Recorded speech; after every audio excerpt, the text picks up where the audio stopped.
Two roads with no beginning, cross where the water is low. The ground isn't dry, but it holds up just fine undertow. Don't mind me, I'm leaving soon. Wish I could say the same for you. Isn't it nice here by the lagoon? It's never too late to take in the view.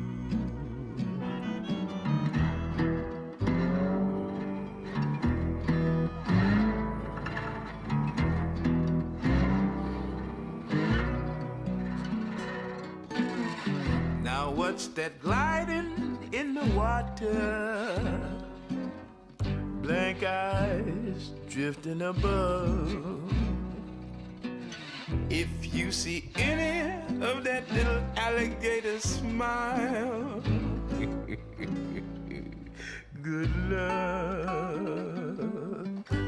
Just one thing before I go, I know there's a place just down the road. It could be nice there, a place to unwind, far from living so close to die.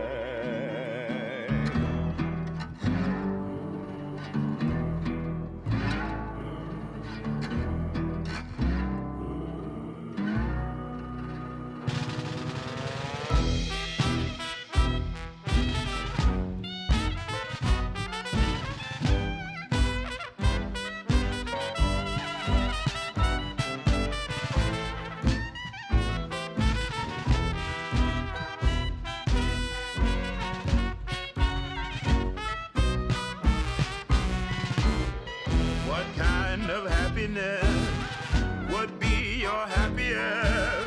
What is that one regret that you must get off your chest? What are you so afraid of losing that you lose everything?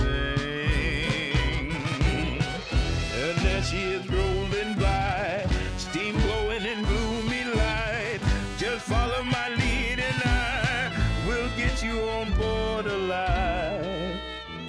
But isn't it nice here by the lagoon? If you'd rather stay and take in the view.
Judge me,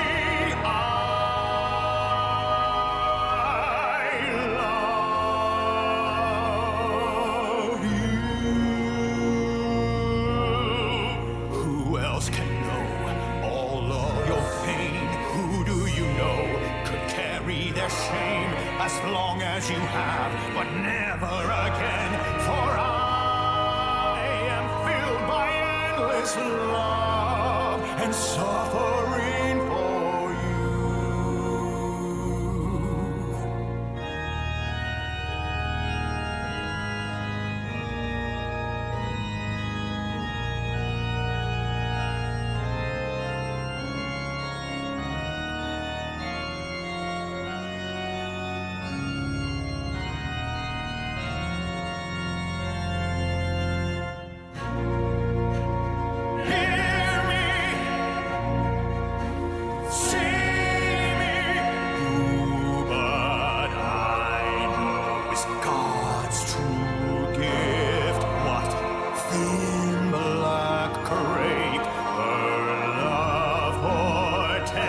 With hearts agape, come, souls afflicted, I shall fill your house with all her cold and hollow truth. Bear me under your shadow, sweet as night.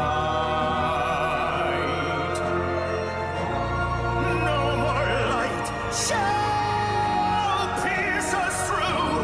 No one can love you as I do.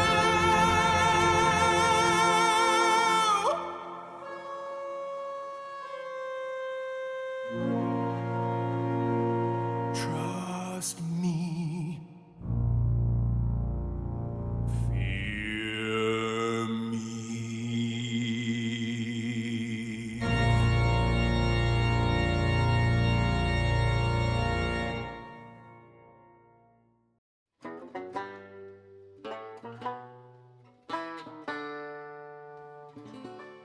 Under a sunken sky, 5 cold-eyed birds huddle in the sallow weeds, cackling at me. And it's times like these I hang my head and wonder why I never try to fight for myself. What a grim and gloomy scene to steal the wind, the dying wheat, friendless, dreaming. You wonder if you're incomplete, a husk without a grain of seed, and that's what they see. If they want to laugh, well now, let them try to do it after we take to the skies, loom above them like a gray cloud, talons quicker than a greyhound. Hear their hearts run.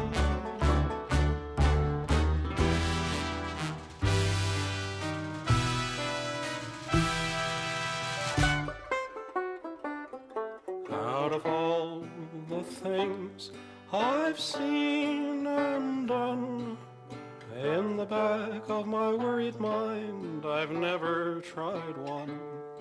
Maybe this time I could make them see they've probably never met a threat as empty as me. If they want to laugh, well now, can they do it while they beg me to spare their souls? Funny how they keep singing, little empty bodies leaping to the snap of their bones. La, la, la, la, la.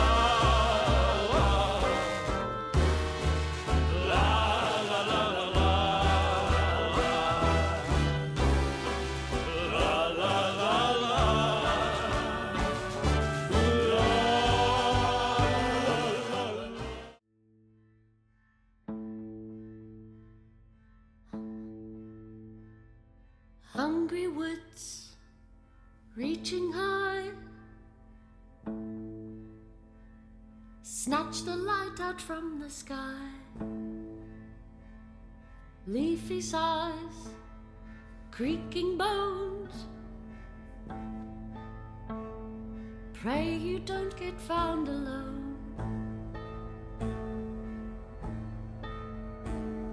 Crickly crack, the branches pop, it grows the night that never stops. The tree that leans with twisted grin, her limbs are thrown, her soul is sin. Underneath the crooked moon stalks the king on cloven hoof, in pale decay and empty gloom. He comes for you.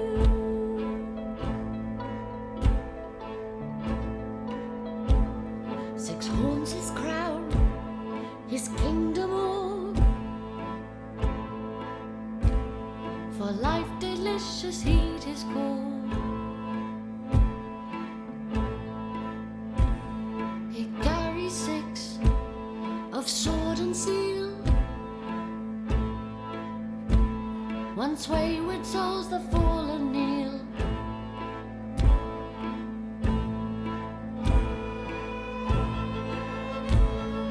Run, run, don't shrink and cower, and join us at the witching hour. Skip and sing, thrashing light to smother the shrieks of endless night. Dance beneath the crooked moon,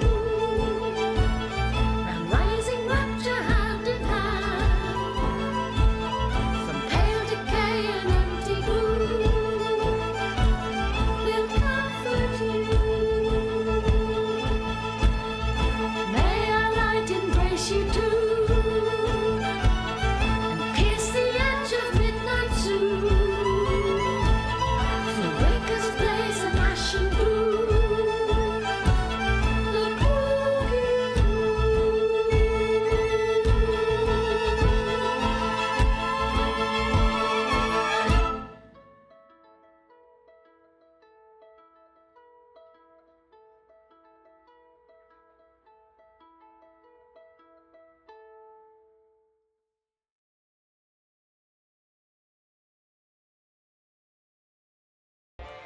It's not your fault. We'll make it work with whatever we can. So I kicked you one more time so that way it won't gray you out, because it probably has you grayed out right now, right? Yes. Okay. Yeah. Give it another couple minutes. Try it again. And instead of refreshing, just let it run through its paces. And if it goes for like 3 or 4 minutes of nothing changing at all, even like the thing at this thing, or your little loading icon at the top, or like refresh your page doesn't change, and it stops, then refresh it again. And if it kicks you back here, let me know while we're going through this. But we are live now. Welcome everyone to session 6 of the Crooked Moon. How's everyone been? Hello. Good. Having a howlingly good Still time. alive. God damn it. I've been great. Awesome. Glad to hear that. That's my line. What? What's your line? I'm angry. Oh, yeah, that's true. What? Hi, Angry My Lestrade. story real. Speaking of Lestrade, we do have a new player that's joining us for this session, and hopefully for continued sessions from here. Unfortunately, Clarence, played by Shwuli in our campaign, is not going to be with us today, so we'll have Lestrade take the mantle of the 6th spot, which will make a total of 5 for today, while Clarence will be poorly drawn in the background for today. So he will be a non-participant. He'll be there in spirit, but won't be there physically to assist you guys Hopefully for his today. face won't show up on a tree of many faces. Yeah, I wouldn't do that to him while he's not here. Welcome back. You're dead. Roll up a new character, please. Yeah, absolutely. Cool. Well, yeah, so for you, Robert, who's joining us today, go ahead and introduce yourself. Give us whatever name you want to go by, who you're going to be playing as today, and as much of your backstory or descriptive stuff you want to give for your character, and what drew you to this campaign. Well, I'll start with what drew me to this campaign, that I could see it on Twitch. You had people on stream that I could see what the vibe is in the game and listened in on a session, and that was fantastic. The setting is also great. I love making anything unique to a particular campaign, and playing a wolf detective is something that's like, oh my gosh, that's going to be amazing, and I really can't think of any other campaign that would have worked. As for myself, I'm Robert. I've been into D&D since the 80s, with basic competence since the 90s. Got to first play in the 2000s. We don't talk about 4th edition. And now I've been actually getting to start playing on a regular basis thanks to paid games, which I love because it's like a filter. Because if you care enough to pay for the game, you're able to afford to pay attention. Very true. Very, very true. The character Lestrade, he is blind. He, as an orphan, was taken in by a wizard who was very paranoid about his secrets, so he used a potion to blind his servants. So very much Toph vibes. You will always see him with his guide dog Schnookums. Do not injure the dog at your own peril. Okay. Yeah. Awesome. And you're familiar. You're picking with is the goat stealer, right? Yeah. A goat costs a gold. He has a very fat, happy familiar. Yeah. Very cool. Did you want that image that you sent in the Discord? Did you want that to be the image for your familiar? Yes. He is in a little detective outfit. Okay. And if he wasn't so well fed, he'd probably bite in response to that. But he's a little too lazy for it now. For sure. I'll go ahead and I'll make sure to get him in here while we're working through this next portion of it. Anything else you'd like to add? He is a generally cheerful person despite all the gloom and doom coming from Edwardia. So bit of steampunk magitech there going on. And he is ready to help you track down whatever you've got missing, lost, or need answered. Awesome. I'm looking forward to seeing how your character interacts with this world, so welcome. I'm glad to have you here. Now that we're in session 6 today, who would like to give the recap from session 5 from last week? Lestrade, you're more than welcome to chime in if you would like, although you already have a heroic inspiration. Whoever gives it can give a heroic inspiration to whoever doesn't. But yeah, feel free. And so I am great with computers and I have an amazing connection, and I'm seeing stuff on the Foundry breaking a little bit. It's doing what? Like when you tried to pop up the picture, it just popped up broken image. Oh, it did? Yeah. Oh, interesting. I wonder why it's broken image for you guys, because on the stream it showed. Maybe it's trying to do too much at once. It was just like Friday. Did the same thing. Interesting. Yeah. Well, I'll do it one more time. You guys can see it on the stream. But this lovely wolf fella on the stream is Lestrade.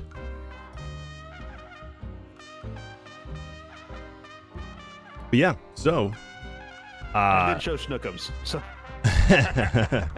yeah, I'm getting his image in here as we speak. So in the meantime, would like to give the recap while I am getting Schnookums up here. I could do it this week. Okay. Hell yeah. So Alder woke up, saw some spooky screaming faces in the dark when he went downstairs, and it was the tree, the oak of many faces. Very up, a lot more animated than trees are normally, with some prompting from Clarence, Alder went outside and apologized for stepping on it. And it forgave me, but warned me not to do it again, or we would be throwing branches with one another. Madeira let both Clarence and I know what madness was. Gave us Madness 101. At which point, Alder went upstairs to calm Revan down in the throes of his nightmares or visions that he was having. We also learned that there was a sporting event called the Bloody Cup, and a play called The Prince in Gold, I want to say, coming to town very soon. Dr. Vane woke up and Summon. I have in here in my notes. Dr. Vane wakes up and summons a little fugly thing and gives himself an alchemy jug. Yep. Revan came downstairs and let us know that he had dreams. No, wait, this was when they were both still upstairs. Revan had dreams of killing all of us. Dr. Vane had dreams of Revan, where Revan was killing him.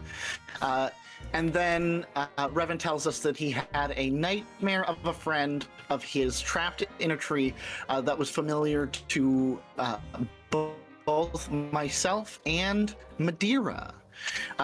The tree returned, the Oak of Many Faces, this tree, returned and asked to speak to his friend Revan, which did not upset Alder at all, and gave him some knowledge that the rest of us were not privy to.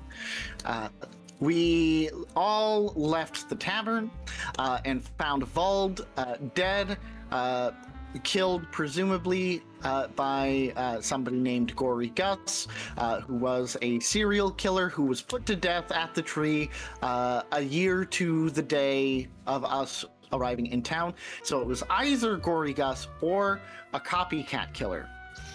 The most annoying cops in the world thought that we were the ones who did it, and we did shenanigans about it to help get us some clues. Clarence had a poisoned knife on him. We did find out that Vald has injured his attacker, and then we all kind of like split up a little bit to try to gather some clues or do things that we need to do.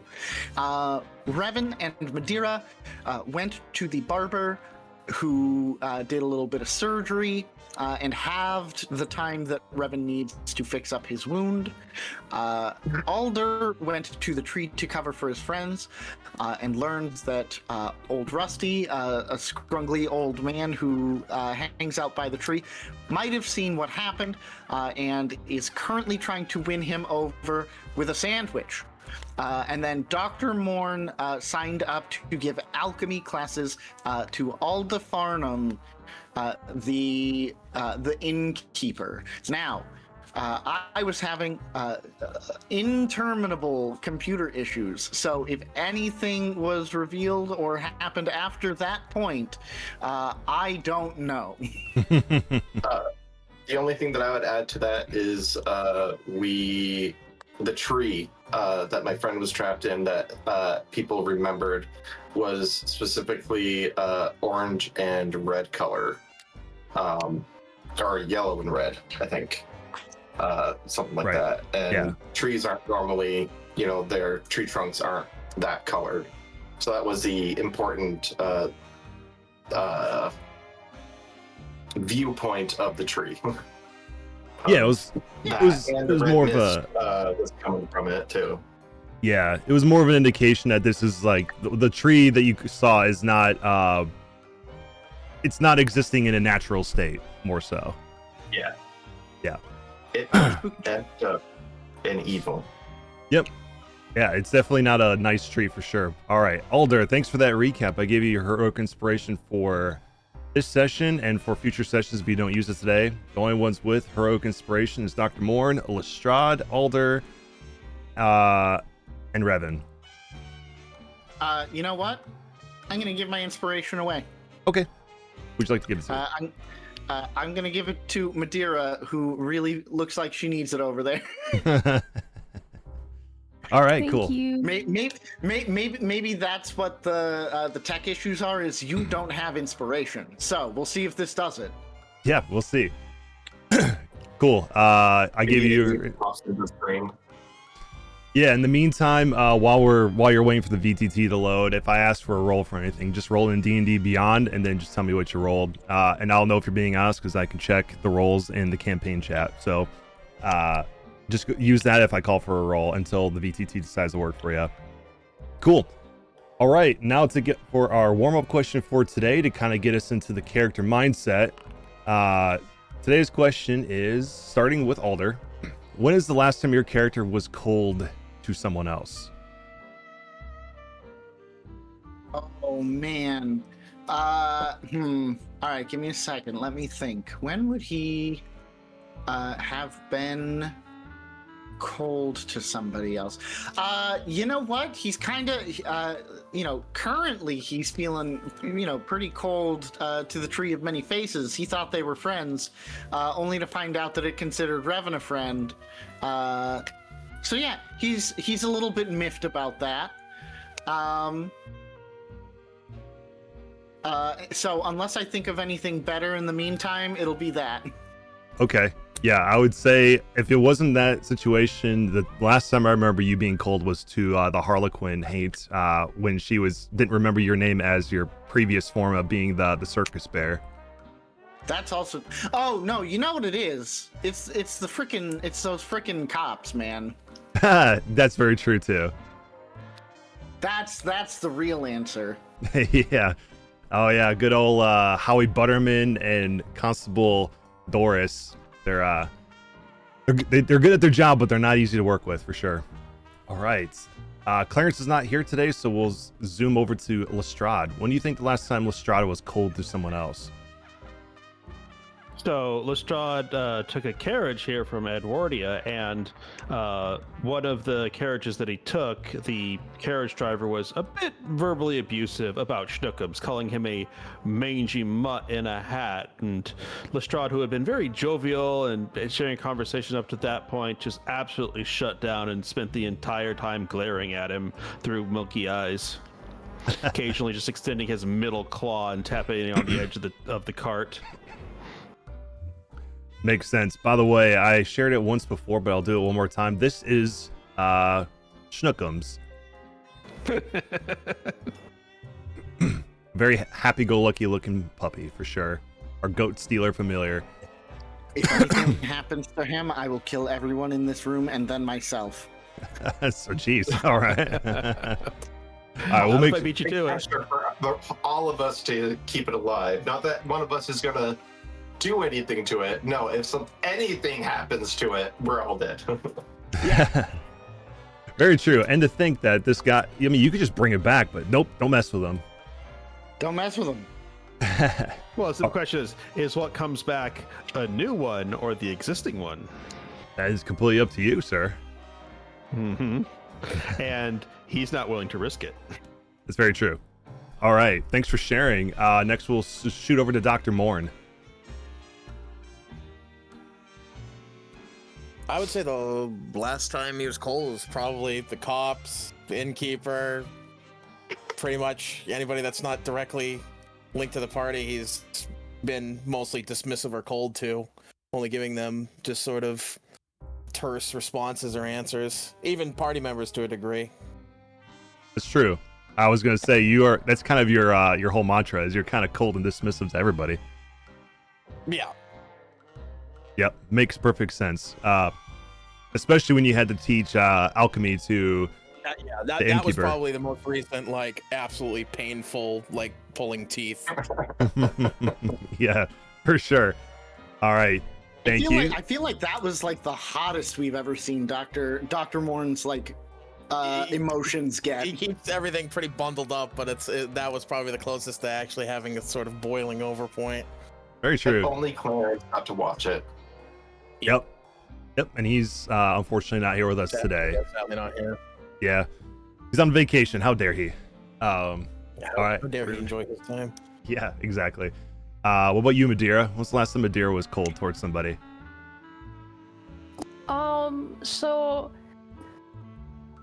I would say the cops, but I feel like she actually got pretty heated with them. Like, I guess maybe that guy that she was imposing towards, if you count that as being cold. I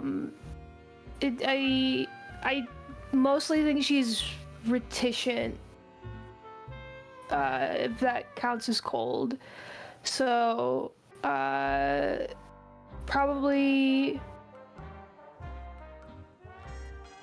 just, yeah. Does that make any sense? Does that track at all whatsoever? Yeah, I know what you're saying. Okay, cool. But yeah, so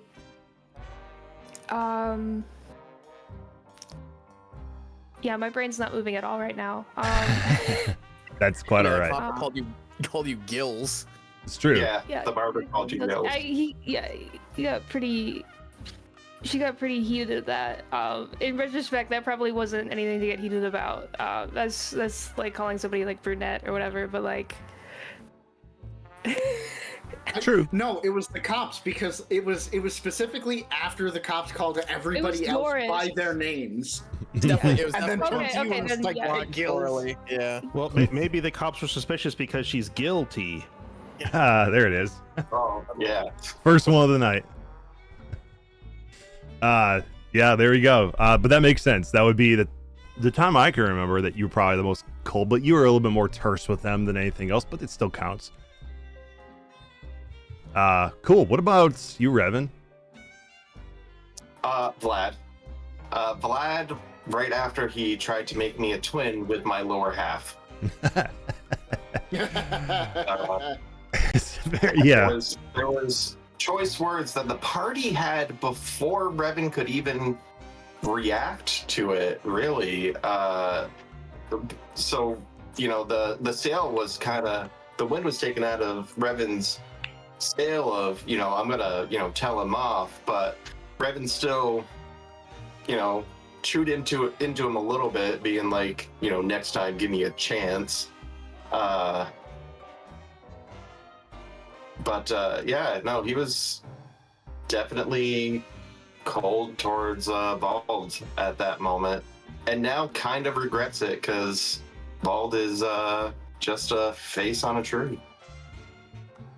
Yeah, Revan and has motive.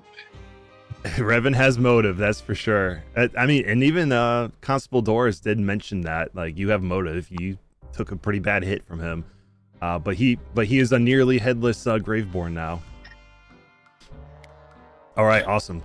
Sweet. Thanks everyone for sharing that. We'll go ahead and switch the map over to this little spot right here. Ooh, I gotta turn global illumination on because it is just showing this spot. But the last thing we did before we ended the session last time was have there it is. That looks a lot better. Okay, was Dr. Morn and Clarence having their little discussion with Alda Farnham here in the Green Queen Inn, being very pulling very little bits of information out of you, Dr. Morn, to give a little bit of information back. But in retrospect, what she did tell you was that her little Ravencraft familiar did see the supposed killer come into the Green Queen Inn, drag Vault out, take him to the Oak of Many Faces. There was a little bit of a scuffle before this masked individual with a feminine build slashed his throat, and then couldn't see what happened after that because of the impending darkness that was outside that is very hard to see during the witching hour. And the last thing that the Ravencraft had seen was this masked figure making little marks on the buildings around the murder site in blood.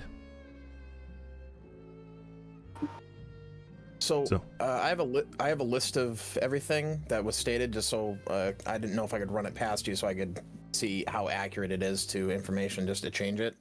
Yeah. So I have it written down that they were left-handed, they were humanoid, they were quiet enough to get into the inn without us noticing. They were about 5'7" with a feminine frame, as described. The attack started in the inn while Vald was paralyzed. Then he was taken to the tree where he was killed, and then his body was moved again, so he was moved 3 times to the gazebo. Right. The weapon was the knife with the poison on it that was in Clarence's bag. They were sighted going into the inn, or at 5, I want to say, is what I wrote down. And then they departed heading southwest after. Yes. Yeah, the time that they re-entered the building, which would be the time that they would have planted the knife, was right before Alder and Clarence had woken up for the morning, because you guys woke up pretty early that day. Okay. But yeah, they were heading southwest from Founders Round, which obviously Founders Round is right here in the center of the map. So it's somewhere in this area, all around here. I don't know if you can see my measurement tool, but sort of. Can you see any of that, or on the stream at least? Yeah. Yep. Somewhere around this area is where they said they were heading towards.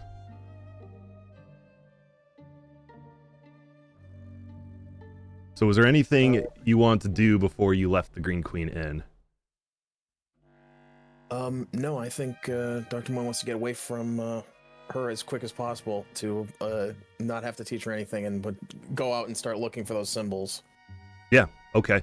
Yeah, you can go to the building and start looking for those symbols. We'll switch gears real quick because the last thing that we mentioned was right before you guys was Alder was going to head to Bread by Holly to go try to find some pieces of sandwich materials to go give to Rusty to try to buy him some information with some food. You know, a lot of ways you can get info from someone is through their stomach. So Alder, as you are approaching this building right here, which Rusty pointed out to you was Bread by Holly, you can see coming up this road right here a carriage drawn by one dark black horse, and you can see its billowing breath coming out of its nostrils as it's coming down this road.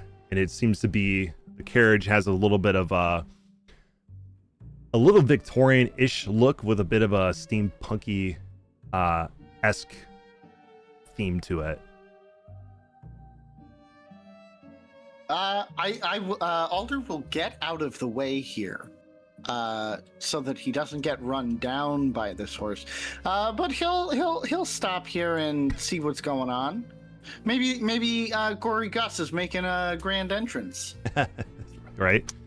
Okay. Yeah, you will step aside and wait for this carriage to stop, which the carriage will pull into Founders Round and make a 180 before it faces back towards this path right here. And you'll see a figure with a top hat on and a nice dark trench coat, which you can see underneath, just over the top, has a bit of a vest and a tie that's blue in color. Step off of the shotgun side of the carriage and walk down to the door, kick out a step that's just below the door before opening it up. And Lestrade, how would you describe yourself as you're exiting this carriage? Well, the first thing that jumps out is a goat stealer dressed in an adorable little detective outfit as it looks around and gives a little chuff sound. And eventually Lestrade, always keeping one hand on the edge of the carriage, slowly puts his foot down onto the dirt, reaches down and picks up the handle on the back of the goat stealer's back and turns to the carriage driver and says, well, that was an experience. I think my little one needs to go relieve herself now. Thank you for the trip. And he fumbles into a series of coin pouches, clearly containing different types of coins, pulls out the silver one, passes over 2 silver as a tip, and then Schnookums is dragging himself towards Alder, the, as far as he can tell, the tree. Don't do it.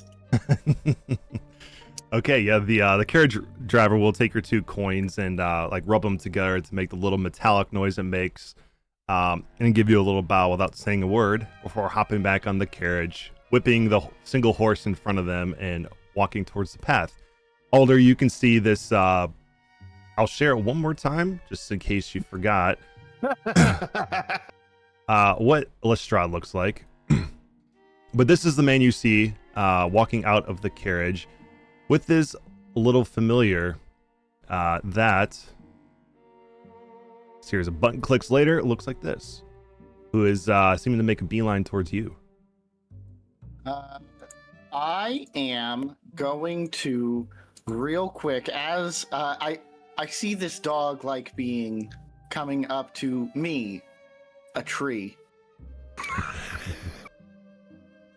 With some understanding. Hold on, let me see.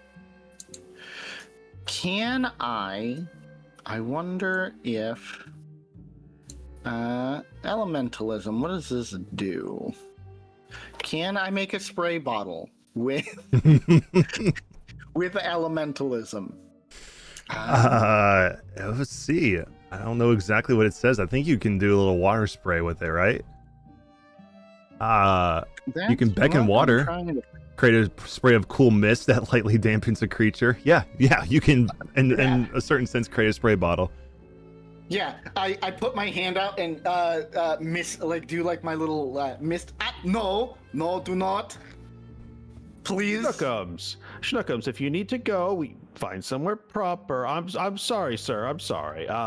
He kind of reaches out a hand in the air, and you feel like a slight caress across you as an invisible mage hand just almost barely taps you and punches place. Oh, feels like a tree.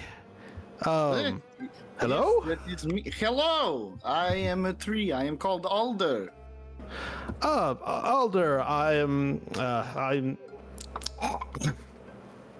You are joking! No! No, I am Lestrade. Pleasure to make your tree acquaintance, I suppose. What moment? And the little goat stealer seems to be pacing back and forth, and Lestrade gives it a nod if it's okay, as he turns back to the tree and says, so I didn't know there were talking trees around here. I knew there was one big tree. Are you the big tree with many faces? No, I'm the little one with one face. I will say, I would put a handle on your friend before he goes and tries to urinate on the tree with many faces. It did not take kindly to me standing on it. I can only imagine what it would do if it were pissed on. So... Your warning is much appreciated, and he tightens his grip on the handle that connects to Schnookum's vest. So you are the only person I have seen in this whole town that is not a human that I did not arrive with. Welcome. I am Alder. I would give you a tour of the town, but I don't know where anything is. I'm pretty new. Well, we could explore together. I heard there's quite a work to be found in a place like this for a person like me. We are currently looking for a murderer. As in you know who they are and you want to hire them? Because that's what I've found elsewhere. Or that you want to bring them to justice?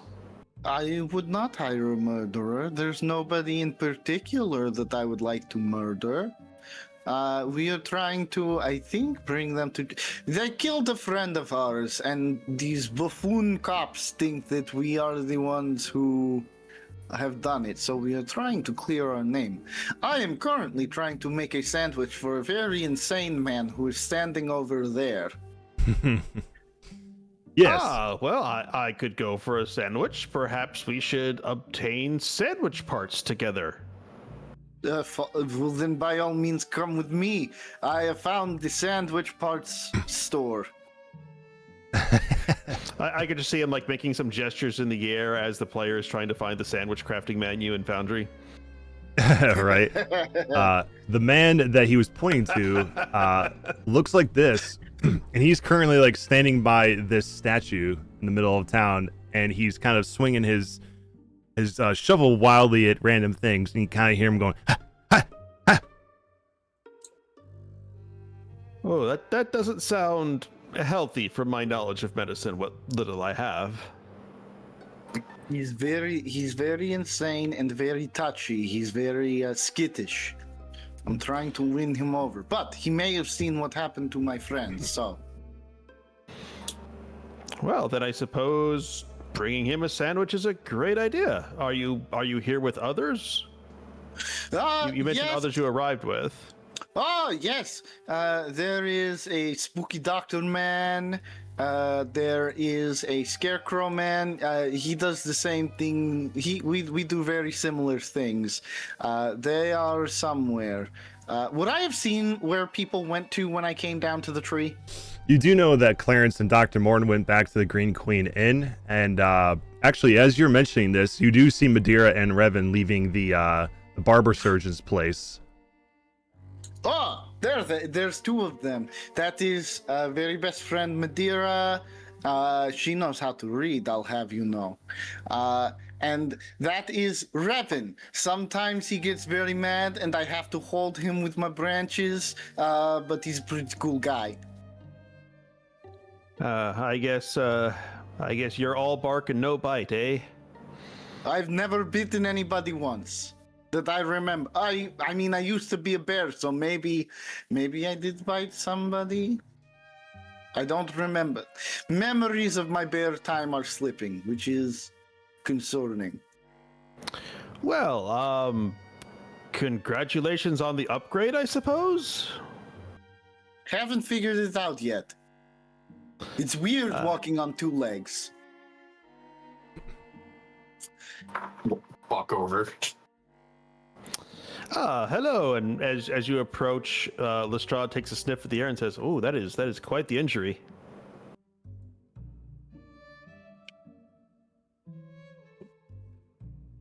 I am uninjured. No, one of your friends. I can smell it. Oh, newly patched up. Hopefully, won't come apart. Though when your doctor is also the barber and dentist, yeah, but hey, we got free alcohol, so. Well, any surgery you walk away with all the parts you were supposed to walk away with is a good one. I looked to Madeira. I still have all the. He didn't take anything, did he? Madeira like shakes her head like, nope.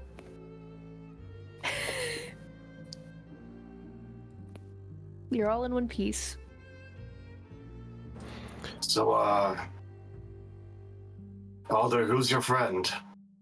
I don't know. I haven't asked him yet. I am Inspector Lestrade. I came here hearing that there was a business for folks who have keen senses, and already I've stumbled upon the first person I've met just trying to solve a murder. So apparently the murder rate here is 100%, just from my statistics so far. Sadly, a friend of ours was taken from us last night. So it's still fresh. I have something that might be able to assist. I point over to where the gazebo is. He's still probably there if you want to investigate. It certainly seems something we might do as a priority. I mean, sandwiches can wait. But then again, I have just gotten off a trip, and sandwich sounds delicious. I mean, I'm going to, if you want, I can do the sandwich thing, and then, you do your investigate thing, and I'll make an extra one for you, and if you're still doing your thing by the gazebo, I'll bring it over. If not, you could come back to me, have sandwich. I like sandwich. I think sandwich is a good microcosm of the universe. You just gotta hold on to all your ingredients. Microcosm. Yes, fun word makes you sound really smart. I'm gonna be saying it a lot. At this time, So Dr. Riven, Moore will approach as well. But go ahead. Yeah. You were Oh, saying. and say, Riven, is that a Edwardian accent I detect? Yeah. I mean, I realize I look a little bit more bird-like than the average one, but I would think it'd be obvious. Well, all that it takes to be Edwardian is to look good in a top hat.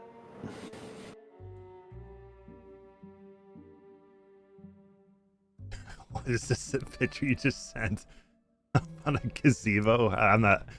I'll read that after the stream. Look at it later. Yeah, I'll look at it later. All right. Yeah, at this time, as the four of you are kind of convening at this spot here in town, you'll see Dr. Morn approach, and just to show you what he looks like as he approaches you, Lestrade, this is him. Fortunately, I can see the stream because it's showing broken image in Foundry. Yeah, I don't know how to fix that at this current time, but at least you can see it on Discord.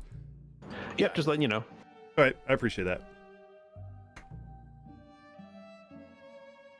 But Dr. Moore, what do you do as you approach the rest of the group with a new person that you haven't seen before? Well, considering that I wouldn't have expected them all to have a group meeting here, because I didn't see them before, I would have been just looking around for the symbols and then spotted them, and I would have noticed this new guy, and I would have not tensed up, but immediately changed my attitude as I approached. Yeah. When you're looking around the buildings around this way, you actually see that there was symbols that were put on the wall, but they have since run down, as it seems like this the blood that was put here was too fresh and it scrawled down the wall, so it doesn't really seem to indicate anything. But when you are seeing this group, you can also see on the front of the buildings of the constable's office and the jail, as well as all these buildings around these tokens here all have red symbols on the front of them. Okay. Well, definitely as Dr. Morn is approaching, Sherlock Hound, also known as Schnookums, perks up because an alchemist must smell amazing with all the different scents. Yeah. Yeah, even just the smell of all the chemicals and all, blood. It's just, he just smells dirty anyway. So, what hand is Lestrade holding on to? The harness, right hand. Okay, that would be the first thing I would check, because I didn't see him get off the carriage. New friends of yours? And I want to look to him. Lestrade. He says he's some sort of detective. Indeed, a forensic detective. I am quite good with physical evidence. Okay. Is Lestrade being openly just like... I can just tell, just hearing him, that he's not being deceitful at that? Or what? He's not being deceitful. He does not have the people skills to be deceitful. That's why he's a forensic detective.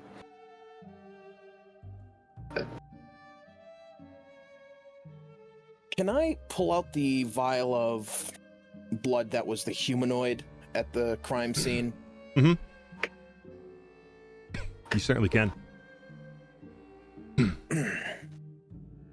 Well then, forensic detective, let's hope you're a bit more useful than the previous police we've had to deal with. And I want to hold the vial of blood over to Lestrade.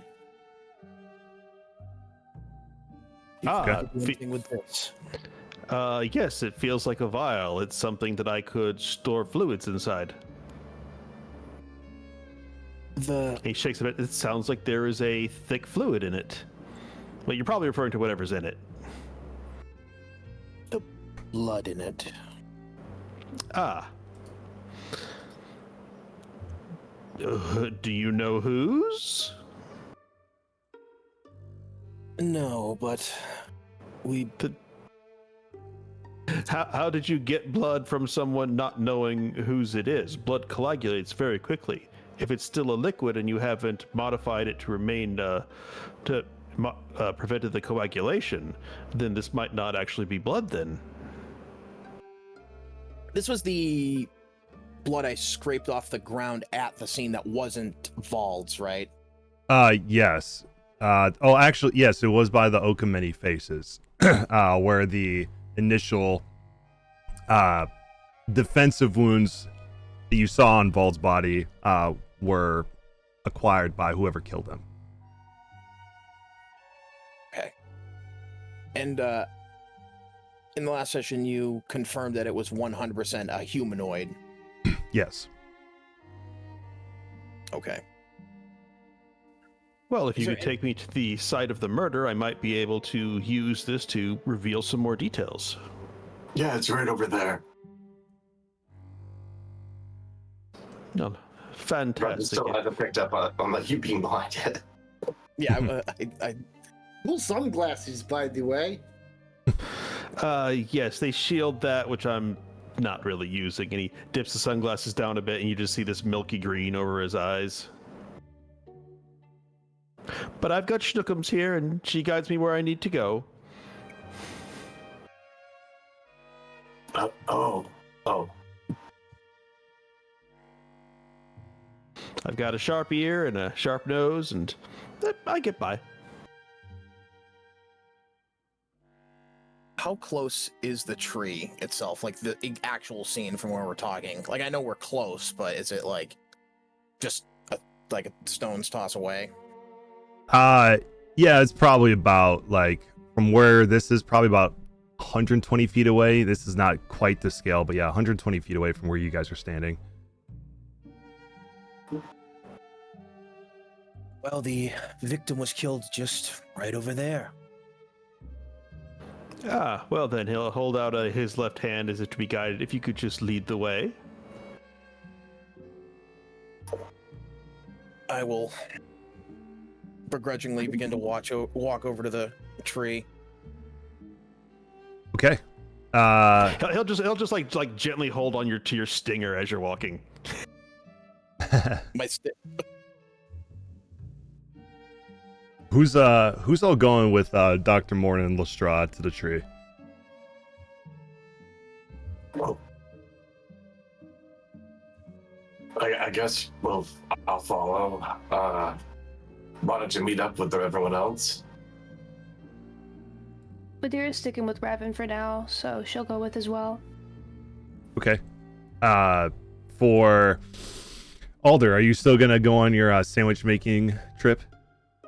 Oh yeah, I'm in full sandwich mode. I'll let the people who are competent at that deal with the thing they're competent at. Alder's competent at sandwiches. Okay, I'll take you to the Founders Round map then, where you guys. I'll hide him for a second. So you guys will be down here, where you can see the Okameni faces stands here, and the statue of the founder for the town stands in the middle of the round as well, with the look on the face worn with time, so it looks blank. And of course, you see old Rusty still sitting there swinging wildly at leaves and nothing in the air, going ha, ha, ha.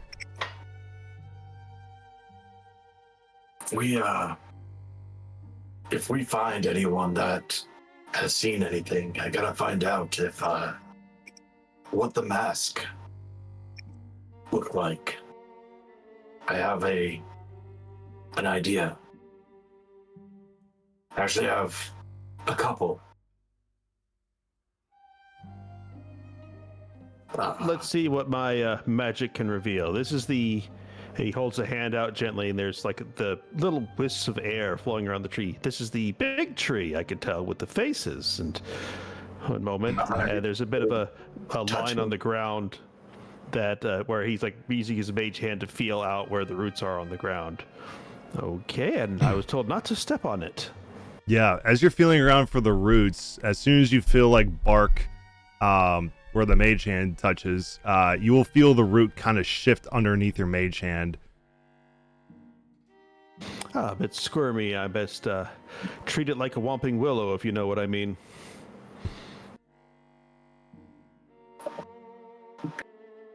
And Lestrade will gesture past the tree, and it says, I assume that the body is what I'm sniffing in that direction?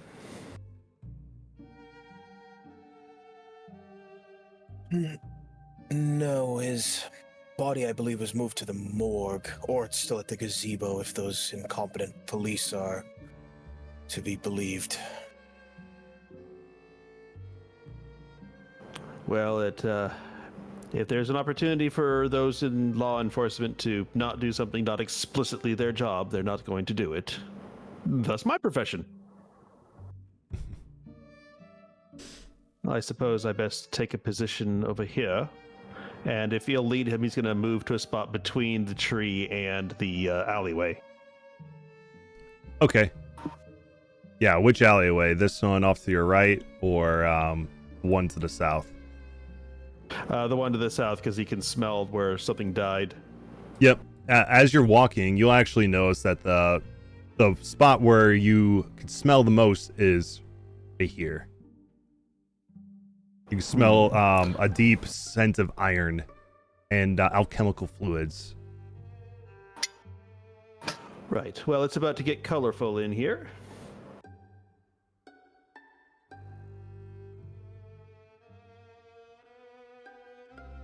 I don't know why it's trying to prompt me for a object. I'm not sure either. Yep, well, I'll fix that later.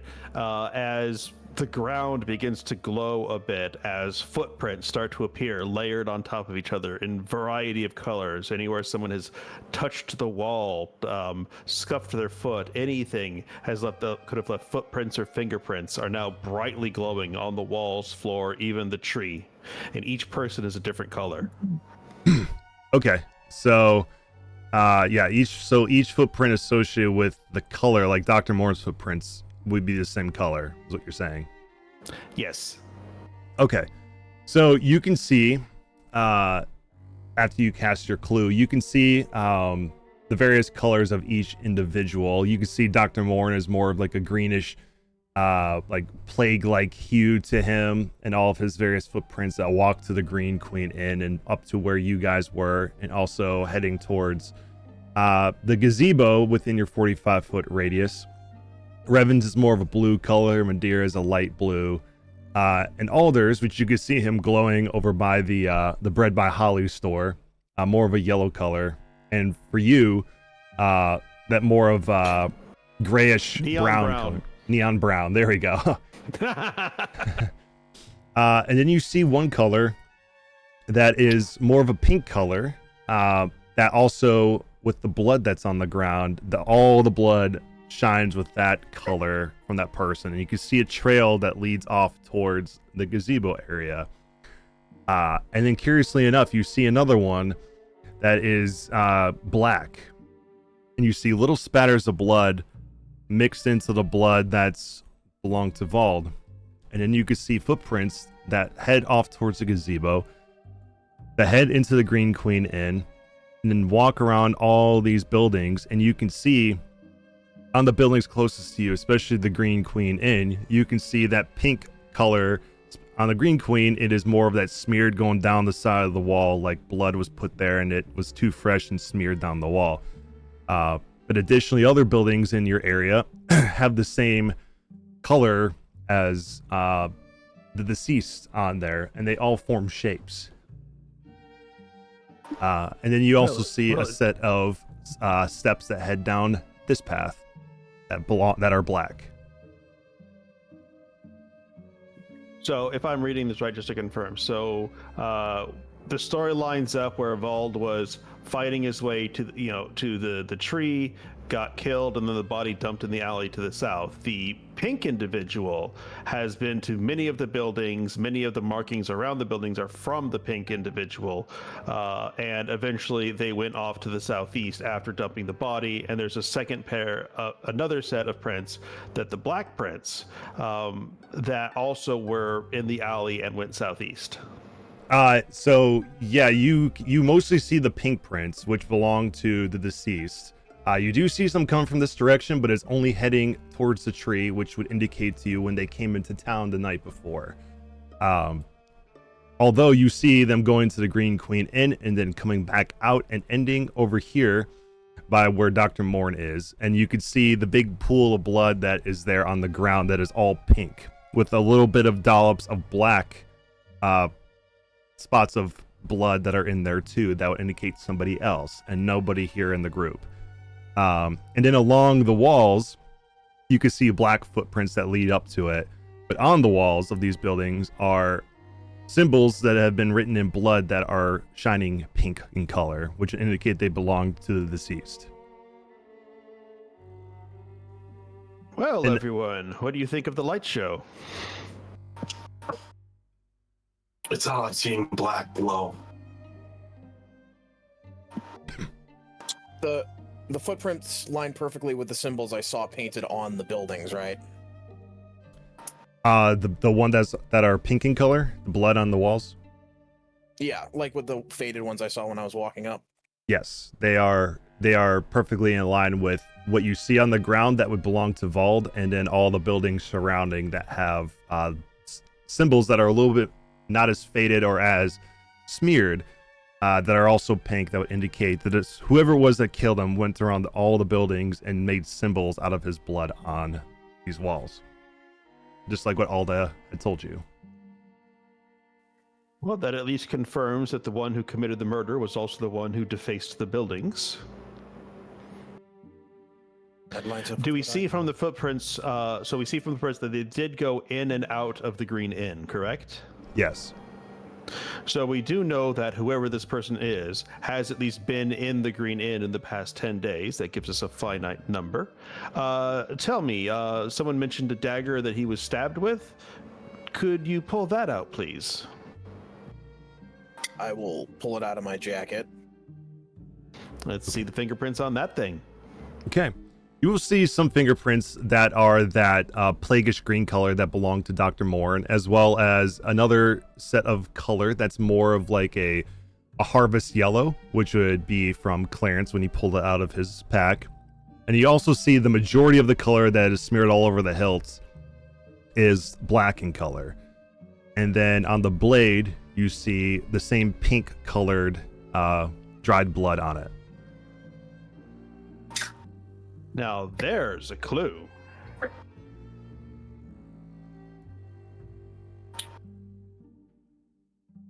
I wanna. You said there's. I would say that. Right?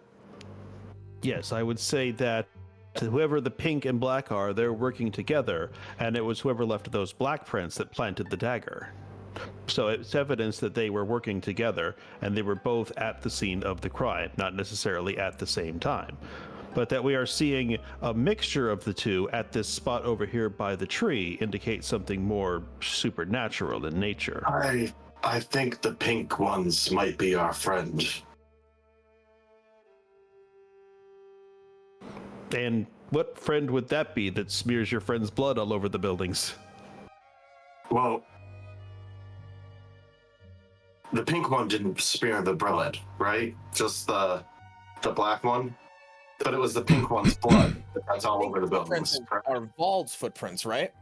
Yes, all of the pink colors is coming from the friend that was murdered. Oh, okay. Okay, that's his blood. There's no black footprints. Right, the black footprints are coming from somebody other than you guys. Somebody you don't know. Okay, that I had thought the murderer was pink. Okay, so no, it's interesting that your friend was the one who smeared apparently their own blood upon the buildings. No, there was quite a bit of his blood. I'm guessing they took it. There was also a fight here. Ah, yes, that's where we see so the black footprints though. Do the black? I thought it was the pink footprints that visited every building with the smears. Is no, it the sir. Black footprints? It is the black footprints that visit every building. Okay, so misheard. So that is definitely. So we are limiting it now to one suspect who was also the one who planted the blade. So knowing that that person had to be at least near you between the time the murder occurred and when the police found it in the bag. So we can at least constrain it to a geographic area. And he pulls out a long classic corn pipe, and instead of instead of exhaling, he takes a deep breath and puffs into it a few times, and some bubbles fly up into the air. Yes.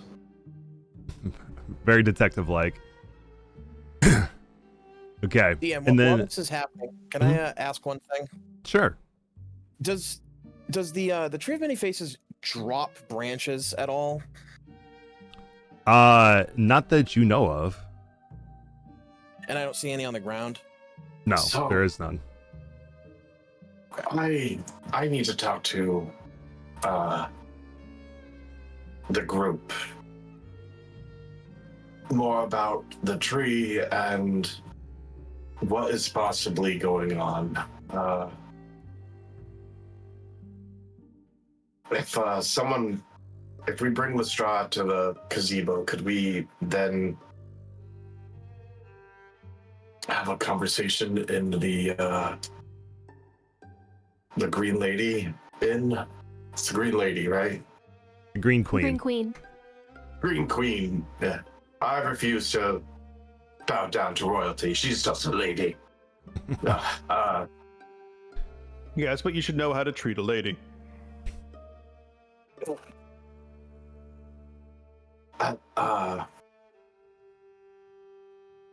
Any rate, Dr. Morn, this at least can be said in front of Lestrade. I was talking with Madeira, and you know of the joint thing that we had saw. I take out the card and show Dr. Morn. I need to find out if the person that did this is wearing this mask. Because it's either them or an acolyte, I believe. Lestrade, as he's bringing this card out to show Dr. Morn, you feel something about this card is important to you. Well, what color are the fingerprints on it? They are the same. They're blue, just like Revan's, but you also see one that looks, what's the color that it would be? Like a shimmering champagne color. But you've seen this color before when you've used it in the past. It belongs to Adela Druskenwald. I'm not sure what's on that, but clearly it's been through the hands of the royalty of the region.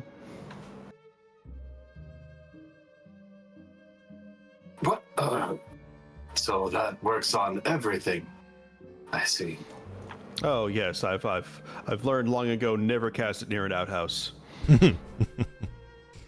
But as you are thinking about this and you see the colors on it, you start to get a feeling up your neck that there's more to the card than just who it belonged to or who has it now. More so the contents on it. But knowing that you can't see what's on a piece of cardstock, you know you wouldn't be able to see it naturally, but you have a feeling that what's on the card is important to you specifically.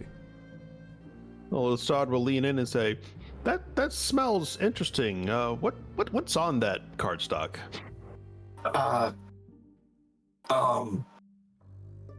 Nothing. So it's just a blank piece of cardstock that's been through the hands of royalty. That's something about that. I mean, after all, you brought it out here. I mean, something personal. Yeah. Could you describe in vague terms what it's about? Is it some sort of saucy letter between yourself and a married woman? I was right on the first guess, I guess. Don't let Philip find out.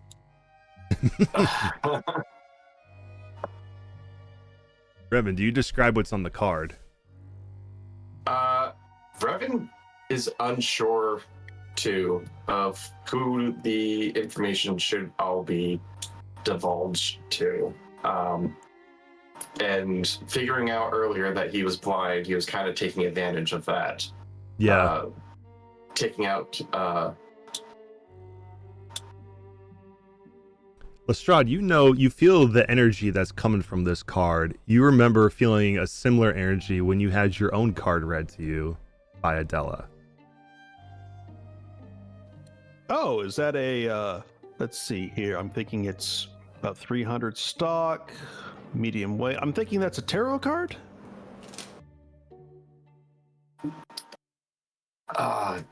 Yeah. Yeah, it is. You drew the lover's card, didn't you? And now you're really nervous. Don't worry. Don't worry. It happens to everyone. Well, probably not the tree. I guess there's no use. No, it's of the priestess. Oh my, making it with the priestess. That's ambitious. No, nothing like that. But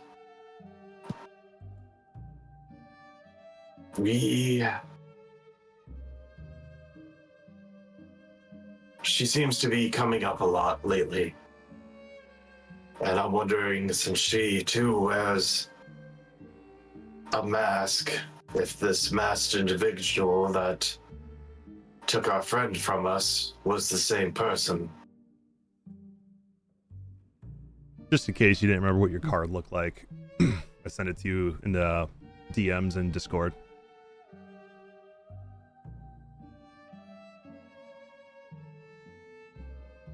So let me get this straight. You've seen the person from the card physically?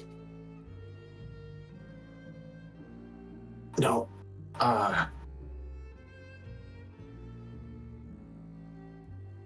Not. Or is this one of your mad delusions? You seem to have been overcome with them repeatedly recently. If you recall the conversation from this morning with everyone and Madeira specifically. Was I there for that? No, it was just a conversation between. Well, you had it at the pavilion, right? Yeah, it was. Yeah, all of us were there. Because I was there, but I think in character he definitely would have been more focused on analyzing the body or getting samples. So I'm. This was before that. This was when. So out of game. This was right before the talk with the tree, in which I found out that this was Revan talking about what he had saw, and then Madeira had shared that she saw something similar. Yeah, this was back at the inn. Okay, now I remember. Okay, yeah. Okay, there we go. That's when we had it. So, need to.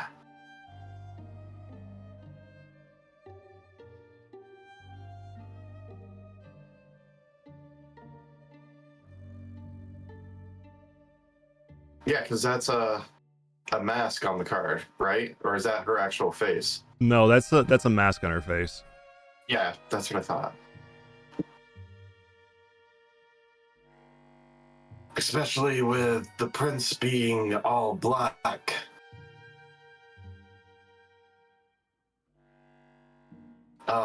These prints, I shouldn't be asking while talking like my character. Do these prints look like they belong possibly to a female?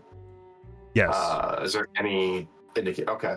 Yeah, based on the size of the prints that you see, which on the naked eye it was very hard to tell, but with the coloration pronouncing it to you, this seems like someone who has about a size like 6 foot in like American Street spell for like Batman style detective vision. Yeah. I'm just still wondering if there's giant tree prints all around. There is not. Okay. Curious, well, right? We at least know that whoever touched that card was not the person who committed the murder. Also, just real quick, I do believe we found out that the mask was wooden. I think it was at the crime scene, correct? Yes, there was. We don't know if it's. It was like a recreation of the mask that Gory Guts used to put on his victims, if I remember correct. You are correct. But we know it's not. We do know that it's not the same mask as the one from the card. Right. But we don't know is what mask the person was wearing. Because even if the mask was, a telltale of Gory Gus. This person to Revan, you got Black Prince, female, wearing a mask, and the High Priestess keeps coming into our minds. And I believe Vald even had a run-in with her on the train.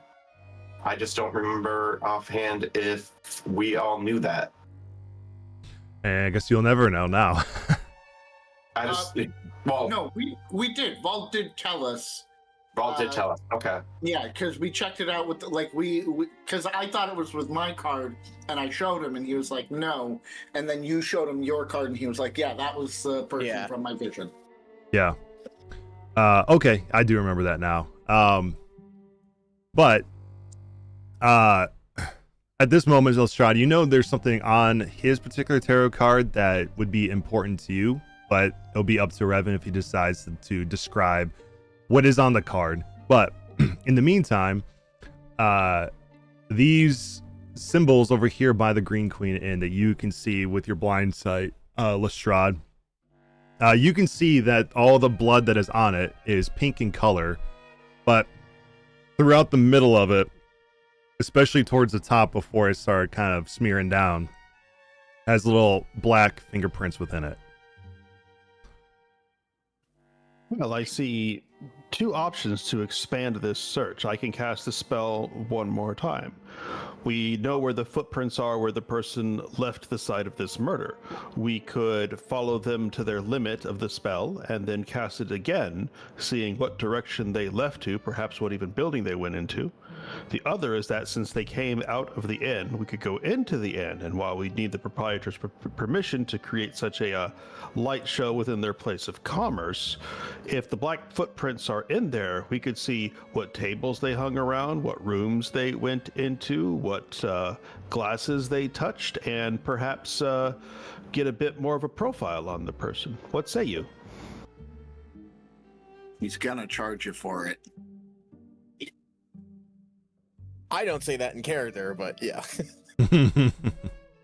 I think it might be better to follow them outside.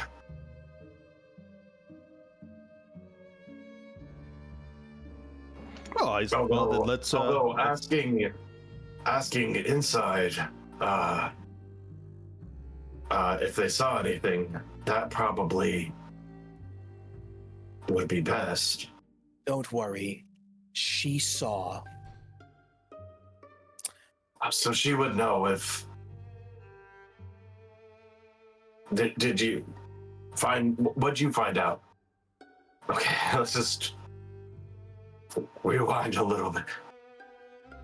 I know that what we're looking for is about 5'7", feminine build. They're left-handed. She's left-handed in the card. Can I look down at the card? Yeah, you can. And I will send this to you directly too, so you can see what his card looks like, since I couldn't find it in the VT, or I found it in the VTT, but not in a way where I could share it effectively. So I'll send it to you in Discord. And this is what Revan's card looks like.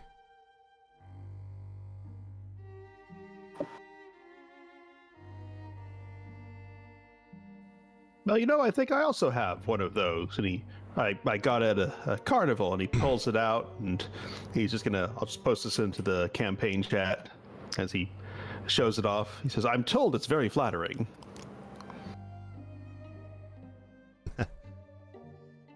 Look at it. Yeah, that's the card that he has that shows himself, but I'll give you the card from the book that he got. But this is a card that Lestrade has.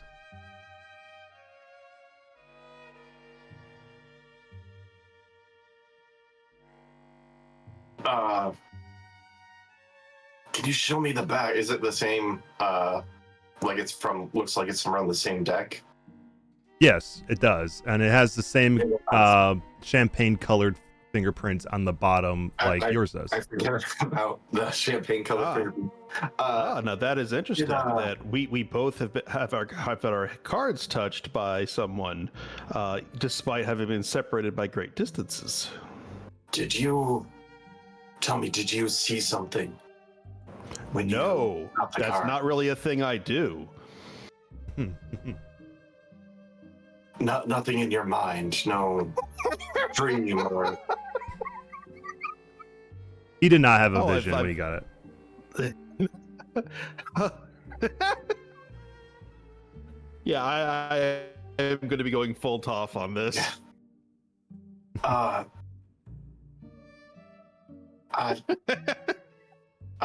look at the others, be like, I'd be afraid, but curious to see if what happened if one of us touched it.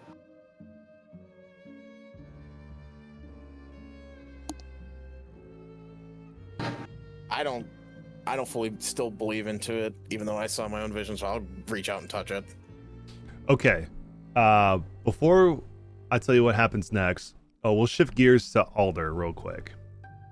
Since he's been patiently waiting for me adventures to send him to the Bread by Holly. So, Alder, as you go into this building, Bread by Holly, you are invited by the scent of baking bread, as well as various sweet treats that wafts throughout the building and even on the outside as you open this door. And when you walk inside, you see this woman currently taking some bread and like loafing it together on top of a pile of flour on a table towards the back. Hello. Oh, hello. I am here to purchase some bread and meats and cheeses to make a sandwich. Several sandwiches at this point. You know what? I'll just make some for everybody. Okay, would you just like some bread? And I have some meat from Haggis Meat, just recently arrived this morning. Oh, excellent. Yes. I will go ham and cheese. Ooh, I don't know if anybody else likes mustard, but I think I like mustard, so I will get a little bit of mustard. And do you have pumpernickel? Oh, pumpernickel? I do have some loaves of that I just baked this morning, and I have some cheese. Mind you, we don't have any ham. We get our stuff from Foxwell, and it hasn't been coming in the way it used to, so I just have the meat that Hawkus gave me. I'm not sure what it is. I will take the mystery meat. Hopefully it is not my friend. Well, it smells a little odd. How tall is this woman? She's about 5'4". Okay. She's a little girl. Checking her off the list. We know it's 5'7", right? Yes. That's Okay. what, or you don't know that, but Dr. Morn does. Oh, that's true. So Alder does not make note of her height. But yeah, I buy my sandwich stuff. Okay, well, a loaf of bread, some cheese, and this meat. How much of it do you need for how many sandwiches are you trying to make? Okay, so I turn to Solomon, and I'm gonna go send him out to go find the rest of them to see who all wants a sandwich. Alder will make sandwiches for everybody who wants one. I presume, Solomon himself doesn't eat. No. But yeah, I send Solomon out and get an order in. Yeah. Solomon just consumes the wisdom of the cosmos. So that's me, Rusty, Lestrade. Me, Rusty, Lestrade. I'll make one for Smoochums.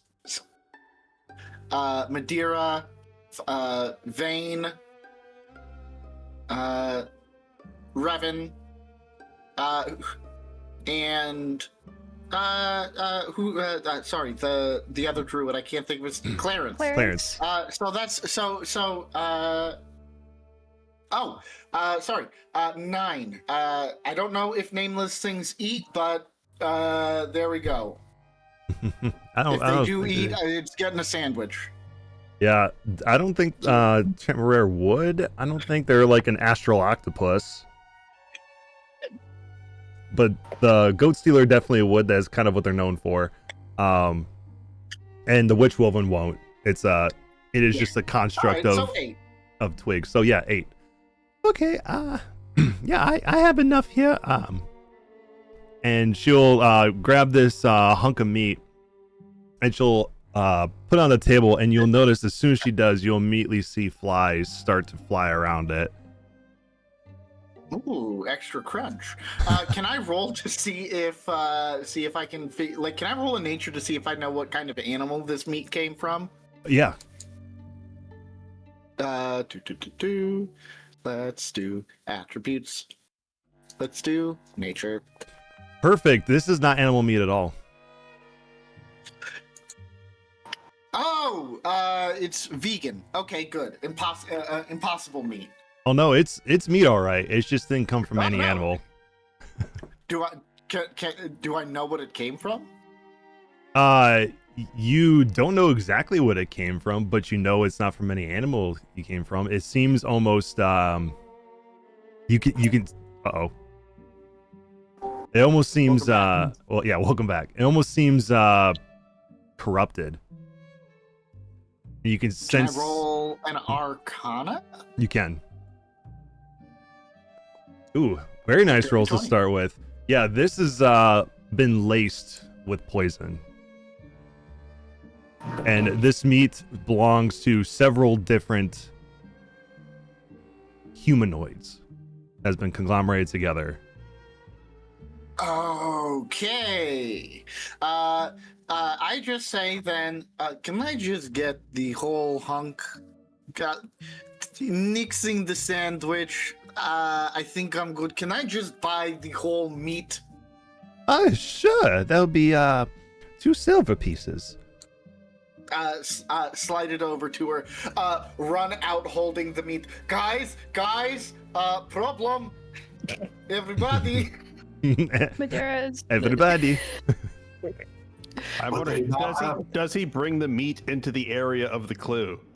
Did they not have Eventually he will, yeah. Any black fingerprints on it? All over it. Guys, I know where this is from. It's got poison and it's people meat. It also seems to have been brought in by whoever killed your friend. Yep, all the meat. Please don't ask how I know that it's people meat. You can see that the meat is almost like a kaleidoscope of colors from various people. But none of them are pink. Rusty, we're going to have to rain check this sandwich. Okay, that part is important because Vlad was possibly several people. You do see actually, well, okay, this color is it for humanoids only, or is this for any creature? Any creature, so animal, anything that would leave a fingerprint or a footprint. Okay, so you also see some gray in there that, from what you can tell, is very faint gray, as it would indicate to you that it was partially digested. And you see some gray in different spots along the ground, including some very, very, very faint blood, as it seemed to have been absorbed into the roots of the tree.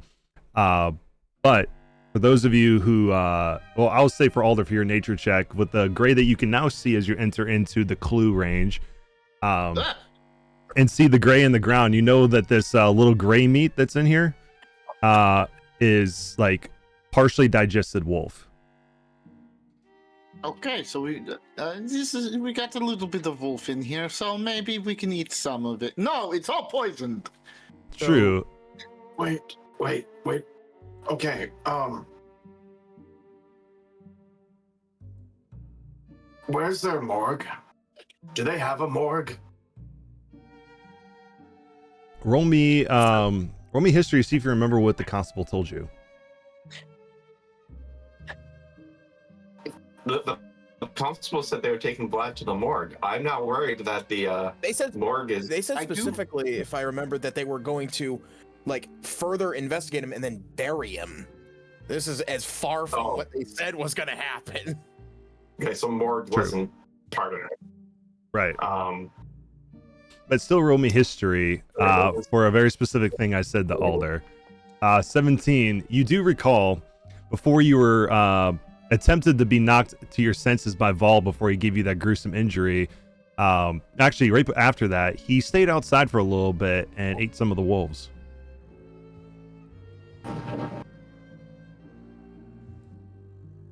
Bald ate the wolves. And there is partially digested wolf meat in this meat pile.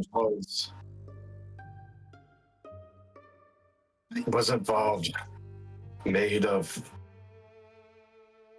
Where's Vald's body? He's holding Vald, or at least a piece of him. He's probably the rest of him's back at the shop. Gross. And I know where we're going if we want to find out For those who the can, person who delivered this. for those who can see Revan, Revan's eyes, at least for a moment, flash red. Oh. Revan goes running towards the meat shop. The Harga's Meats? The where he just got this, yeah. Okay. I got it from the bakery. But yeah, the meat shop is where the baker got it. Mm-hmm. It was delivered to Bread by Holly.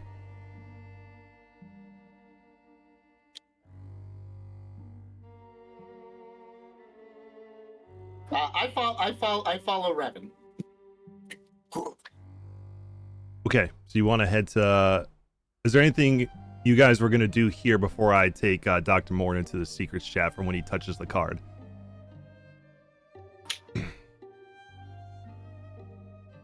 I don't check. Is Madeira with us, or is she like somewhere else for a while? She's with you guys. She's just been quiet. Okay, okay, So- just checking. This is something that can be done afterwards. I was gonna say, like, look at the statue of the town founder, but it doesn't have to be right now. I just want to say it so I don't forget it. You can get that or not as you so desire. Okay, yeah, I'll catch you with that right after I take Dr. Morn to the other chat real quick. So, Dr. Morn, join me in the secrets chat, and then we will be right back. Yeah, we'll be conspiring while you're gone. Okay, sounds good. I do have.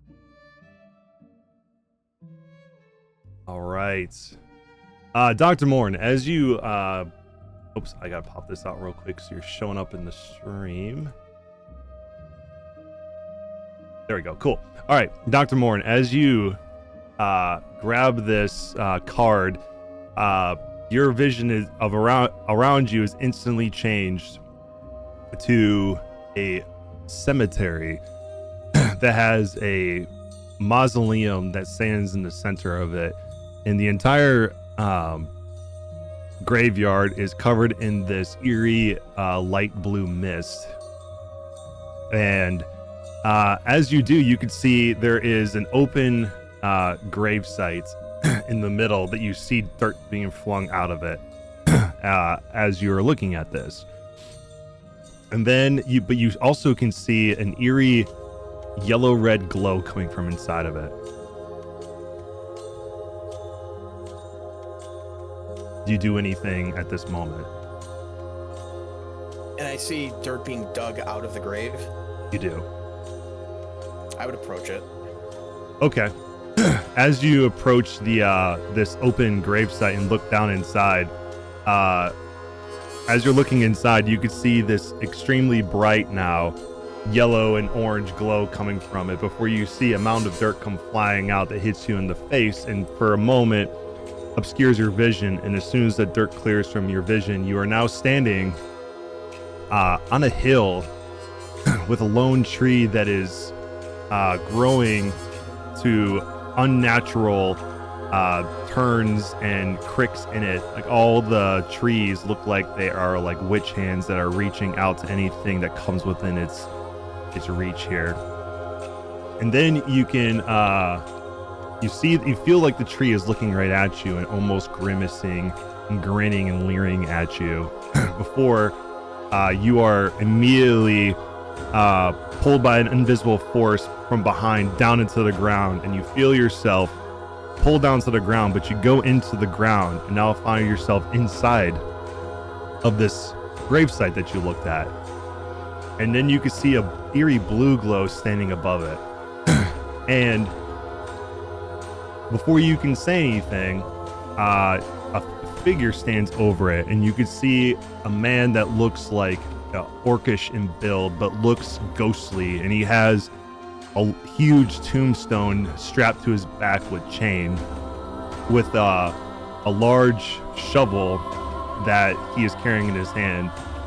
And at the end of his other hand, he carries this lantern that has this extremely bright blue glow to it that he shines down into the gravesite, and you can almost feel like your life essence is being pulled from your body as you're laying here.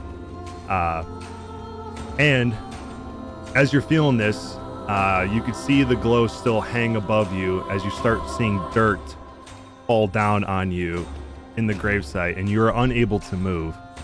And you can start feeling the weight of this dirt pushing against your body, almost as each mound gets put on here, it's crushing you more and more before the last piece of dirt goes over your face and you cannot see any longer. And then you'll hear a voice in your head that says, "You will all die here. It is part of our plan." Before you are yanked out of the vision. Okay.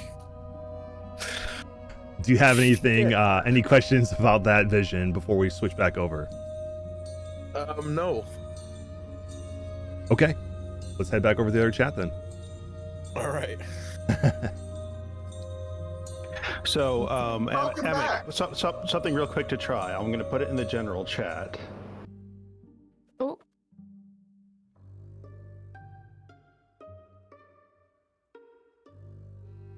Okay. We are back. As you see Dr. Morn, after he touches the card, kind of pull away with a bit of like a surprise after touching your card, Lestrade.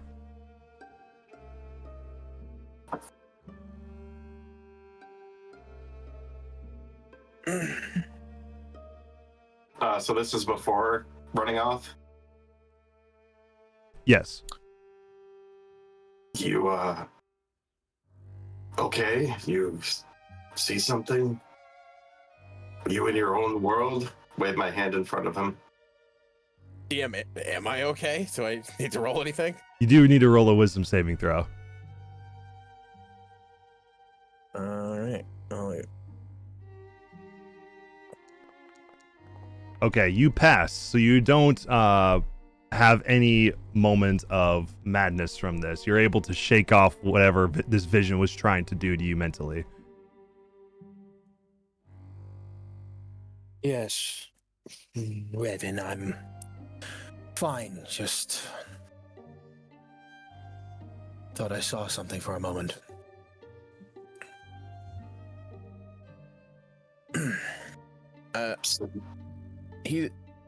Dr. Morton is definitely perturbed, but he's not one for outwardly showing his emotion, so he's just going to immediately just give the card back and proceed back into himself, though he's still thinking about what he saw.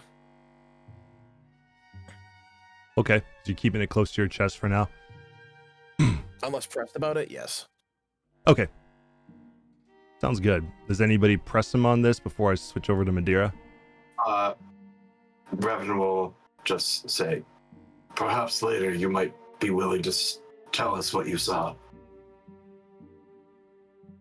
Perhaps, but I think we have more pressing matters. And then I would point to Alder running over with a big hunk of Vald meat. That's bad phrasing. Well, no, bad phrasing as well. I guess we're headed to a meet and greet. Yeah, There it is. Meet. Yeah. All right. Before you guys run over the Hargus's meets, Madeira, what are you doing at this statue? I guess like seeing if there's any placards or just like trying to inspect it. Like, what does this founder's statue look like? It's facing the tree, right? So like, what's it dressed as? Like, how old does it look to be? Like, is it weathered?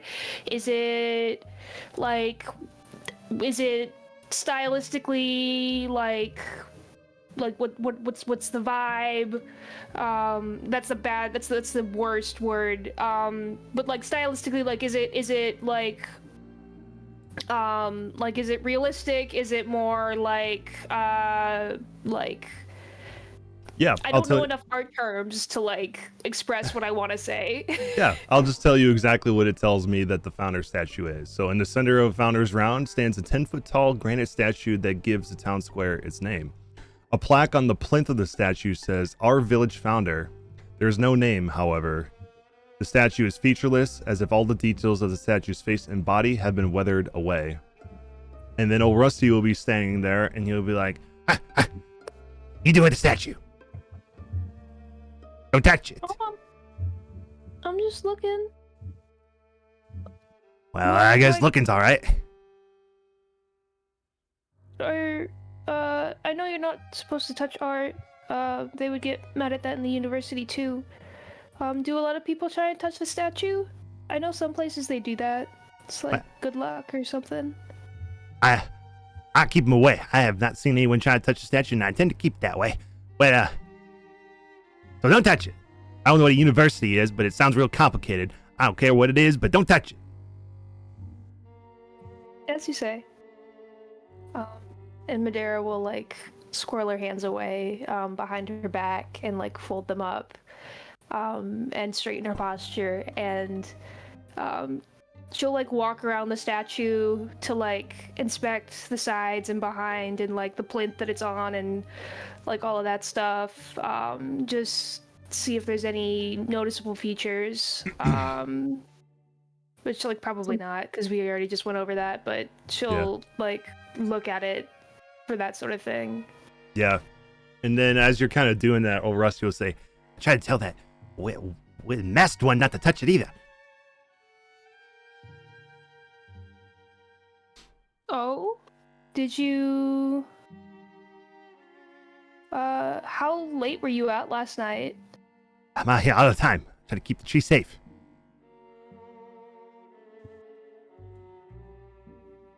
The next one tried to touch it? What?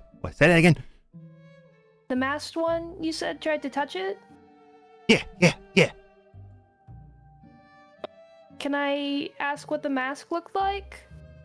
It was like a weird, like, sack that seemed to form of their face, almost. Almost seemed magical. I don't know, though. I'm not a very smart man, but tried to write little stuff on the statue, and I said, no, and I chased away with my shovel here. And I'll do the same to you if you try to touch. Shit, sir. Thank you for doing that, though. I appreciate the work you do. So did you see them right? Oh, sorry. No one's ever said that to me before. I don't know how to feel about that yet. It's alright, you can take your time. Did you see them right on the rest of the buildings then? Yeah, I tried to chase them away with that too, but they just moved on to the next building. They wouldn't listen to old Rusty. That's okay. We can only do our best.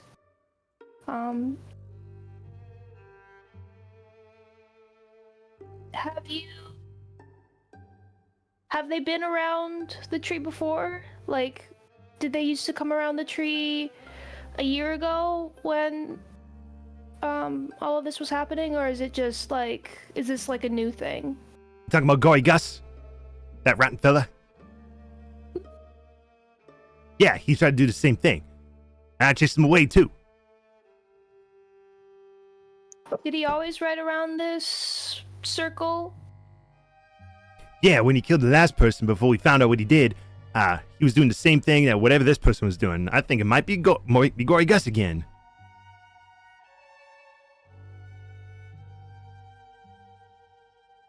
You're very brave to intercede on behalf of the tree. I think I would be frightened in most cases.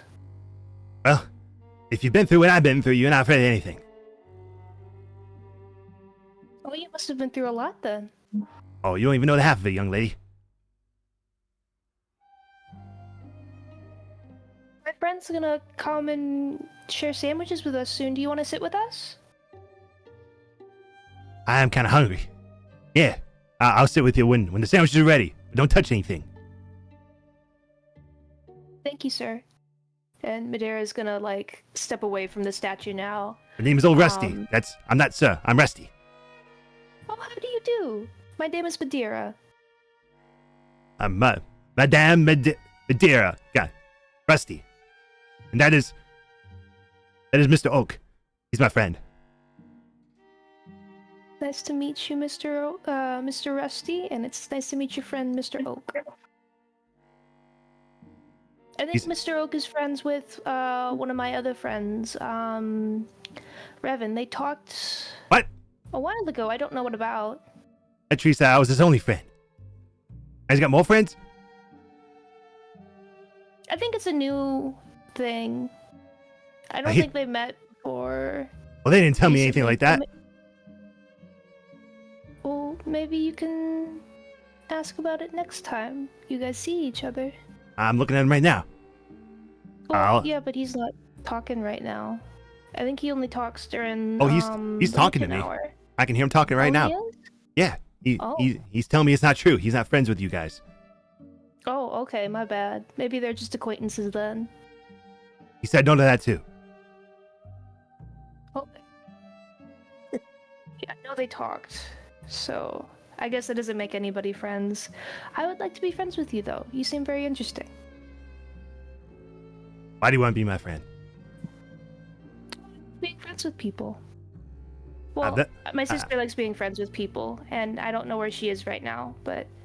I haven't had a friend since I was a little boy. Isn't the tree your friend, Mr. Oak? Well, other than the tree. But the tree don't... Well, you can... The tree doesn't do much other than make sure I keep the ground safe. I don't know if you would really call it friendship. I think he's my friend. I don't know if he feels the same way. I don't think friendship necessarily, like... I think you can be friends with him without him being friends with you. I think it's more about what it feels like to you. That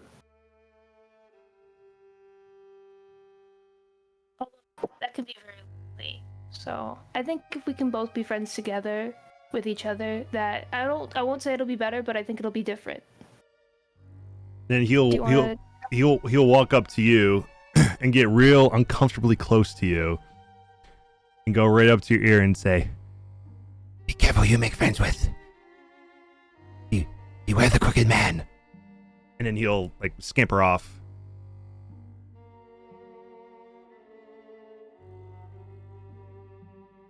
That was bizarre.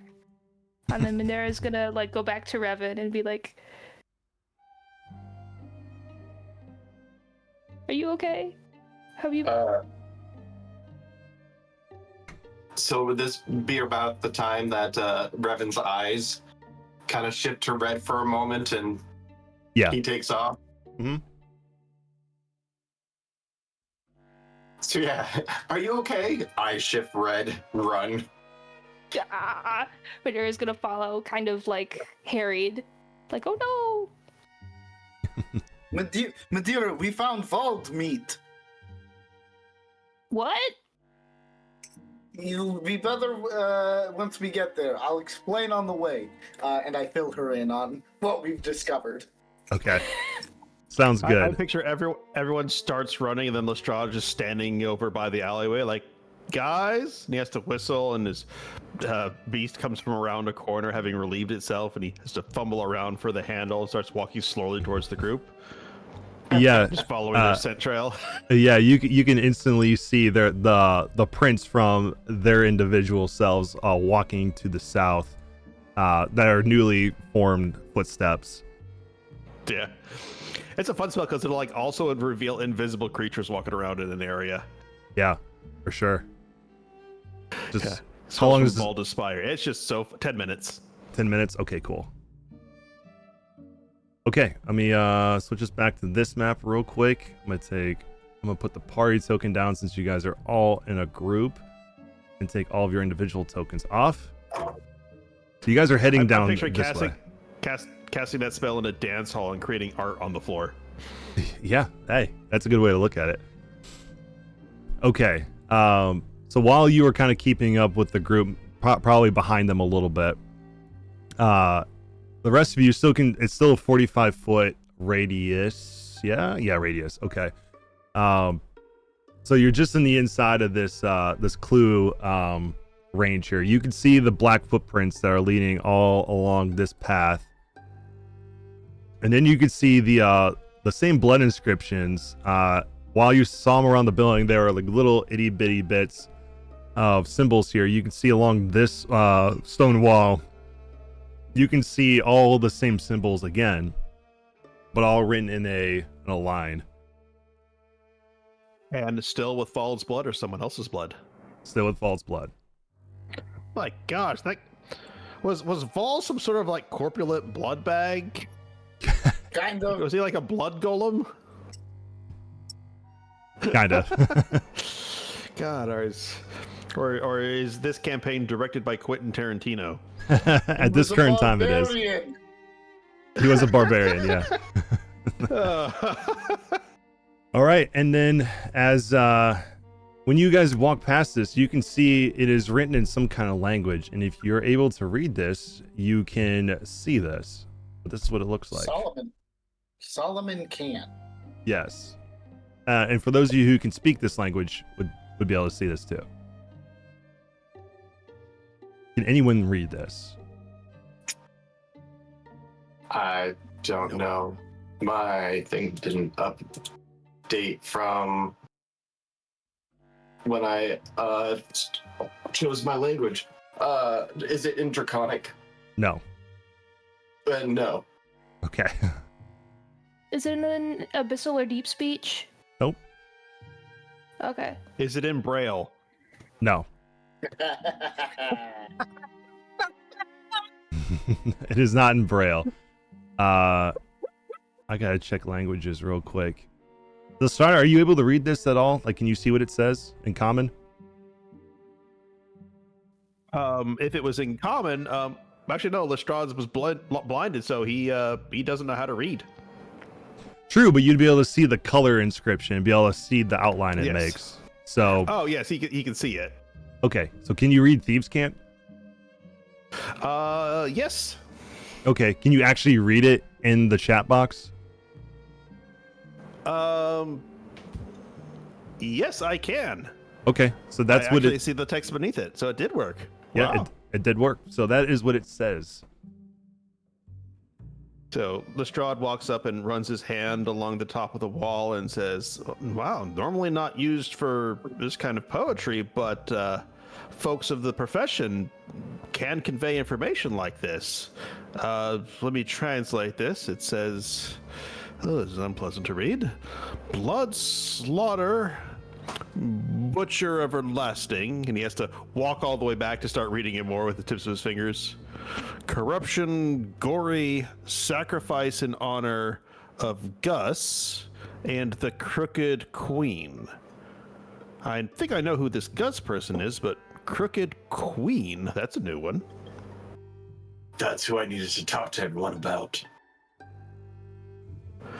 Oh, what's strange is this language is normally used for just conveying simple things like this place is well defended or the guards have a station around the corner. Poetry. This is a new one.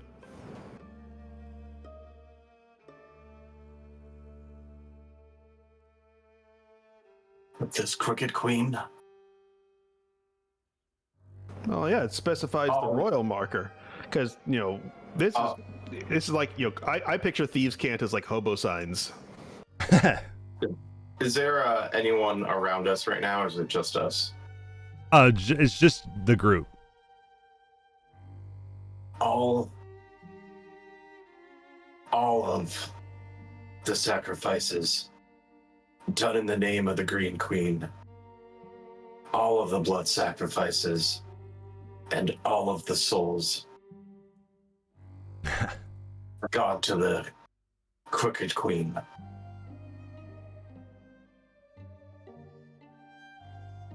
That's why the tree is the way it is.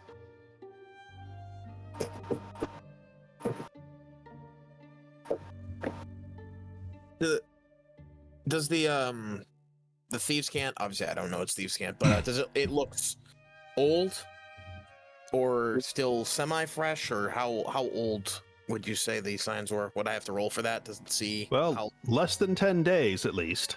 But for sure less than 10 days. But if you want to have like a specific time frame, yeah, you can roll medicine. Medicine, or could I do investigation? You can do either one. Do both with advantage since you have gathered clues since this point. And I guess Lestrade will also investigate, but since he can't see it, he's going to just lean down and you see his tongue flick out for a moment and he tastes it. Gross. Okay. Okay, you needed a 15 to get it, so both of you will be able to discern this. This blood is what time is it in game? I have to move the time forward a little bit. This occurred about 6 hours ago. Around the time of the murder. Fresh. Subway. I'll kind of flick the blood off my fingertips. Okay, so it's possible the killer is still, or at least the butcher of his body is still within the vicinity of this area. And you can see the black footprint still trailing off to the southwest from here. I'm assuming while me and Lestrade have stopped, Revan is full tilt, like as fast as possible, like booking it. Looking for Butcher. Okay, so you're gonna continue heading the Hargus meets, then, yeah? Yeah. Okay, that is this building right here. Do the rest of you stay behind while Revan kind of runs off to the building? Madeira will follow. Okay, and then Lestrade and Dr. Morn, you're staying here for a moment. I figured that within that yeah, time. so we tarry. Okay, you tarry for a few I moments. never even imagined I was really running, to be honest. Walking. Yeah. Okay. I picture Schnookums is also getting in a lick on the blood, but it's recreational. Yeah. Yeah, for sure. Okay, so you guys, the three of you, Alder, Madeira, and Revan, all arrive here at this butchery. It's the same type of material that all the rest of these buildings are made out of, but you see on a sign that has a pig that has been stuck with multiple knives on top of a platter with a apple stuffed in its mouth on a sign that says Argus Meats on it. And you can see that the door is slightly open, the front door. As long as the door doesn't open outwards, I'm going to kick it open the rest of the way. Okay, yeah, it is open inwards. So yeah, you'll kick it the rest of the way.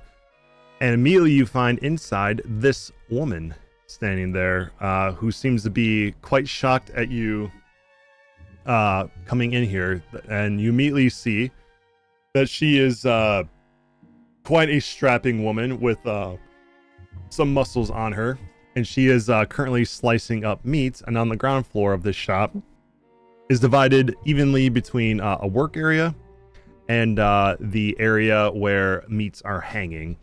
And then, of course, you saw, as you're running in, off to the left-hand side of the building are pens where animals that have been purchased from farmers are brought here to be slaughtered later. And as soon as you enter, she'll say, what is the meaning of this? Why are you barging into my meat shop like that? As she holds up a cleaver. Where's Vald? Or what's left of him? I don't know that name at all. Bullshit! The smiling fool. If you're looking for bullshit, go out to the pen outside. I'm going to let myself into the back area where the meat is hanging. Okay. And what are you doing back there? Looking around for, a hanging friend. Okay. On a meat hook, presumably. Yeah. Roll me investigation then.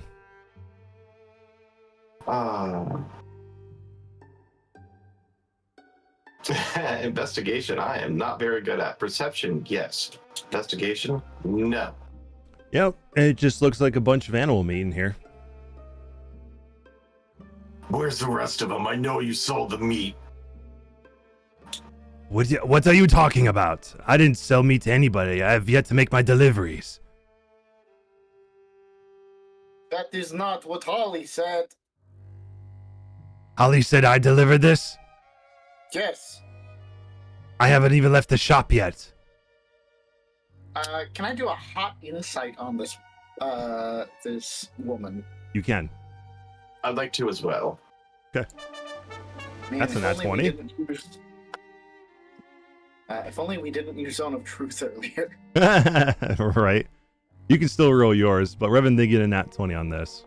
Very good. You both will be able to discern this, but Revan especially, she is telling you the absolute truth. Who else works here?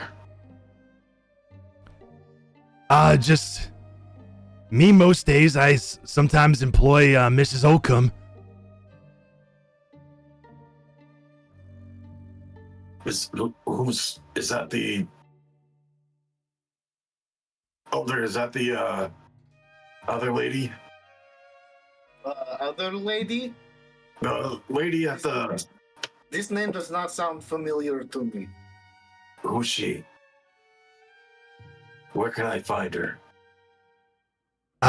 She's not here right now. She usually leaves every night before we close shop and then comes back in the morning, but she hasn't come back today yet.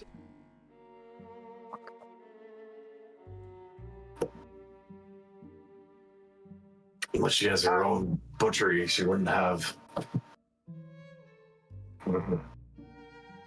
You said that there are animals ready to be slaughtered outside, correct? Yeah, we got pigs, cows, goats. Can I hit a hot? Can I do like a little ritual speak with animals? Yeah. And then I'm gonna go talk to the animals outside once that's all cast up. But they've got time. It's gonna take me 10 minutes to do. I step outside to do it, so I'm not ritually doing stuff in her shop. Okay. Madeira, are you doing anything with these guys after Alder leaves and goes to the pen? I think Madeira's looking around while like everybody else is like I was gonna say getting into fistfights, but that's not what they're doing. They're just talking to each other. Talking aggressively. Yeah, Madeira's just gonna talking aggressively. Madeira's just gonna like look around. If she can like surreptitiously look behind the counter, she's gonna do that, but she probably cannot. I think that's pretty much very clearly in sight, so I don't think she can swing that exactly, but she's gonna be like looking around and like around tables and just like, okay, does anything look out of place? Does it look like there was a tussle? Like, anything? Yeah, you can. I mean, you can just roll insight. Even a lame squirrel finds a nut every once in a while. Yeah. Investigation or insight? You said insight.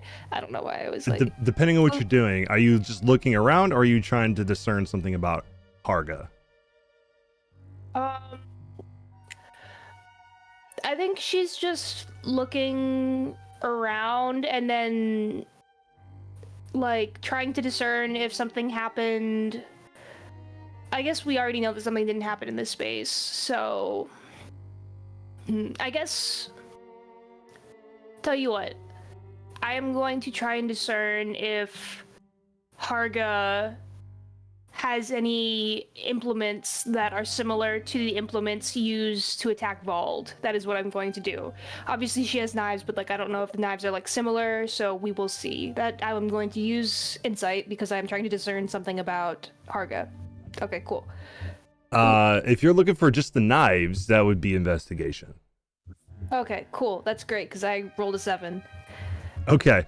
Yeah, these all seem like different various knives. You see cleavers, you see carving knives, you see like hacksaws that are meant to cut through bone, and you see various different sizes of knives, but that's all you really get from your 7. Okay, sounds good. I guess failing that, Madeira, they're all talking, so I guess she doesn't really want to like intercede. So I'll wait till there's a good opening. Okay.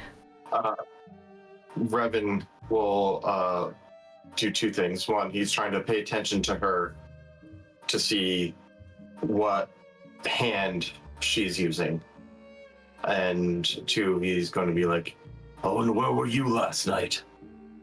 Yeah, we'll still use what you rolled before because you got a nat 20. She's using her right hand, and she'll say, I was asleep, like everyone else in this town. Your friend you mentioned. I wouldn't call her my friend, more of someone who works for me from time to time. What is her dominant hand? It's good. I'm not quite sure. I think maybe right, maybe left. I'm not quite sure.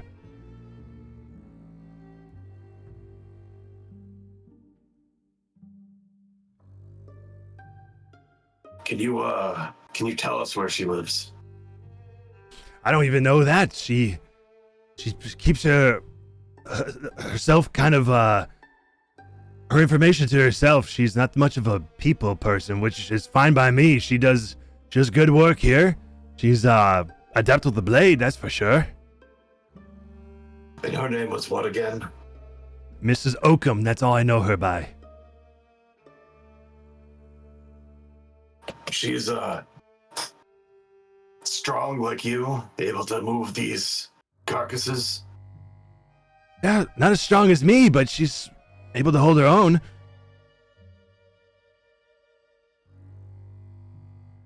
I'm gonna walk out frustratedly, but not like knocking over things or anything like that. Just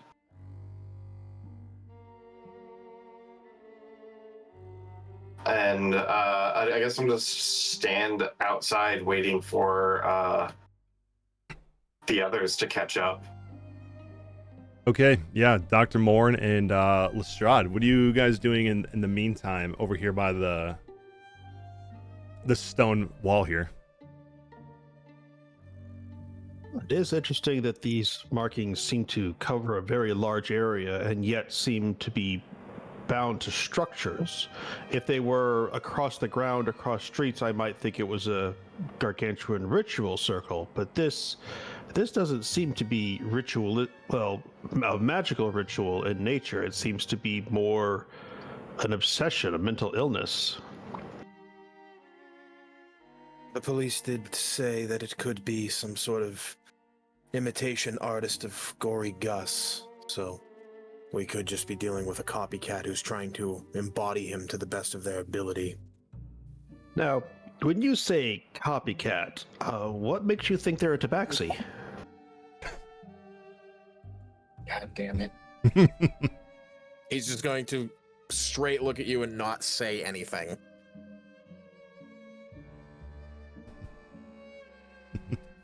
Just leave a long, lingering, awkward silence for as long as possible.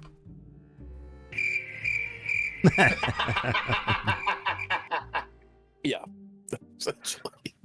Well, as Lestrade is holding on into Snookum's harness, Snookum starts tugging towards the meat shop, specifically the back end of the meat shop where there might be goats. Yeah, you can feel Snookums is definitely like eagerly like saying, let's keep going this way, because he gets the scent of those goats. Oh, I think there's a clue this way. Do I get the feeling that the dog is actually smelling a clue, or is just pulling him like somebody, walking their dog around the city? Like, oh, let's go this way. You could say that he's dropping a hint. Maybe a little both. I'll let Lestrade go ahead of me, and I'll slowly tail behind him. But once I believe Lestrade would be out of earshot, I want to kind of crouch down, and I want to grip onto the cage on my chest, and I want to speak into it and talk to the spirit. Okay, the entity in your bottle. Yeah. Okay. What do you say to it? The vision I had. What did that mean? I believe it means the thing you saw on the hill is where you must go eventually. I feel the same pull towards it. I felt that there's where our final destination is, where you and me must go, our little journey we're on. As to the one you saw burying you, I think that is somebody that is more of a barrier to where you have to go on that hill, and he was trying to stop you. So he's a block towards progress, is what you're saying. I couldn't have said it better myself.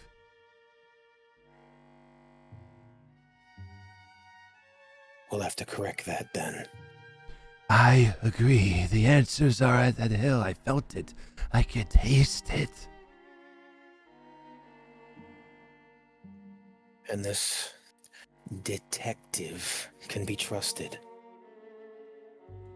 Well, I don't sense anything off about him. I think he'd be a useful asset to our goals. I'll just nod and then stand up and begin to pace myself back up to where Lestrade is. Okay. Yeah, Lestrade, as Snookums is carrying you along this path, you can see that the black footprints continue to lead along this path, heading towards Hargus Meats here. Until eventually, when you reach the front door area, you can see it enter inside, then also leave, and route around the side of the building. Interesting. Only one set of footprints in the past 10 days. Other than Harga's, which is... Oh, yes, but of the black footprints. So we know the person that we seek only came in here once in the past week and a half. Right. Only. He'll reach up and knock on the door. We're outside by then, right? Yeah, Revan, you're outside with Madeira, and Alder. At this point, you would have ritually cast your speak with animals. So we'll go ahead and do your part first, and then we'll go back to you guys. So are you sure you want to cast speak with animals in a pretty much was a slaughterhouse? They're gonna be like, no, help us! She's gonna eat us! Help! Damn it! You took my thing I was about to do.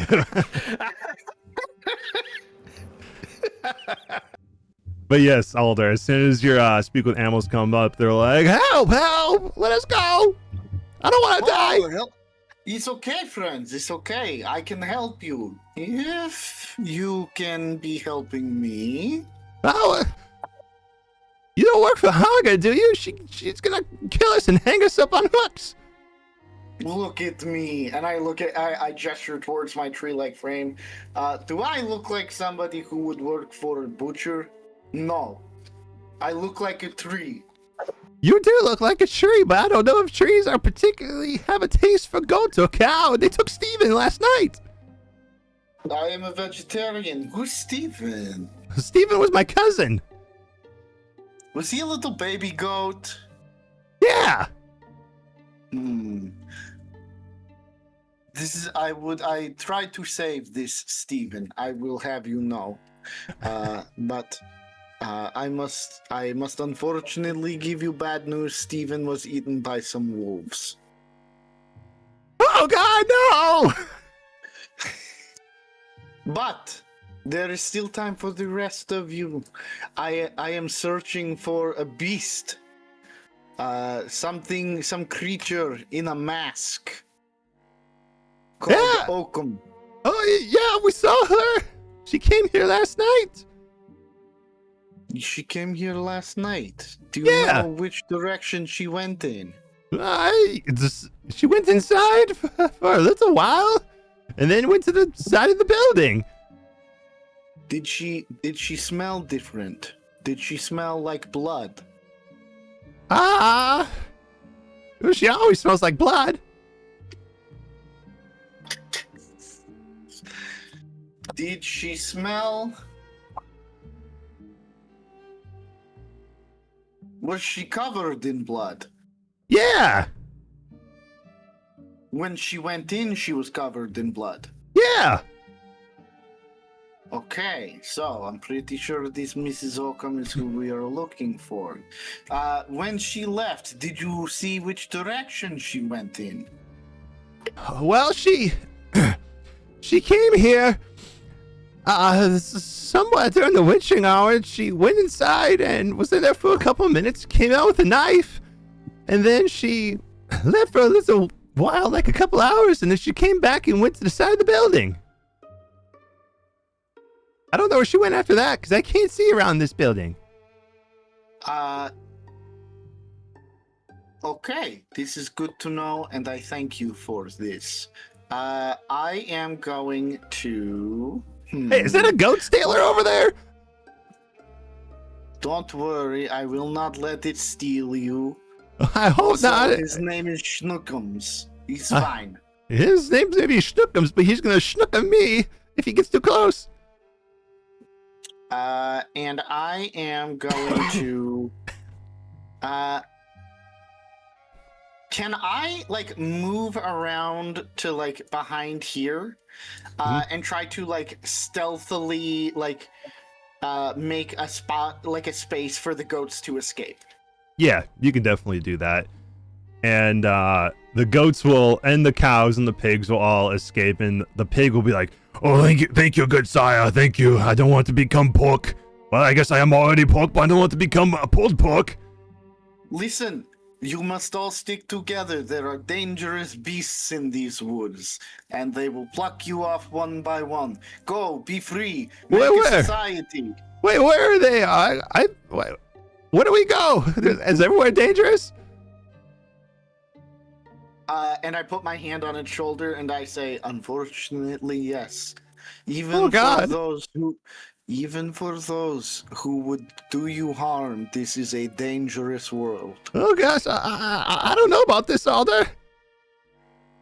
Hey, sorry, I did not get your name, friend. I'm Michael. Michael.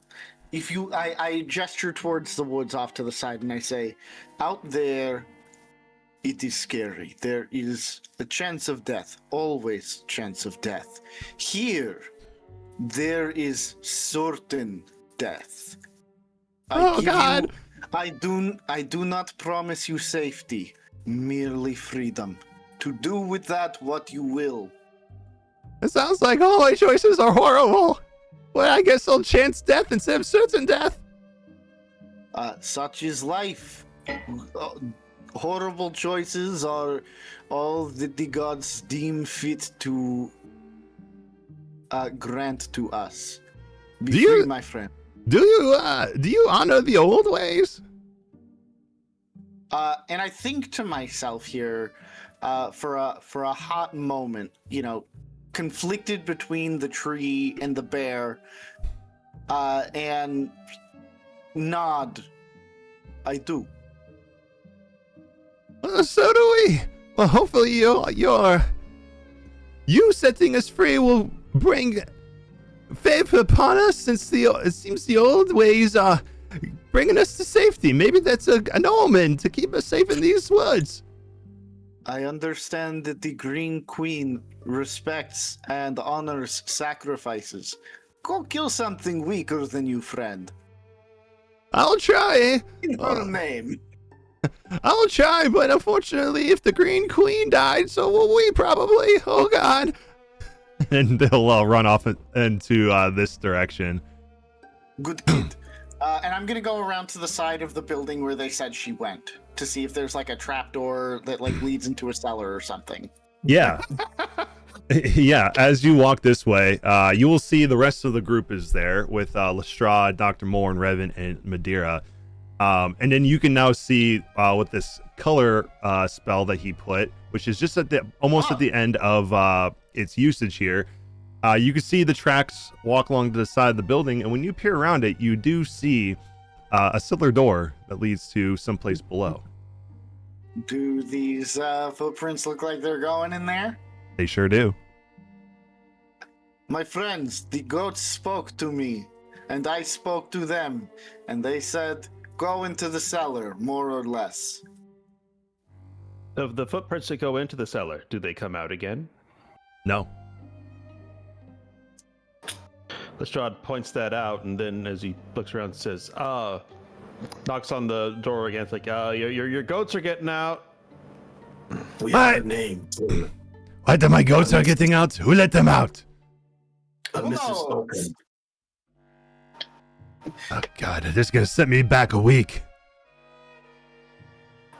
I know, I wanted to buy a few of those. If you could round them up, I got the gold for them, but I can't. He taps down to his the harness on Schnookums and says, can't exactly go chasing them now, can I? Does your dog only eat live?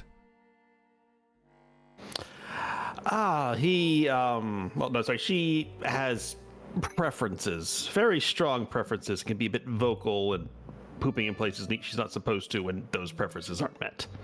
Well, keep it outside if it's gonna not be preferenced, but I do have some goat meat already prepared. I could give your dog that, but if it has a preference for live, then keep it outside. I don't want it pooping in my shop. Very, very well. I will return at a later time. Thank you. And he puts one hand on the wall and walks towards the rest of the group, pointing to the trapdoor and says, Quest? Alder, yes. Can your vines work inside? And I put my hand on Revan's shoulder and I say, my friend, if my vines will not work inside, then I will hold you myself. And should you strike my body, I will not hold it against you. Wait.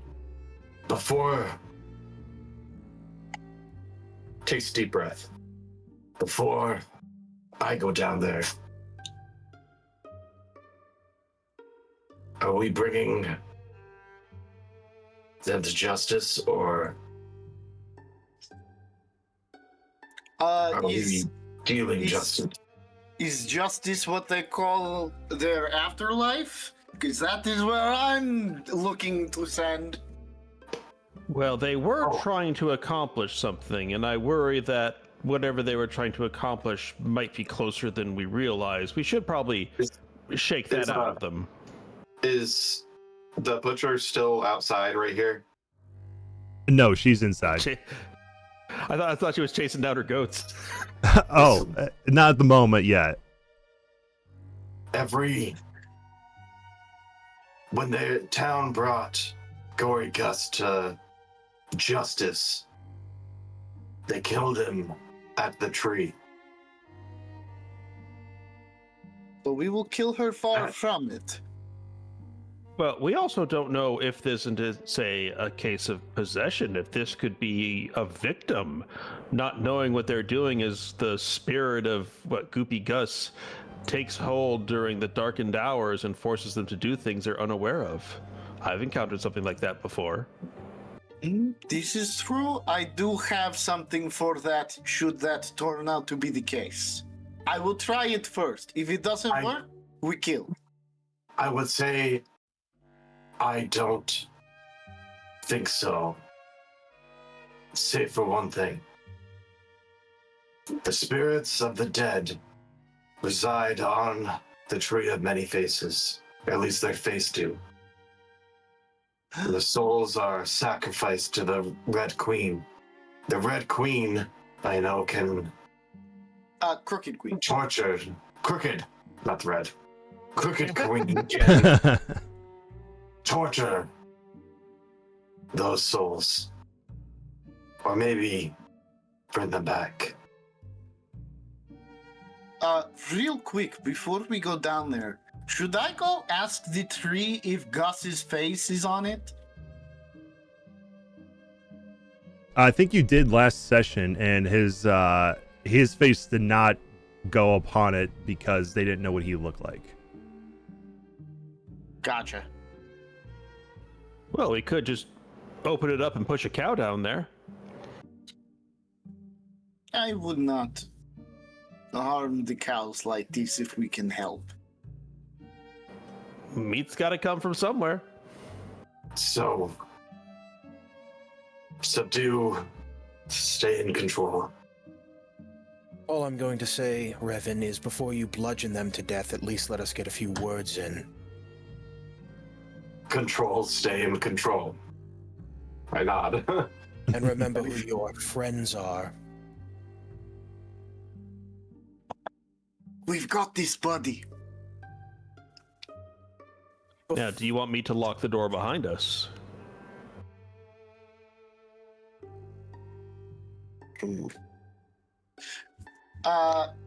Alder is going to sort of like squint at Lestrade at that mysterious person who just showed up, and is now asking if we want to be locked in a room with him and a murderer. And Alder's going to be like, "No, I think we are good." Okay, because escape magics exist. Remember, she's strong enough to take down Vlad.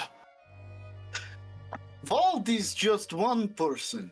We are 1, 2, 3, 4, 5. 5 persons and various animals.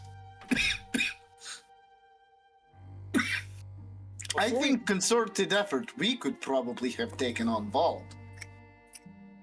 Before we go down, can I pull Alder aside? Yeah. Yeah.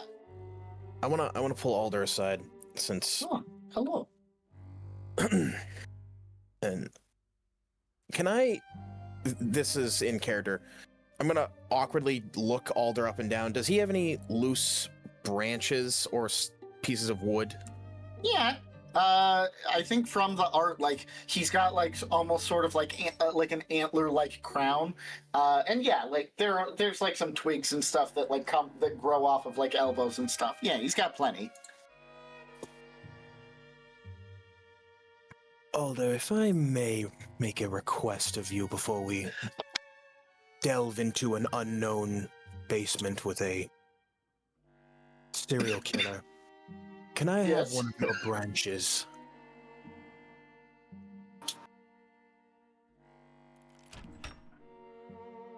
Dr. Moore, I have seen you go to Revan, and you say, "Can I have blood?" Revan gives you blood. I have seen you go to Vald and ask Vald for blood. Vald gives you blood.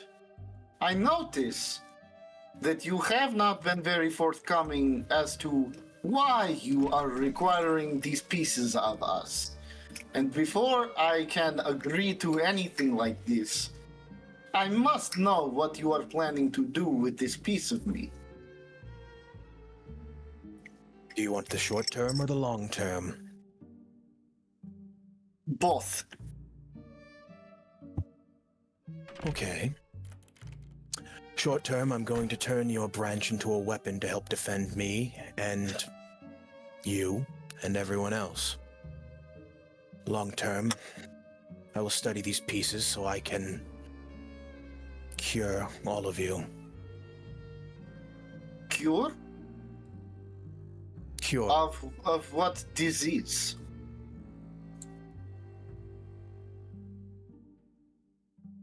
I'm gonna look to Alder. And if you would like to be somewhere more private, if this is sensitive to you, I am amenable to this. I would take Alder farther away from the group so I can discuss this with him more completely in private. Yeah. Okay. Cool. We'll go back to whatever you want to say to Alder in private and then go to this next part of it after we take our break, because I have to pee real bad. So we'll go ahead and take a 15-minute break. We'll be back at 30 after the hour, and we will be right back to our regularly scheduled stream. As I put it, get fluids, drain fluids. Yep, absolutely.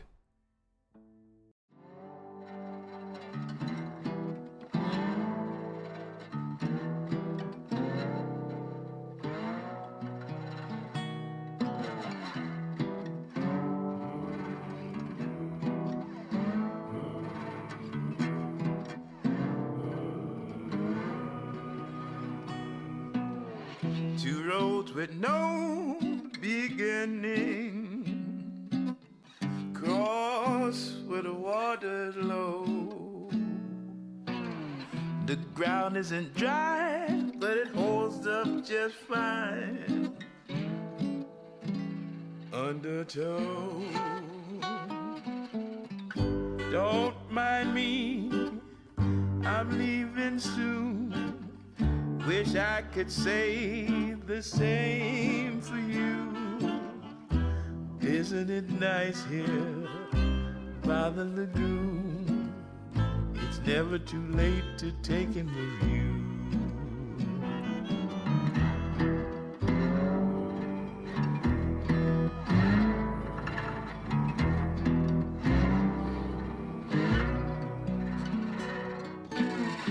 Now what's that gliding in the water? Blank eyes drifting above. If you see any of that little alligator smile, good luck. Just one thing before I go, I know there's a place just down the road. It could be nice there, a place to unwind, far from living so close to die.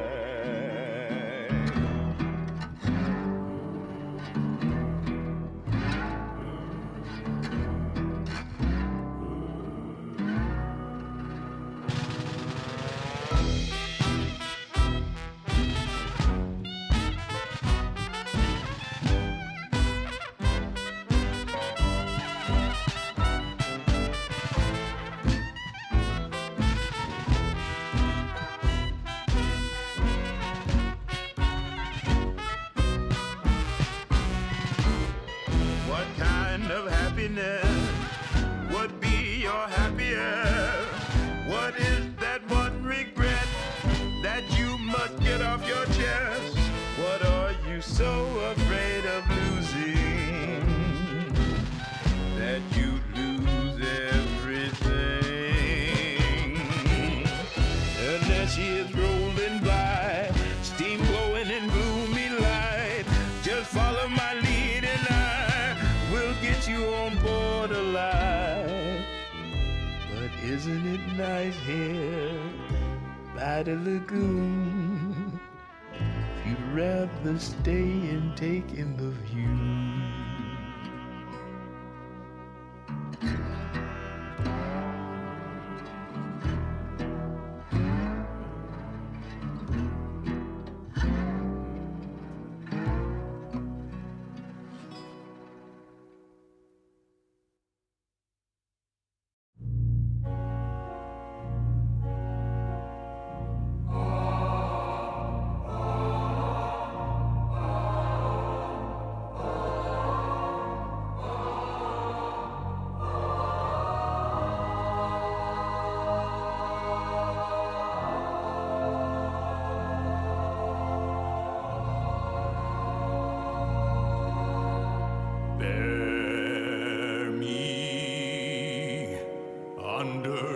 shadow, sweet as night. No light can pierce me through.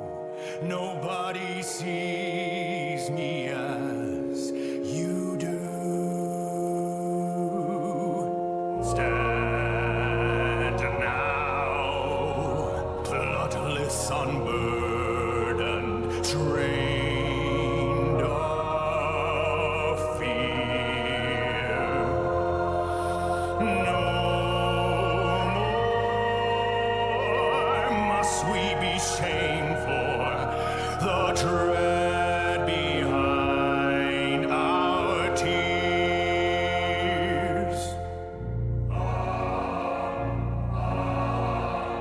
Hear me, trust me, see me, love me, fear me, judge me.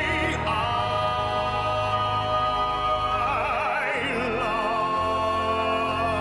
love you. Who else can know all of your pain? Who do you know could carry their shame as long as you have, but never again? For I am filled by endless love and suffering for you.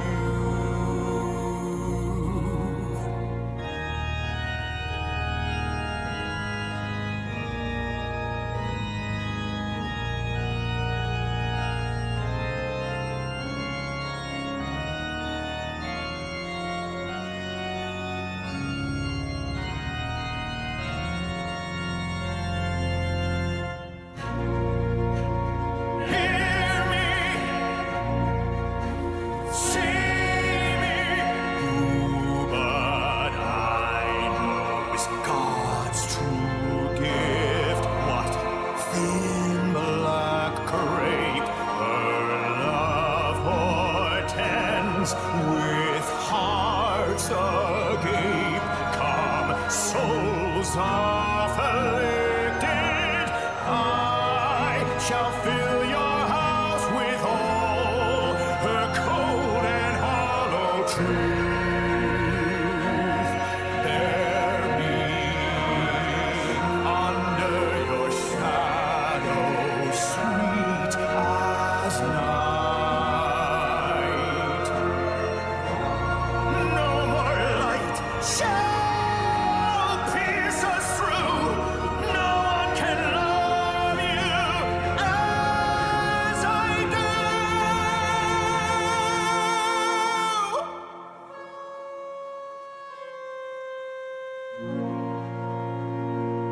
Trust me. Fear me.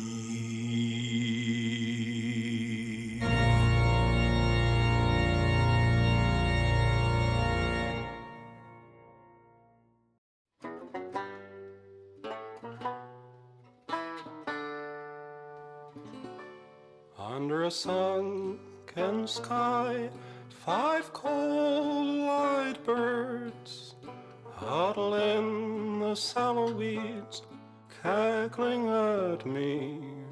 And it's times like these I hang my head and wonder why I never try to fight for myself. What a grim and gloomy scene, just you, the wind, the dying wheat, friendless, gleaming. You wonder if you're incomplete, a husk without a grain of seed, and that's what they see. If they want to laugh, well now, let them try to do it after we take to the skies, loom above them like a great cloud, runs quicker than a greyhound. Hear their hearts run.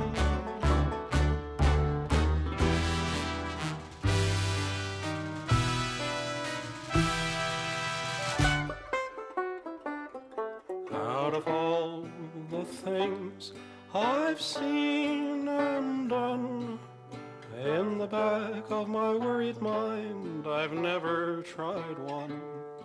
Maybe this time I could make them see they've probably never met a threat as empty as me. If they want to laugh, well now, can they do it while they beg me to spare their souls? Funny how they keep singing, little empty bodies leaping to the snap of their bones.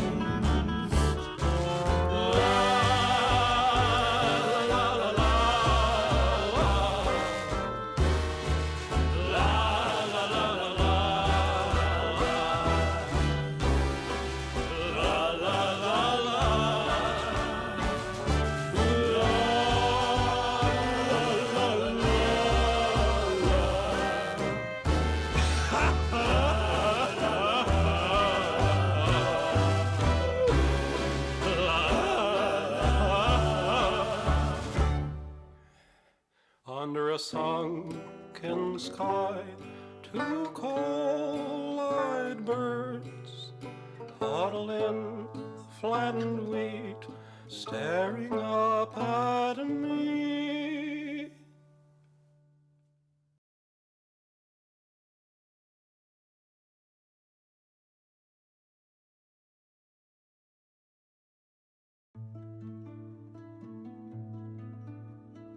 Dead trees open up for me, teeming with all these crawling thieves, gnashing and scratching over your rotted rings.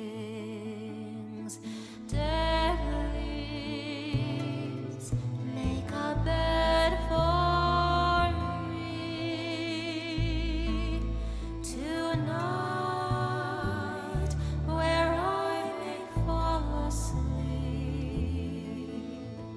dreaming of morning,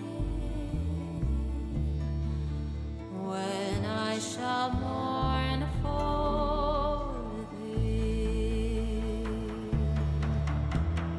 Judge me not for what I've become.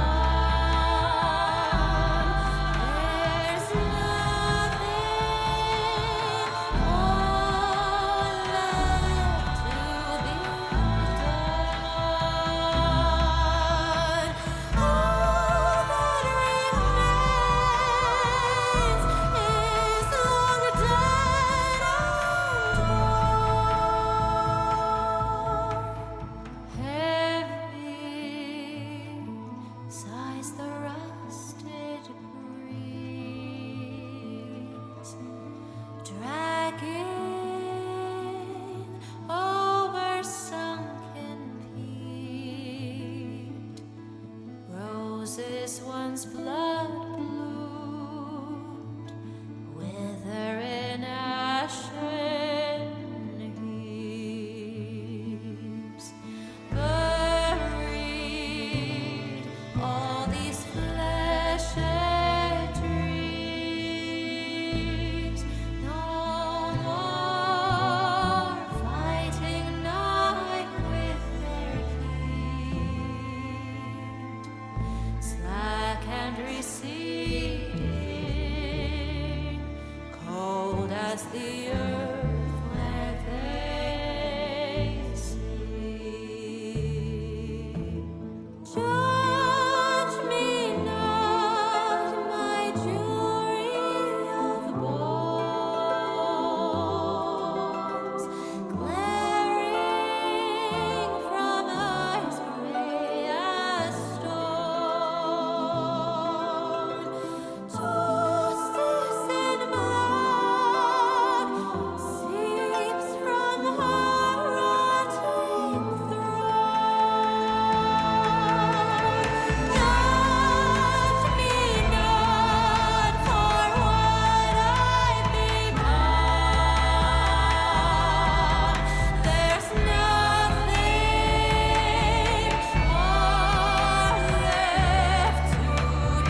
because otherwise you're using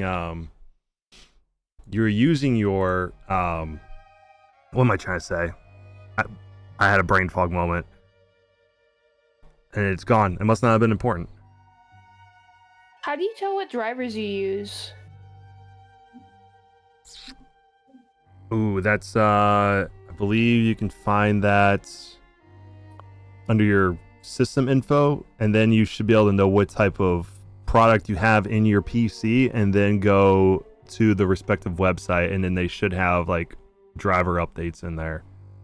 You lost me as soon as you said system info. Okay, just going down my checklist. Are you using a VPN? I turned it off. Okay, so normally you are using a VPN though. I believe so. Because that VPN might be baked into Chrome at this point. Do you have like a browser extension that shows the VPN? You lost me. What VPN do you use? You lost me. I don't know. So go if you're in Chrome, go to right next where the URL is. You should see something that looks like a puzzle piece.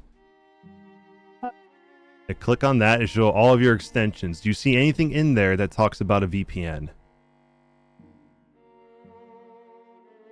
That looks like a puzzle piece. Yeah, it's right next to your like URL thing, like where you saw the HTTPS and all that. You go to the right of it, you'll see a puzzle piece right next to it. And when you put your mouse over it, it says extensions.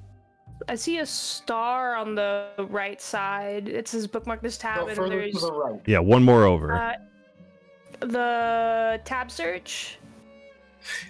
Can you share your screen so that we can see what you're seeing? Yeah, let's see what you can see real quick. And one thing I want to put on the table, okay, somebody that can tell if it's a router issue, have her hotspot off her phone, connect through that, and see if her computer is able to see it then, because then we could identify it as it being a port issue with the router or something in her system. Okay. You're in an incognito tab. There you go.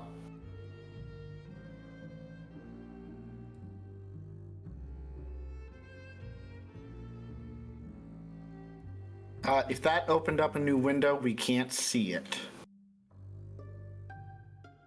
You shared window instead of screen, so we can only see the window. Stop sharing and start sharing again, and select screen instead of window. Just hide anything incriminating.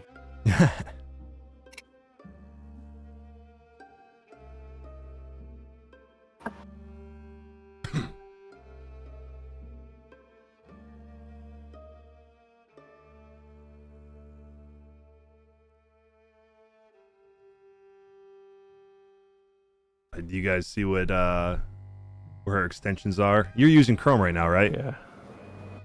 Yeah, it looks like it. Yeah, you should have something right next to that star that says extensions on it. Well, let me ask, Amki, have you ever done hotspotting off your phone for like supporting other devices? If you're talking, we can't hear you. Yeah. You might be muted. Okay, she put yes. So yeah, she does know how to hotspot. So. Oh.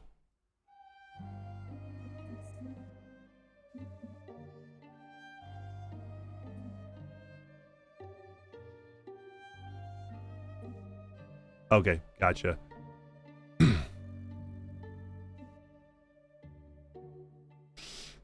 Using a different headset for this computer. All right, cool. Cool. I'm not watching this. Well, actually, let me watch the stream real quick so I can see what everyone else sees. Apologies for those watching the stream right now. We are live at the moment. I gotta see what she's looking at. Okay, go to your Chrome browser real quick. Can you maximize that real quick so I can see a little bit better? Oh shoot. Yeah, she doesn't have an extension tab on there. Go to the three dots all the way to the right. Yeah, you should see something that says extensions below tab groups. Do you see that in there? Yeah, you do? Okay, do manage extensions. And that's all you have in there? In that window, yeah. So let's try the hot spotting. I think if we do the hot spotting, we'll be able to identify it's a router or a port issue.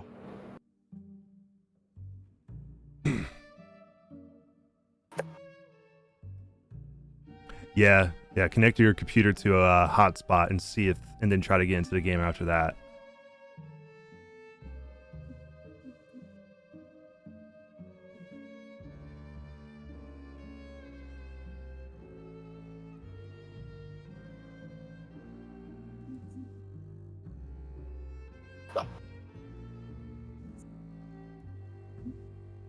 While you're doing that, if this works, that's gonna be awesome. yeah, we'll know what the fix would be. We know what the problem was causing. But while you're doing that, we'll further the dialogue that we have going on here at the moment between Alder and Dr. Morn while you guys are doing that. So, you work on that and then let us know what that comes up with. So, Dr. Morn and Alder, you guys are currently stepped aside to have this conversation. What does this conversation sound like, Dr. Morn? Okay, quick question. Is this like a actual secret conversation that we should have, or is it just... That's completely up to you. Well, I sort of proposed it to be like a little more secretive because, Dr. Morn seems a little bit loath, I guess, to like share more about himself. And Alder is fully like not on board unless you're willing to share that. So Alder figured, maybe if it's a little bit more private, he might be more willing to express like what the whole deal with all of this is. Okay. So, Alder, have you ever cared for someone very deeply?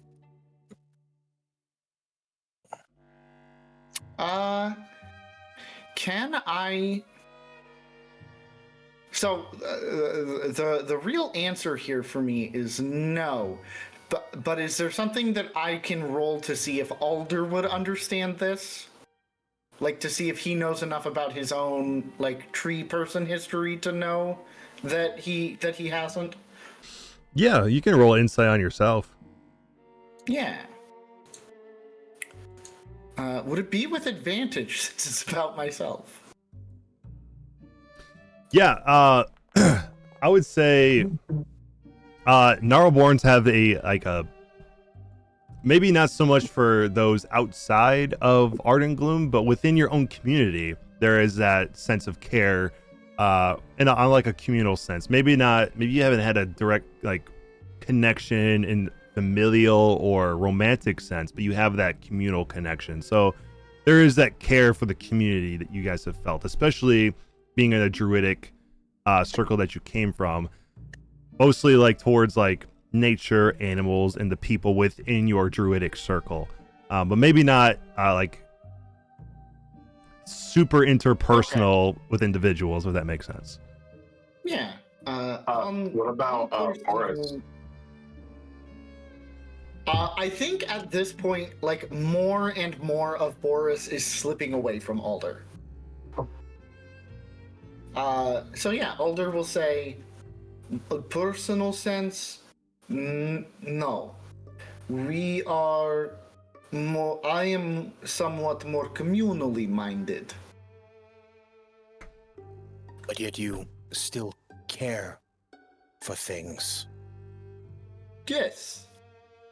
And you would mourn them if they were to disappear. Yes. So what if that never had to happen?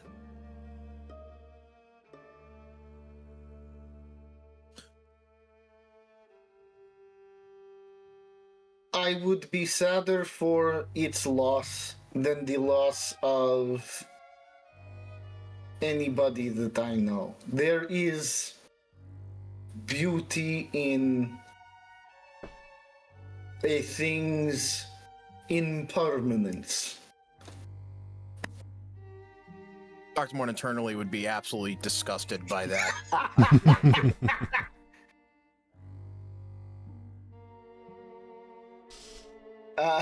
Yeah, Dr. Morn and Alder on like two converging paths. Like, It's like immediate.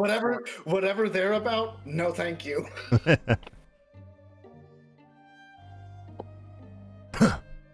But you can't even imagine a world where that fear, that concept of the end is non-existent. Oh, yes, I can imagine this, but it is not a world that I would prefer. Stop me if I am getting things wrong. It seems to me that what you wish to do is cure death. That is the disease that you mentioned, yes? In the most simplistic sense, yes. I will make deal with you then. I will give you a piece of myself if it is something that can help protect and gestures back towards the group, the community. I have come to care about all of you, some in your own ways. I look at Dr. Morn up and down. But if I do this, you must promise me that you will not cure me. This is not a disease that I wish to be rid of. I will not make this decision for others, but for me, it is not for me.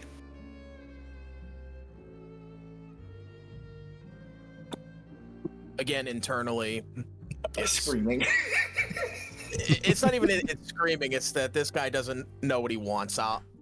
He'll realize soon enough that what I believe is right. But right.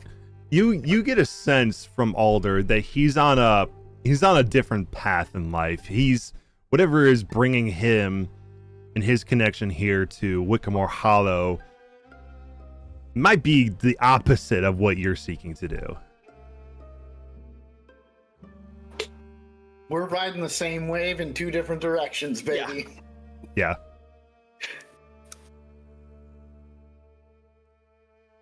Very well, Alder.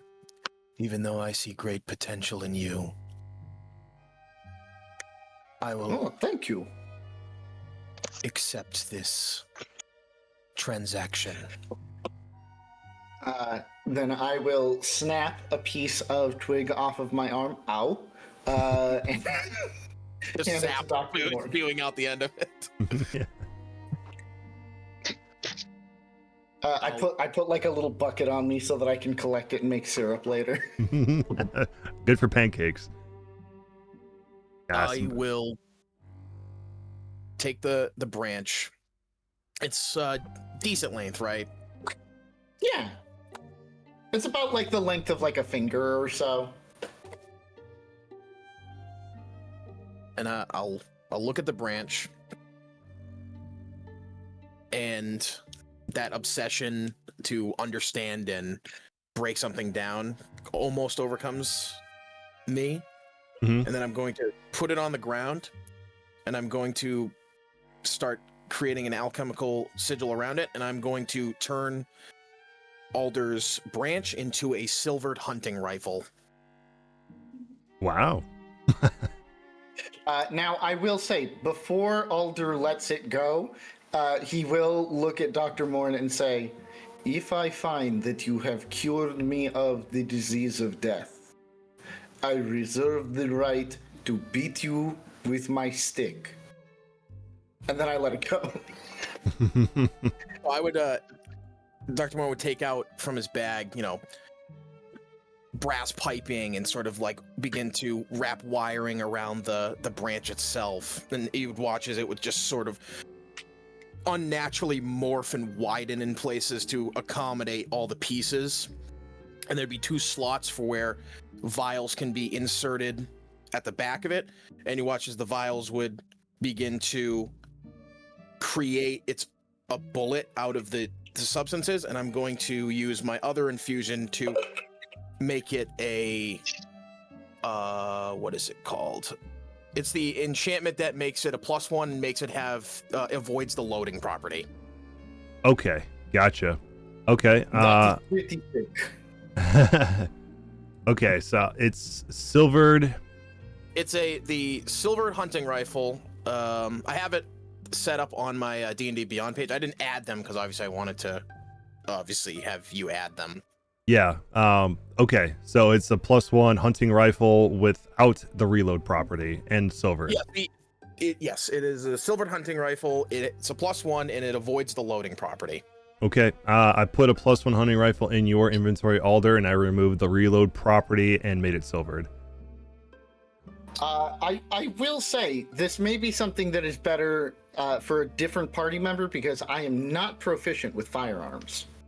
Oh, I will take it. Yeah, for sure. Okay, I will then give it to you, Dr. Morn. Inventory, drag it over. Okay. Oops. We remove it from Alder's. And then we make sure yours is set up the way it was supposed to. Yep, okay. Silvered, avoid reload property. You have a +1 hunting rifle on your person. And I would take out a length of rope and attach it so that I can sling it over my shoulder. Okay. Cool. All right, let us go kill a Mrs. Oakham. Or talk to her, whichever. All right. How are you doing over there, Madeira?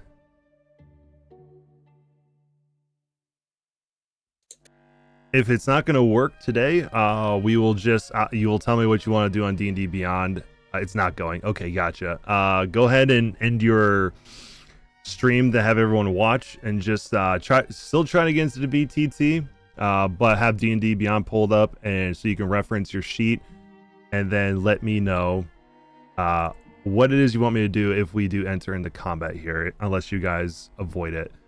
I will be sure to dynamically sync this all back to your D&D Beyond so you're not missing any of your stuff in your items. And we'll make sure everything reflects how it is in the game right now. It's doing that right this second.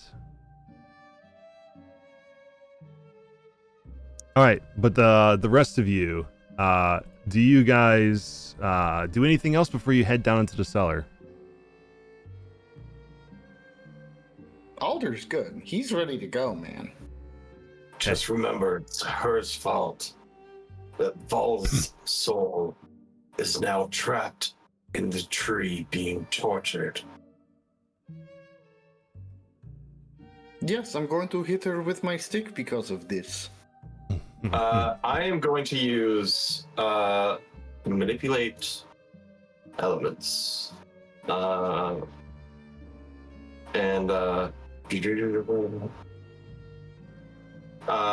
And expend a key focus and have the elemental strikes, which last for 10 minutes, already up. And they are going to be thunder. Yeah. Okay. So sonic. And there's one thing I want to do before, like, obviously we go in. I want to use my daily free experimental elixir, so I have to roll for that, which I'll also, and then I'll consume that. So a healing potion. Yep, a healing potion. All right, and that is just a typical normal healing potion, correct? It's a 2d4 plus my intelligence modifier, so it's slightly better than a regular. I got you. It can get Okay, so if you're going to use that healing, we'll just either give the max if you do a full action, or roll it if you're going to do a bonus action with it. Or remember, it's your 2d4 plus your intelligence, which It actually is... added it to my inventory this time. Oh, did it? Yeah, for some reason it wasn't doing it before, but now it actually is. Oh, yeah, And, I see it. Cool. That's weird. Okay, it just started to work now, and I'm gonna use Crimson Ritualist to make a bottle of life, which that doesn't get added to my inventory because it's part of the feat, but I just have to remember that. Bottle of life. Do I have that? I don't have a bottle of life in my items, but I do have a bottle of boundless coffee. Same it's thing. just it's essentially a I take one of my hit dice and I'll turn it into a potion. I gotcha. Okay, cool. And I can administer it for the full thing or to roll for it as a bonus action. Right. Okay, cool. That's all I do. Sweet. And then Revan, for yourself, if you're going to use your manipulation of the elements. I just gotta mark down the key point once I figure out where the hell my key point. Oh, there we go. Key points are. Okay. There we go. Does it manipulate elements? Let's see. No, it doesn't do. Doesn't do anything specific. Okay. To your sheet. Okay. Anybody else doing anything to prep before you walk into the? Remember, when I do damage, I'm doing Sonic. What was the damage again? Was it lightning? Thunder. I'm Thunder. doing thunder, so there'll be loud booms when you hit things. Gotcha. Were you gonna say Madeira? Can Madeira raise Armor of Agathis at 2nd level? Yeah. Let me target you. And put Armor of Agathis on you. Stood in D&D Beyond as well. 2nd level. Okay. Cool. I put that on you. And I already cast Shillelagh on myself. Okay. Sweet. All right. So then you guys all head down into the cellar. As soon as you open the cellar door, you can see the black footprints head down into there before your color spell or clue spell, sorry, fades out after its time has been used. But you can see leading down the steps there is a trail of blood that leads further into this cellar, and you're hit with this immediate smell of like semi-rotted meat and the distinct scent of blood in here. I do have something Lestrade was going to do, though. Okay, what were you going to do? Well, Lestrade reaches into his pockets and pulls out a pair of manacles and jingles them and says, well, I've got these for the whole, taking prisoner facing justice thing. And, I should probably bring out the crew. And he is going to reach into this weird tan bag on his hip. In chat, yep. And he is going to, one after the other, reach in and pull out this big fuzzy ball and then throw it on the ground. Okay, and then so you would need to roll a d8 to see what you get. A 5, so you bring in a black bear and a tiger and an axe beak. Okay, well, tiger's up first. He can only command one of them at a time. The other two just stand there and do nothing. Oh shoot! What happened to my images here? All right, well, I have a tiger in here, but for some reason the image is broken on this. So hopefully it's... Oh, yep. See, it's going to be a mystery, man. Shoot. Its fierceness could not be contained by mere pixels. Let's see. Was there a reason for this? Oh, it's failing to load the image. Well, okay. It's just going to... For the time being, it's going to look like this. I apologize for that. Hopefully, it's so spooky. Yeah, it looks like the black bear is the same thing. Oh, wait. In the absence of orders, the creature acts in a fashion appropriate to its nature. So Tagger's just got a tagger. Great. Does it? Okay. So does it follow your commands, or does it just act out as itself? It acts on my commands. I can take a bonus action to tell it to attack. Otherwise, it just takes a dodge action. Okay, gotcha. Well, this one up here, unfortunately, all look the same because for some reason I imported everything, but they're all the images are broken for some reason. So I gotta fix that. This is the axe beak. What's wild is I was looking through diagnostics, so everyone can see this. If you're in Chrome, hit F12 and look at console, and we're just getting layers upon layers of errors whenever you do something. Really? Must be because I have a bunch of modules that are probably not super compatible with the current version. Although they work, they do generate errors, but still work sometimes. But I think it's because I switched to my PC for this, so it must be that it's not recognizing what I imported. But good to know. I'll do a quick import while we're doing this and see if that fixes it. But in the meantime, this is your axe beak. For now, disposable tiger. Yeah. Onward. And this, X beak's up at the top, the middle's the bear, and the tiger is at the closest to you. All right, DDV monster, monster. But as you guys are down here and you get this smell and you summon all of your things down here, what else do you guys do? I was gonna try to move forward quietly, but now that there's a zoo in here, I'm still going to stealth ahead.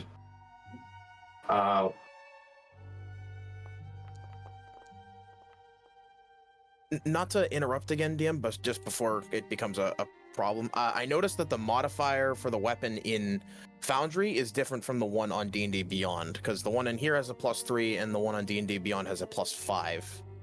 Because it's, for some reason, it's scaling off of a different stat in here than it is on D&D Beyond.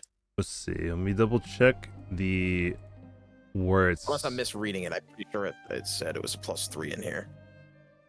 I mean, I could just roll, to be fair. Yeah, I see a +3 to hit on this. Let me see where it's pulling from. What stat? It's supposed to. It says default is dexterity. Yeah, so it should be a +5 because my dexterity plus my proficiency, and then it's a +1. Yeah. So it looks like right now it's just pulling from your proficiency or your dex. All right, do you have proficiency on here? You do have proficiency on here. Okay. Let me make sure I have it where it says the details proficient on here. Because it could be that too, that it's not recognizing that you need to be proficient with it. Yeah, it's saying I'm not proficient with it. That's why. If I hover over it, it says I'm not proficient. So I guess this isn't incorporating the proficiency with firearms. Yeah, let me go. It is. What? Let's see. I got pistols. You know what? It may be that under all the weapons in here, I don't see anything about a rifle. That might be why. Because it's not even. I guess this Foundry doesn't have rifles as an option, but it should be firearms anyway. What we'll do then, if you use it, we'll add a +2 to it. Okay. Yeah. No, I just wanted to bring that up because I noticed it. Yeah. No. Just throw a heavy crossbow on him and you're good. Yeah. You want to do that instead? Me give you a heavy crossbow, and we'll say it's your. Is it the same damage? Yeah. Is it? Yeah, D10. This is 2D10 for rifle. I think rifle 2D10. Oh gosh, that's like that's not a medieval rifle. That's a modern rifle. Yeah. Because you said hunting rifle, correct? That's the only rifle that's available for infusions. Yeah. Yeah.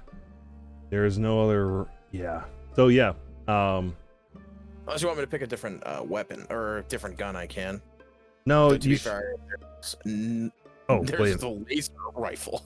You know, let me try this real quick. Apologies for this. I'm gonna take this one out real quick because there's one that specifically says silvered hunting rifle. Let me put that in here.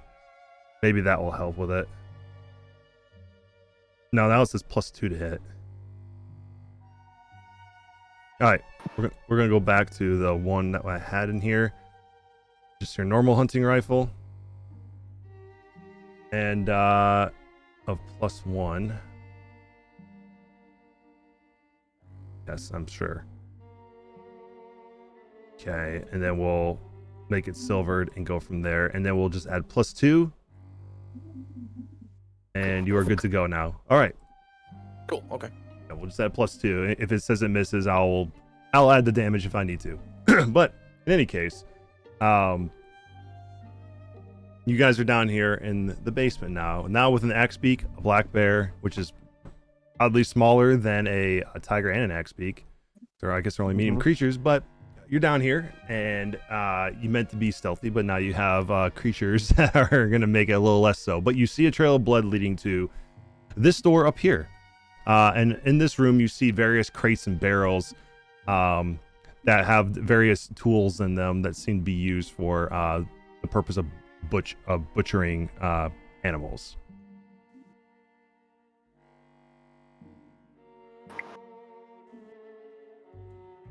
So what do you guys do?